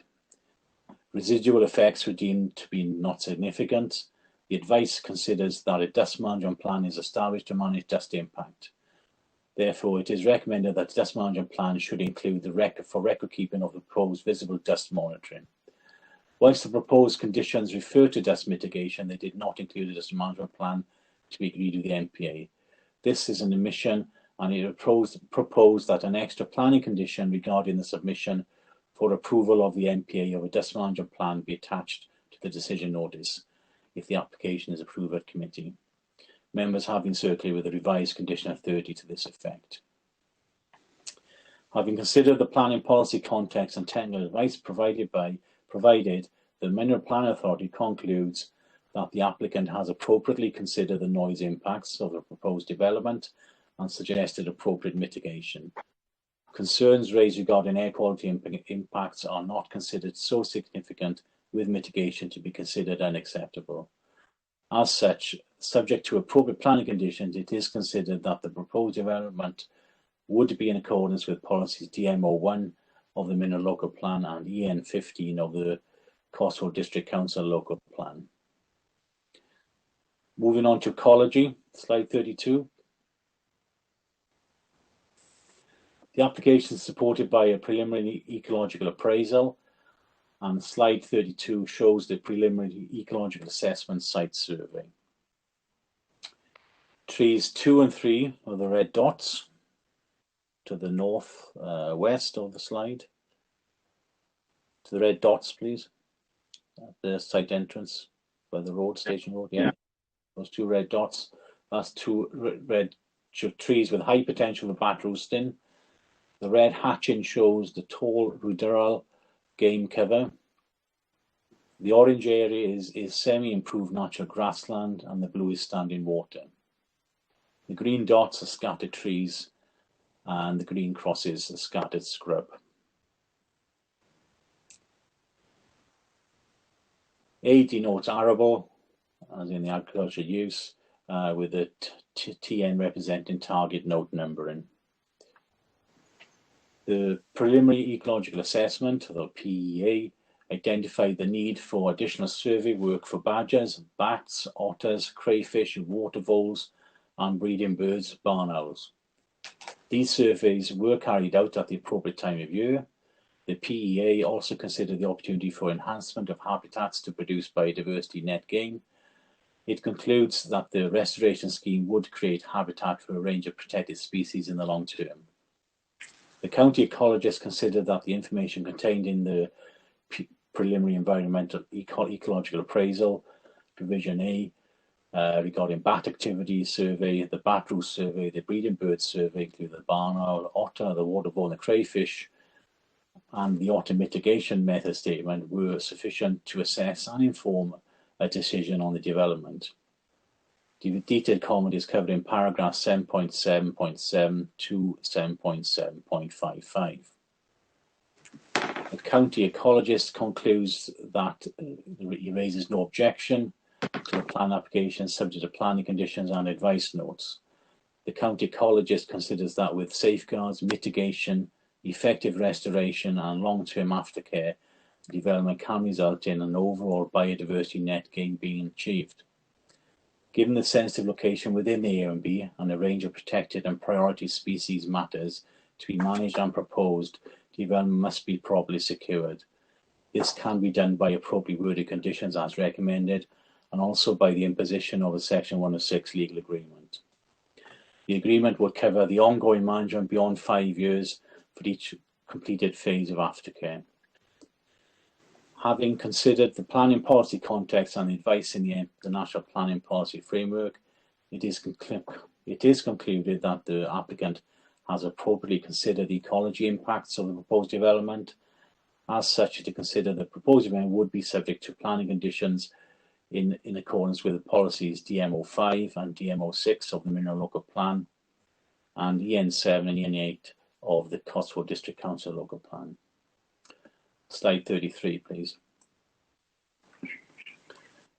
So in conclusion, and in summary, the application seeks removal of 1.4 million tonnes of clay from agricultural land within the Cotswolds AONB. The clay is required for use by the nearby brickworks and would significantly contribute to maintaining the supply of bricks for at least 25 years for such an industrial mineral in accordance with Mineral Local Plan policy. In this respect, the proposed development is in accordance with the mineral policy in the newly adopted Minerals Local Plan. The purpose of the application is to secure the long-term reserve of clay of a sufficient quality for blending purposes with that from the existing Wellacre quarry for use at the brickworks. The applicant states there is a 2-year supply of suitable good quality clay available at Wellacre quarry. The brickworks currently employs 66 employees. It is indicated by the applicant that these jobs are at risk if a source of good clay, quality clay, cannot be secured. The social and economic argument regarding the preservation of a rural employer supports that identified in the AONB management plan. The Mineral Plan Authority agrees with the social and economic case made and is considered to accord with Mineral Local Plan Policy MW04. The application site is by definition located in a sensitive area in that it is within the Cotswolds AONB. It is also considered to be major development. The National Planning Policy Framework Act paragraph 172 identifies great weight should be given to conserving and enhancing landscape and scenic beauty in national parks, the Broads and areas of outstanding natural beauty, which have the highest status of protection in relation to these issues. And it goes on to state that the scale and extent of development within these designated areas should be limited. Planning permission should be refused for major development other than in exceptional circumstances, and it can be demonstrated that the development has public interest. The applicant for circumstances specified has considered the evidence put forward regarding the cost and scope developed by the designated. The Mineral Plan Authority accepts that on practicality and viability grounds there is merit in the case made. Overall, in the planning balance, the Mineral Plan Authority considers that the proposed development does accord with Mineral Local Plan Policy DM09 landscape regarding major development in Part B3 of this policy. The restoration of the site is a material consideration if the extraction of clay is deemed acceptable in the AMB location. The Cotswold Conservation Board has objected to the proposal for the reasons referred to above.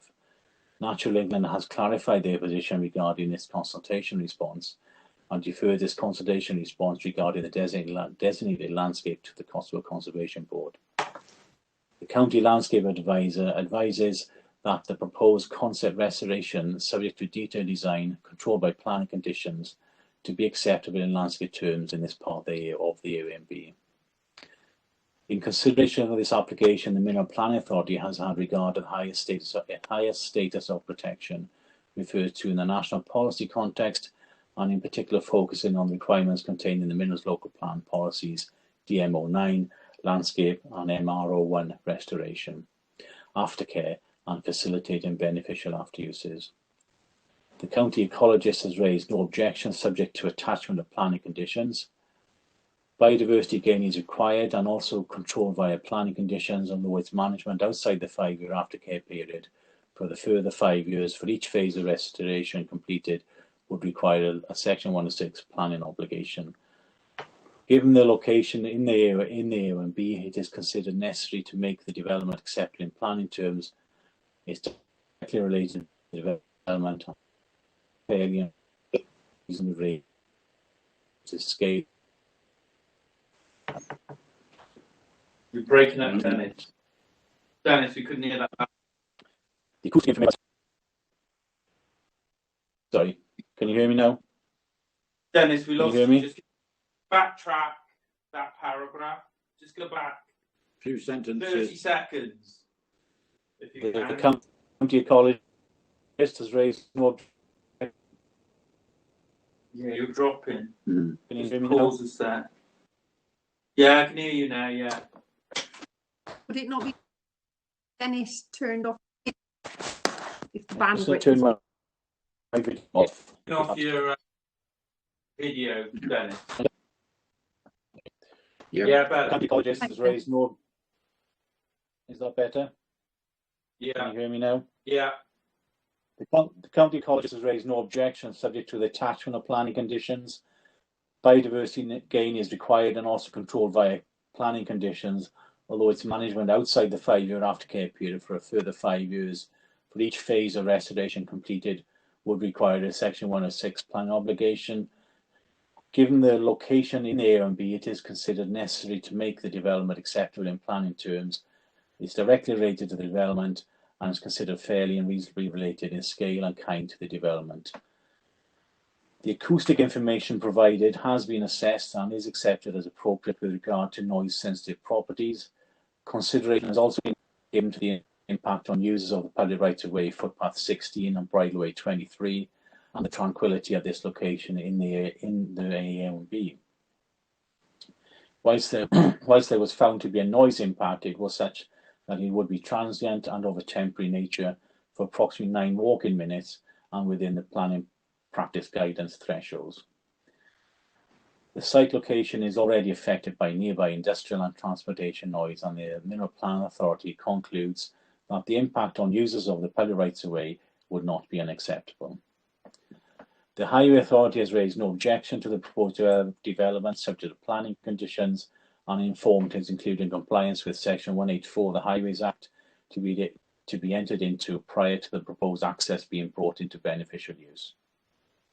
The environmental impacts of the proposed development are able to be managed through planning conditions to acceptable levels, such that they are not expected to give rise to any significant adverse impact on the public and the nearest residential properties. Slide 34, please.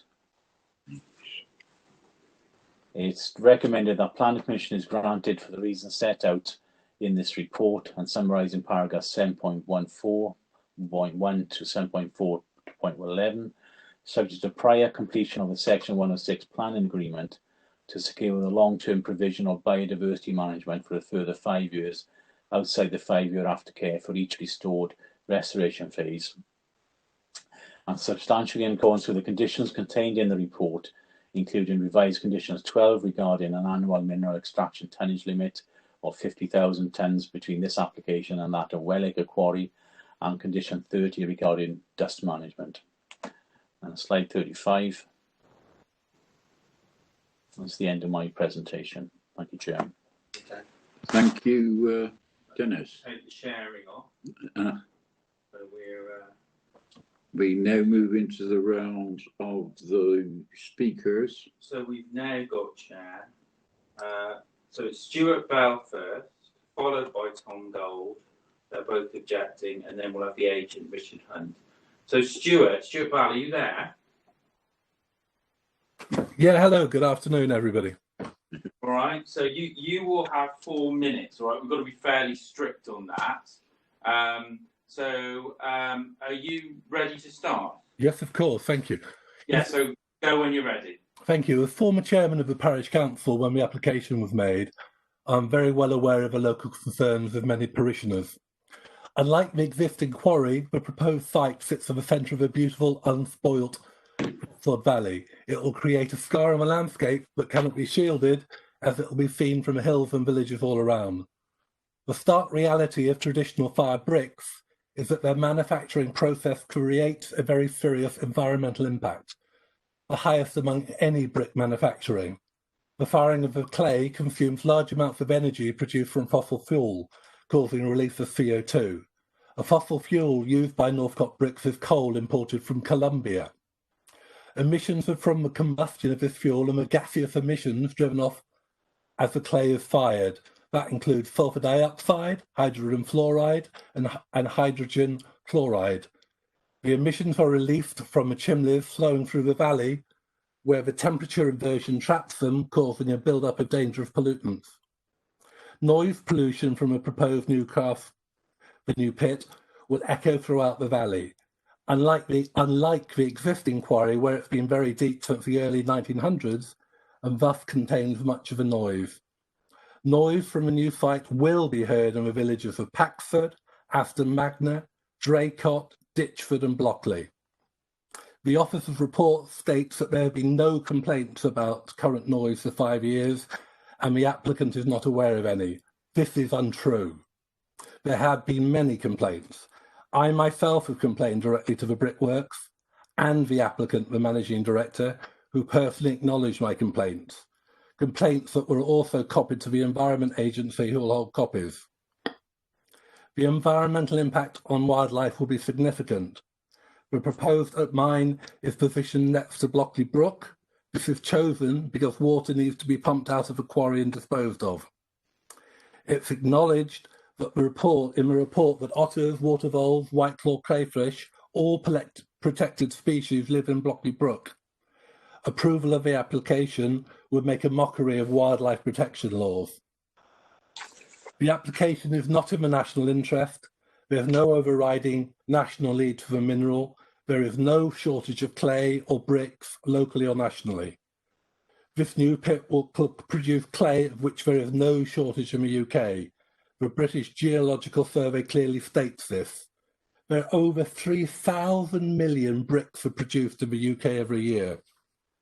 The officer's report asks where else the brickworks could source clay from. The applicant has failed to answer this question. One wonders why. The application is not in the public interest. The Cotswold A&OB should be protected. It's known and loved for its limestone, honeycomb walls and buildings. The Brickworks application makes much of the fact that they say the bricks are used a lot locally. This is not so in the A&OB. Tourism is the lifeblood of the Cotswolds. Why would tourists wish to visit when there are machines producing 108 decibels on a flat valley and the scars seen from all around? There can be little doubt that this application will cause severe harm to the local tourist economy. Loss of employment is always a serious concern, but it's questioned by many if the quarry, Well Acres, is really shortly to be exhausted as claimed. If it were, it should be noted that the employment in the brickworks is mainly minimum wage workers, most of whom travel a distance to work. Workers in brick manufacture face major health problems from exposure to hazardous substances. That includes respiratory disease, occupational asthma, chronic obstructive pulmonary disease, and silicosis, a form of lung fibrosis. Much of that site is already repurposed as a trading estate. If this was increased, there would be many more jobs created without the health hazards involved. Approving this application will lead directly to increased air pollution, noise pollution, water pollution, and destruction of wildlife and habitats, causing significant environmental damage and increased carbon emissions. The UK was the first economy to set a net zero emission by 2050. Time now, Stuart. So can you wrap up? Yep. This application flies in the face of that ambition, and I urge you to reject the application and protect the A&OB, as your decision will affect the parishioners of Paxford, Draycott, Ditchford, Aston Magna and Blockley for generations. Thank you. Thank you, Stuart. Okay. Tom Gold, are you there? Simon, sorry, Mr. Jeremy Mahoney is presenting on. I can see Jeremy Mahoney. So, Jeremy, are you there? He was earlier. Can you come online, Jeremy? Just pause a sec while we get Jeremy online. Yes, I think I'm there now. Yeah, I can hear you. Yeah, we can hear you. So, are you ready to start? Yes, I am indeed. Ready. Okay. So, as you know, I'm speaking on behalf of Mr. and Mrs. Tom Gold, Stapen Hill Farmhouse and neighbouring property. So, Geoffrey Clinton Brown MP's election manifesto stated, sorry, I've hit the wrong button there. I quote, "I shall continue to promote the Cotswolds, which is one of the most attractive parts of England, by supporting the thriving agricultural and tourist industries. We believe this proposed development is not only contrary to the spirit of the local MP's stated aims, but is also not in the public interest. And what's more, the disbenefits to the community and the tourist industry hugely outweigh any benefit, which is limited really only to the applicant. So we doubt the need for the quantity of the end product. To quote from the Builders Merchants Federation, there are more than sufficient stocks of bricks to meet most needs," unquote. Bricks, which are barely used in the Cotswolds anyway, will not be needed so much elsewhere, as both Boris Johnson and Lord Goldsmith state, "build back greener." And when so many shops and offices are vacant in our cities, the housing stock will be filled by conversion rather than new build. Ergo, we shall need fewer bricks, not more. So by compromising an asset of nature, however thoughtfully and sympathetically you do so, you lose that asset forever. The damage is irreversible, particularly as in this case, the proposed act of recovery, the creation of a lake or reservoir, is entirely inconsistent with the fact that the piece of land is in an area of pastoral lowland vale.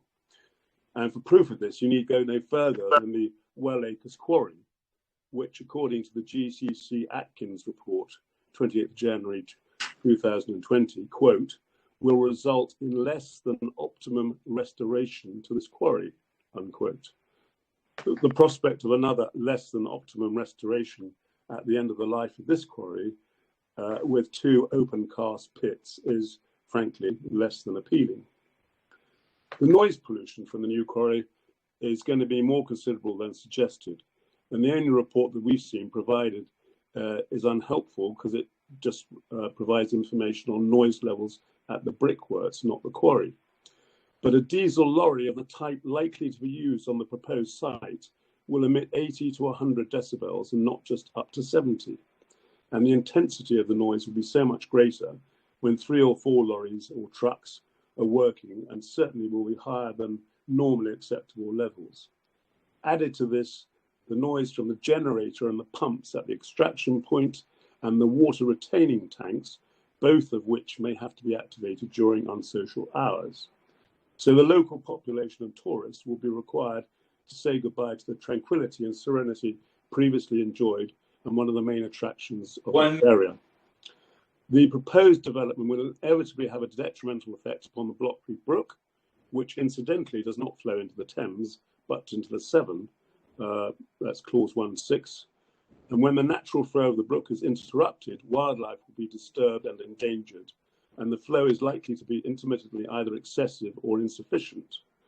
And when it's excessive, the prospect of flooding looms. Clause 7.11.9 is incorrect. The Golds can confirm there have been flooding on many, many occasions over the last 20 years. So finally, and to summarise, there is no need for this project. The disbenefits of, there are significant disbenefits to this development in an area of outstanding natural beauty, of noise pollution, the loss of agricultural land, the inevitable loss of tourists in the area, disruption of the waterway, and the loss of tranquility generally. We don't need to consult Extinction Rebellion on the effects of interfering with nature. We interfere at our peril and to our cost. The proposed development is not in the public interest. It is solely in the private interest of the applicant and is indeed contrary to the welfare and well-being of the general public. Thank you. Okay, thank you, Jeremy. So the next person to speak is the agent, Richard Hunt. Richard, are you there? Did you come online? I am, yes. Okay, so you've got 5 minutes, so start when you're ready. Thank you. I really don't want to get into a slanging match and starting to contradict the previous 2 speakers, but there are a couple of points which I think need correcting. The first is that coal is not purchased by the applicant from Colombia.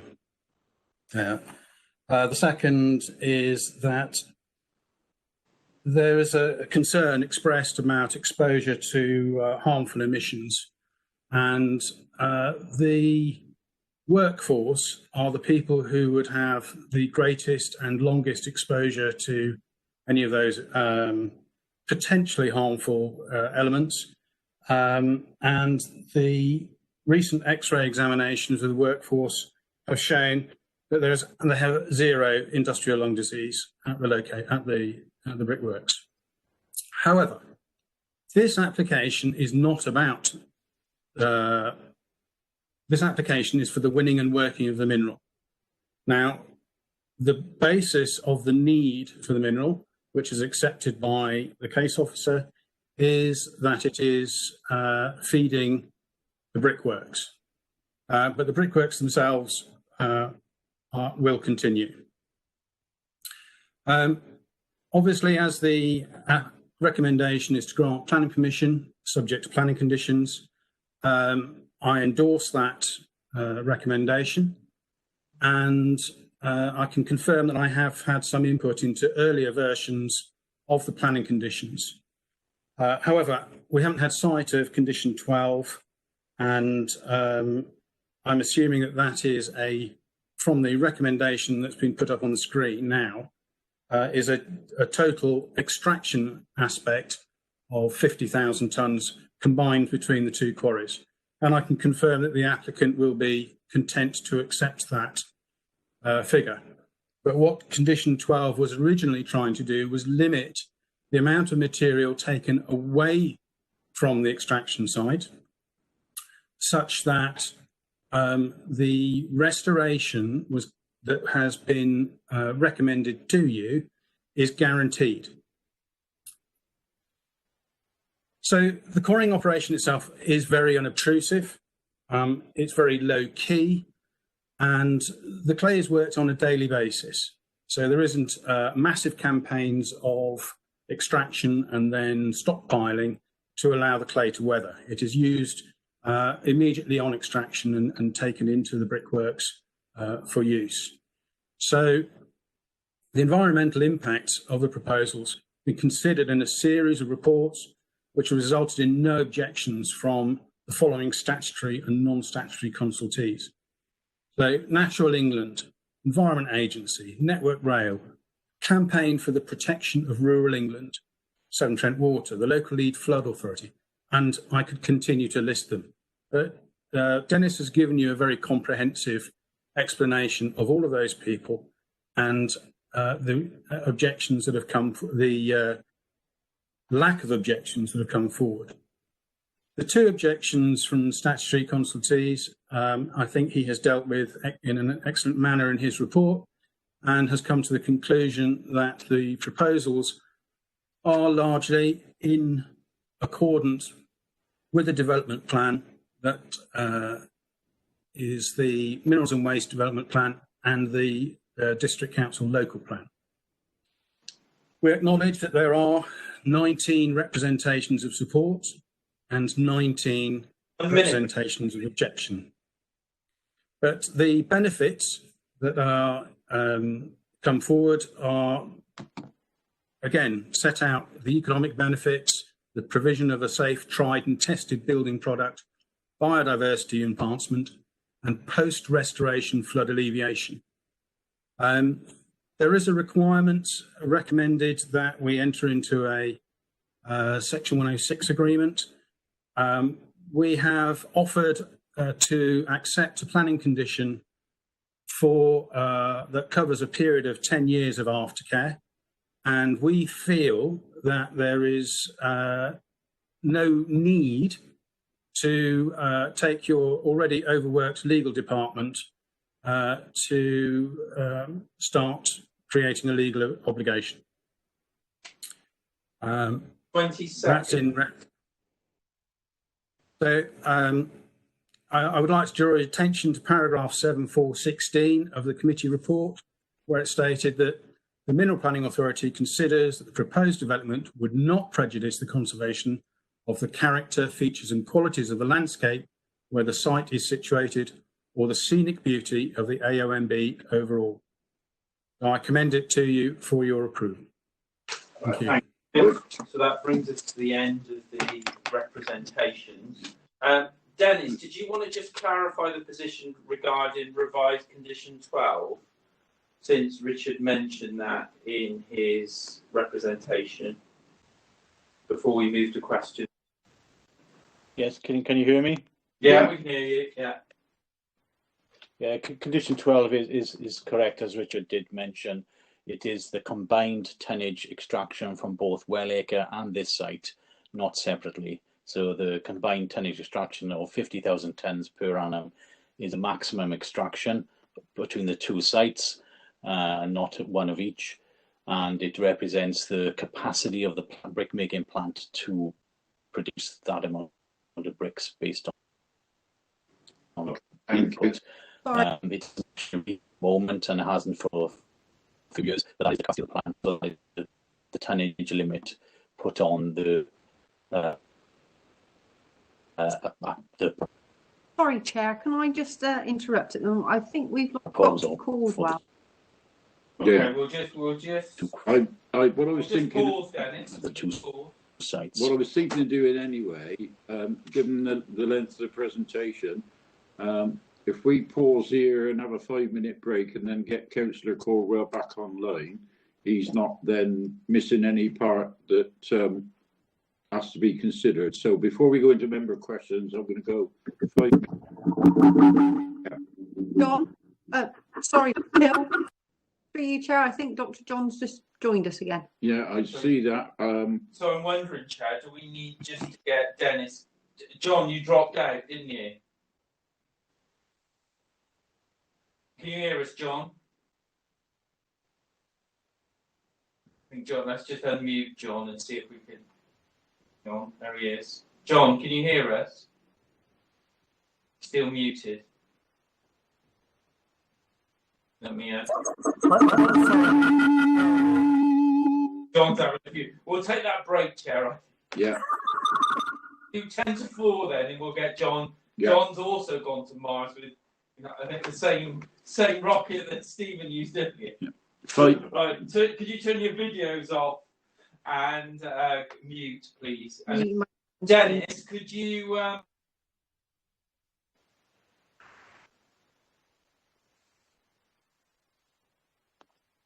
Simon's got one.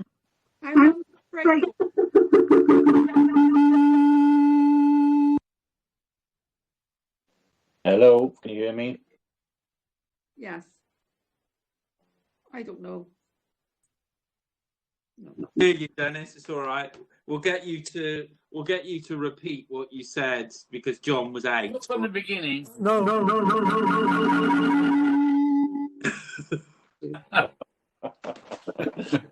repeat the whole thing. No, just about that condition. All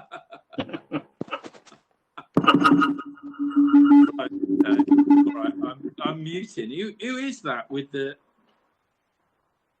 and he's certainly in a crazy place. Let me mute John. Well, maybe John disconnect and reconnect. I think. Let's try you one more time. I just ask members, please, if you've got a mobile phone and it's close to your iPad, can you please move it away? I'm just wondering whether or not that's what we're getting the feedback from. Yeah. Thank you. And if you can mute your microphones, please. Thank you very much.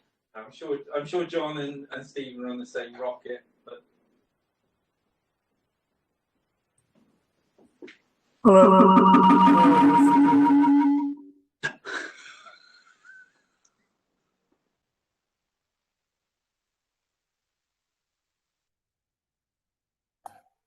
It's a good job we've got Fastershire, isn't it?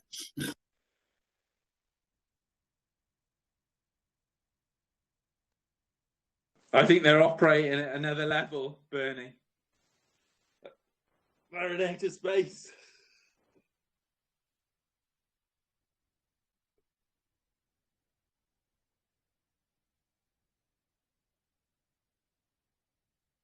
We're all gone quiet now. Can you hear me now again?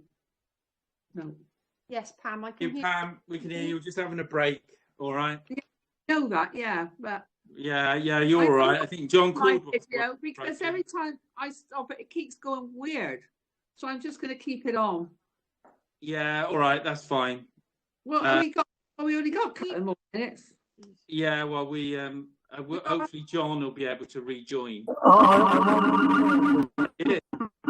There is loads of feedback, John. Loads of feedback from your end. Yeah, I don't know why. That's better. I don't know why.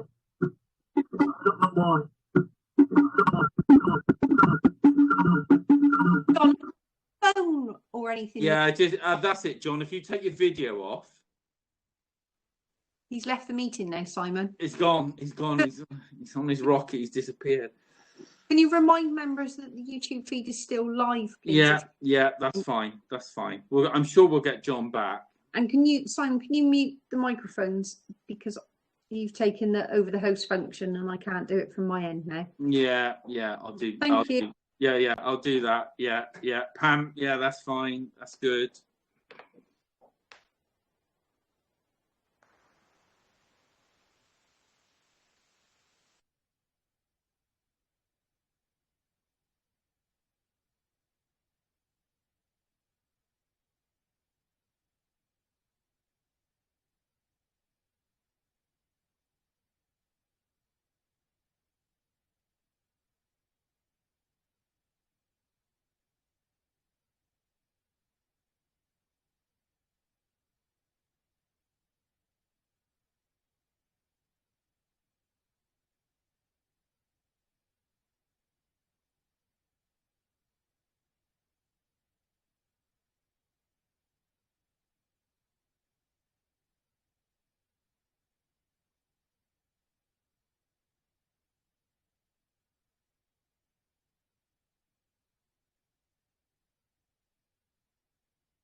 Alan, Councillor Priest, sorry, can you confirm if you're back in the meeting room now, please? I'm still here, Andrea, thank you. You are. Thanks, Alan. And Councillor Morgan, have you rejoined?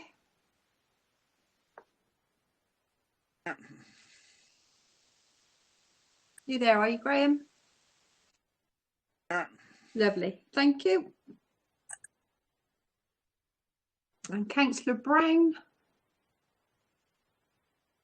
I'm still here. Lovely. John's okay. You speak, John, you okay? Can you hear me? Am I normal now? You're back from Mars. Yeah, it dropped out, but I heard all the presentation. It just froze on me the screen, so I tried to get out, and I got back twice, I think, which was the issue. Did you hear what Dennis said on the condition? Yeah, I heard all of Dennis's presentation. Fine. But the extra bit on the condition you heard as well. Yeah, well, I'd seen that on screen anyway, and I helped to write that, I think. Right, okay, that's fine. That's good. Yeah, that's fine. I'm content then, as long as you're content that you heard everything. Yeah, I heard everything. So. Yeah, thank you. So we now move into members' questions. If you can use the hands to indicate. Should we just check with Andy? We got everybody, Andy? We have, yeah. I've just checked. Okay, well, let's go. And I'm looking for hands going up then on the screen. Questions. So if you use the function. Hang on, I'm losing people. So let's see. We've got. Okay, Councillor Graham Morgan is the first person with a hand up. Graham. Can you hear me? Yes. Yeah. Yeah, we can hear you, Graham. Yeah. You know, I got is this clay specialist clay for like engineering type bricks? Because there are some clays you can get that just produce bricks like the ones in Siniford area used to. The one brickworks there is no longer operational. And then we got another brickworks that's still operational that produce what they call engineering bricks, which you've got to have a specialized clay for. And I'm thinking, is this the same type of operation that produces more specialist bricks? So Dennis. Hello, can you hear me? Yeah, we can hear you. Yeah, yes, two things there, Councillor. The clay source is dependent on its physical and chemical properties. So every clay source is slightly different depending on, obviously, the geology in effect. I know I'm aware of the Forest of Dean brick making process, and that's a different type of clay source anyway. Part of the necessity for the clay to be a particular type is not the case as far as I'm aware. However, the specialist brick side of it is because of the heritage nature of the bricks as opposed to the clay itself. However, colouring would affect that, and the way it's fired depends on obviously the physical and the chemical properties of the source itself. Just thought I'd ask, Dennis, because the two brickworks we used to have, we got one, as I said, no longer operational. The one used to use colliery spoil from colliery mudstone from colliery waste tips, and the other obviously uses a specialist blue clay, which has to be sought in special areas. Thank you for your answer. Okay, Graham. Can you lower your hand? Is that all right? And we've got Councillor Alan Priest. Thank you, Simon. Thank you, Chairman. I don't know what other members think. But this is an application that was crying out, certainly for a site visit. That's what I think, anyway. From a slightly different angle, I think all members will recall the tremendous tragedy that took place in Scotland on the 12th of August at Stonehaven, where a derailment of a train due to a landslide caused the death of 3 people. Since then, Network Rail have been forced to join forces with 2 independent task groups led by experts who were looking at the ways that Network Rail manages its cuttings and its embankments and the way it responds to adverse weather. The material washed onto the track certainly caused the problem in Stonehaven, and a couple of days later, the same sort of incident, this time without any loss of life, happened down in Hampshire. Now, I do think we should be mindful, bearing in mind Network Rail's initial statement and then their secondary statement, just to ask them if the remit of the task group and the findings of the task group will impact or change this statement. This is the Cotswold main line, and I do think we should seek clarification. I believe it would be remiss of us to ignore the situation because you never know what happens in the type of weather we're receiving at the moment. Thank you, Chairman. Yeah, because we're in questions. I'll see if I can get a response to that, Councillor Priest. Dennis? Yes, if members look at page 27 of the planning report, paragraph 6.7, that gives us Network Rail's consultation response to the application, recommending there's no objection subject to conditions which are on the report, and there's informative notes as well attached to the end of the recommendation. So Dennis, that's page 209 in the main pack. I don't have that. I've got, if you look at paragraph 6.7, that's the Network Rail. Yeah. Yes, it is 209. Yeah. Yeah, can I come back, please? Yeah, I've totally read that, but these two events have superseded that statement by Network Rail. And as I said, there's task forces subsequently be set up. I would just like to know if Network Rail could give us some indication of whether the task force will strengthen any provision they put in on relevant planning applications next to their land. I say I don't know about that. I say you can only go on what they've given me, and said the conditions are for the protection of the railway asset. And anyone who works within 20 metres of that, they need to know about. I think if you look at the informative at the end of the planning report, it does refer to that, and there are conditions itself on Network Rail's assets being protected. Any other hand that? So Alan, I don't think you can. There's nothing else you wanted to ask? No, but I'm still mindful of the current situation that's going on. That's superseded, as I said, the statements that Network Rail have provided previously before the incidents that precluded the formation of the task group. Okay. Will you lower your hand now? We've got Councillor John Caldwell.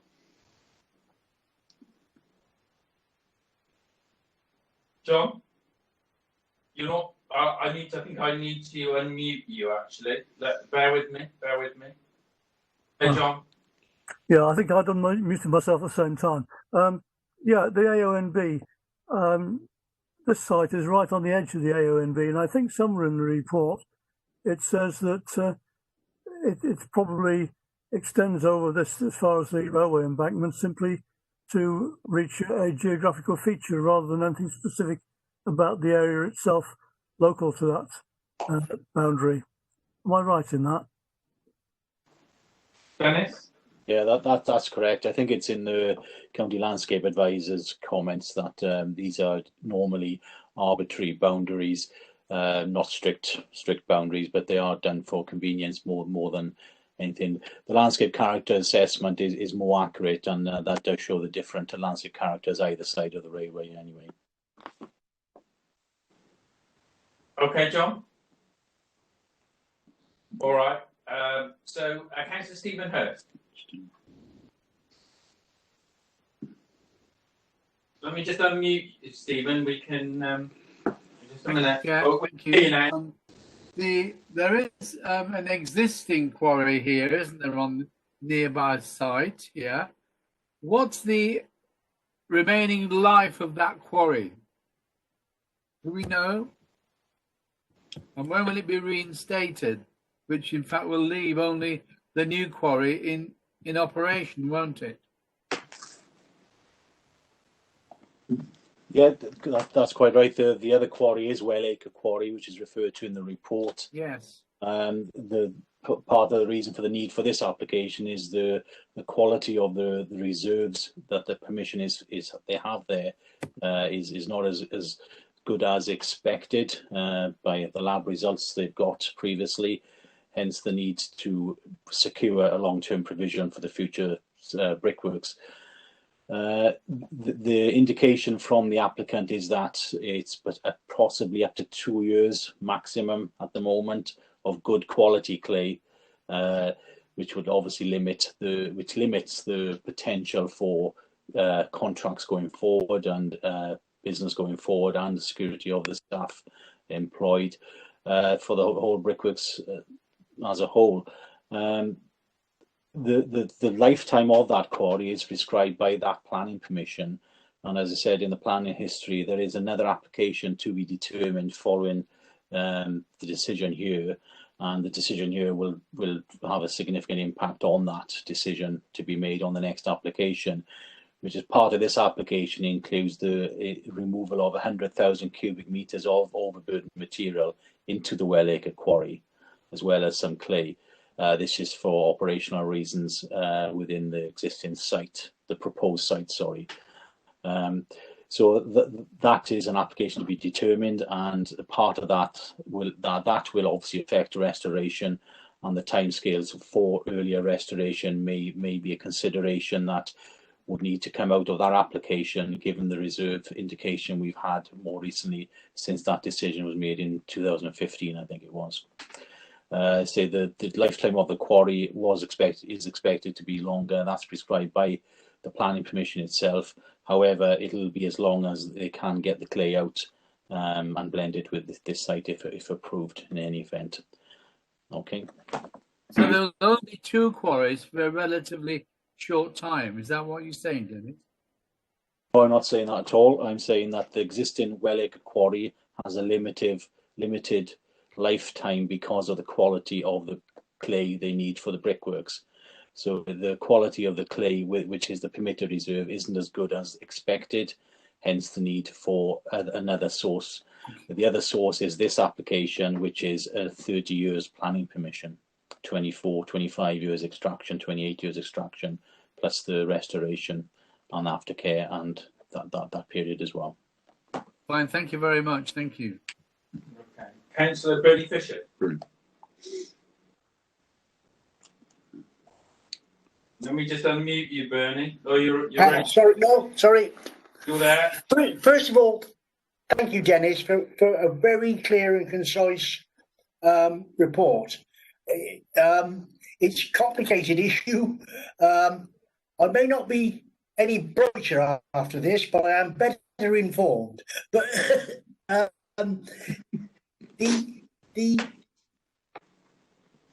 surely the real thing is the extraction of the clay. We've been misled by about what the brick factory and things like that. It obviously complies with regulations, and we mustn't lose sight that what we're dealing with here is the extraction of clay, nothing else.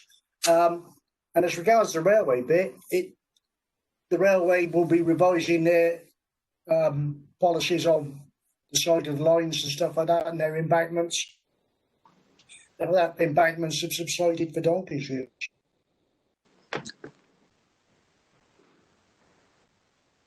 We're losing you then. We're losing you. Are you okay, Bernie? Is there anything else you wanted to ask? Wasn't a question in it. No, I think it was just a comment, wasn't it? Yeah. Yeah. Next. Hang on. I think we just lost Bernie there a minute. Well, let's go to the next member and then I'll bring Bernie back in. We haven't got any other. So we haven't got any other members that have indicated to speak. So Bernie, you comfortable? Anything else you wanted to ask?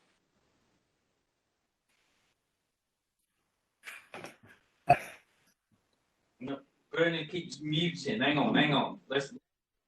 Questions. If we're out of questions, I would like. Well, he's muted again. Hang on. Just speak now, Bernie. How's that? That's better. Yeah.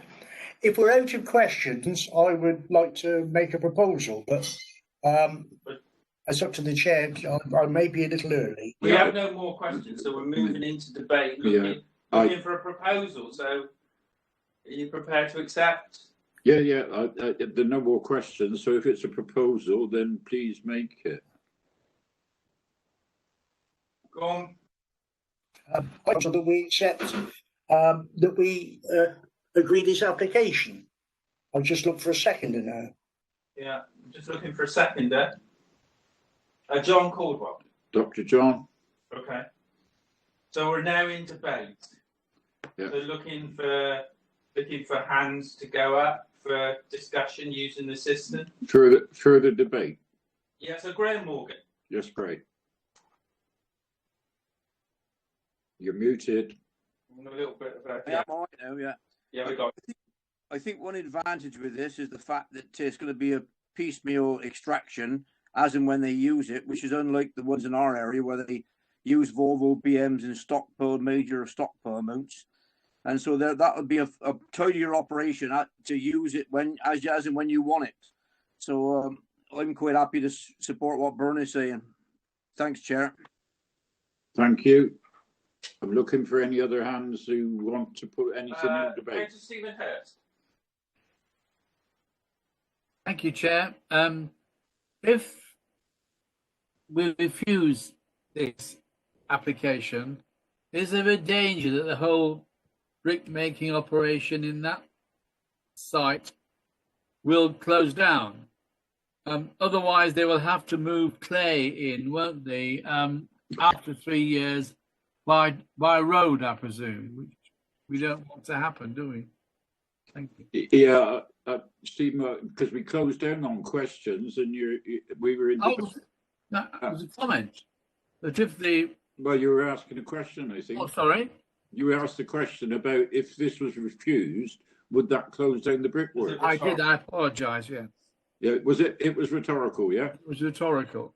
Thank you. So that was a statement. Yeah. Okay. I'm looking at any more into debate. So I just ask if Stephen could you lower your hand, Stephen? Same with you, Graham. No other members indicating to speak at the moment. So we have a proposal that's been moved by Councillor Bernie Fisher and seconded by Councillor John Caldwell to approve the application.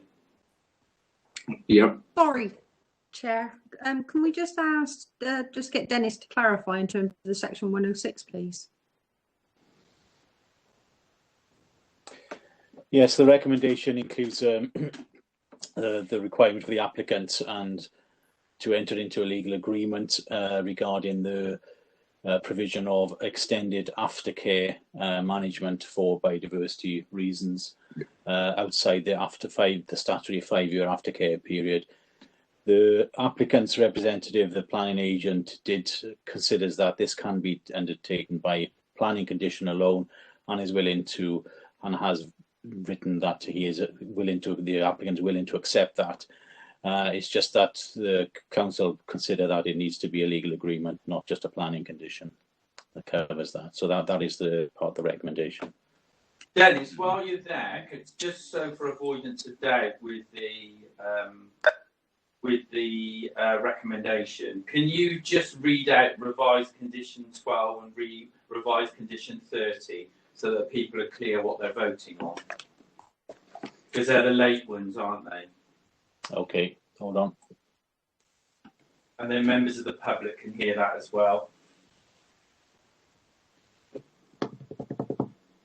Right, revised condition 12 would say the combined total tonnage of clay extracted from Loder's Barn and Dwellick Quarry, as indicated by the red and blue lines on drawing number M17.148.D.015 revision B, dated October 2019, shall not exceed 50,000 tonnes in any calendar year, January to December, and no more than a total of 100,000 cubic metres of overburden shall be removed from the Loder's Barn site.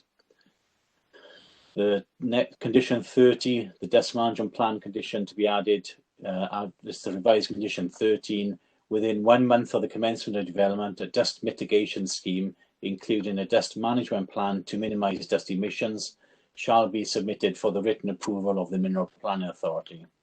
The scheme shall include details of all dust suppression measures and the methods to monitor emissions of dust arising from the development, including the mitigation measures identified in the submitted air quality assessment report dated November 2019, reference 01.0142.001 version 2. The scheme shall then be implemented as approved, with the approved dust suppression measures being retained for the duration of the development hereby permitted. Right, thanks, Dennis. But so members are clear now what they're voting on, including those conditions. So we've got no one else requesting to speak. So if you're happy, Chair, we can move to the vote. We can formally vote. So as moved by Councillor Fisher and seconded by Councillor Caldwell. So what I will do, as before, I will go through you all. Can you clearly indicate for, against, or abstain? Robert Bird is no longer with us. So starting with David Brown. David? Yeah, 4. 4. John Caldwell. 4. 4. Bernie Fisher. 4.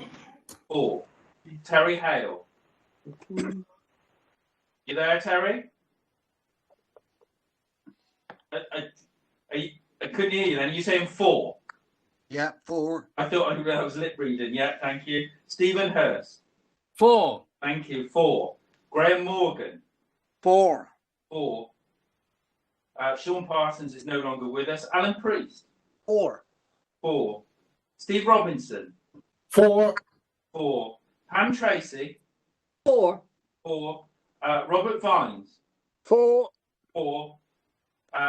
Phil Alford, Chair. To make it unanimous, 4. 4. So it's unanimously in favour of the application. Okay. So that application is approved. So that brings us to the end of the business, Chair. Yeah. Yes, it does bring us to the end of our somewhat long agenda. I'm going to thank members for indulgence. Those that kindly, Robert, who kindly wasn't in the first one, came in for the second one, and those that declared interest. I think my reflection on the day, and I will run it past, shall we say, the development team. It could be that in future we'll look at applications and try and time them out. You can never guarantee timing, but it has been a long day, and I am very conscious that there's a lot of detail, and members sometimes, we're not all youngsters, we do tire. And I think looking at agenda setting in the future, Graham, John and myself will take that up with officers, but thank the officers for the quality of the reports and Democratic Service who help us carry these applications through online. But thank you for your indulgence. Terry, happy birthday for tomorrow. Yeah, same to you, Phil. Yeah, we share a birthday. Happy birthday, Chair. Happy birthday, old butt. Yes. It's mine as well. Oh, is it? Yeah, thanks for everybody. Bye. Happy birthday, Steve. Bye. Cheers. Bye-bye. Bye-bye. Thanks for everybody. Bye-bye. Yeah, Bye-bye.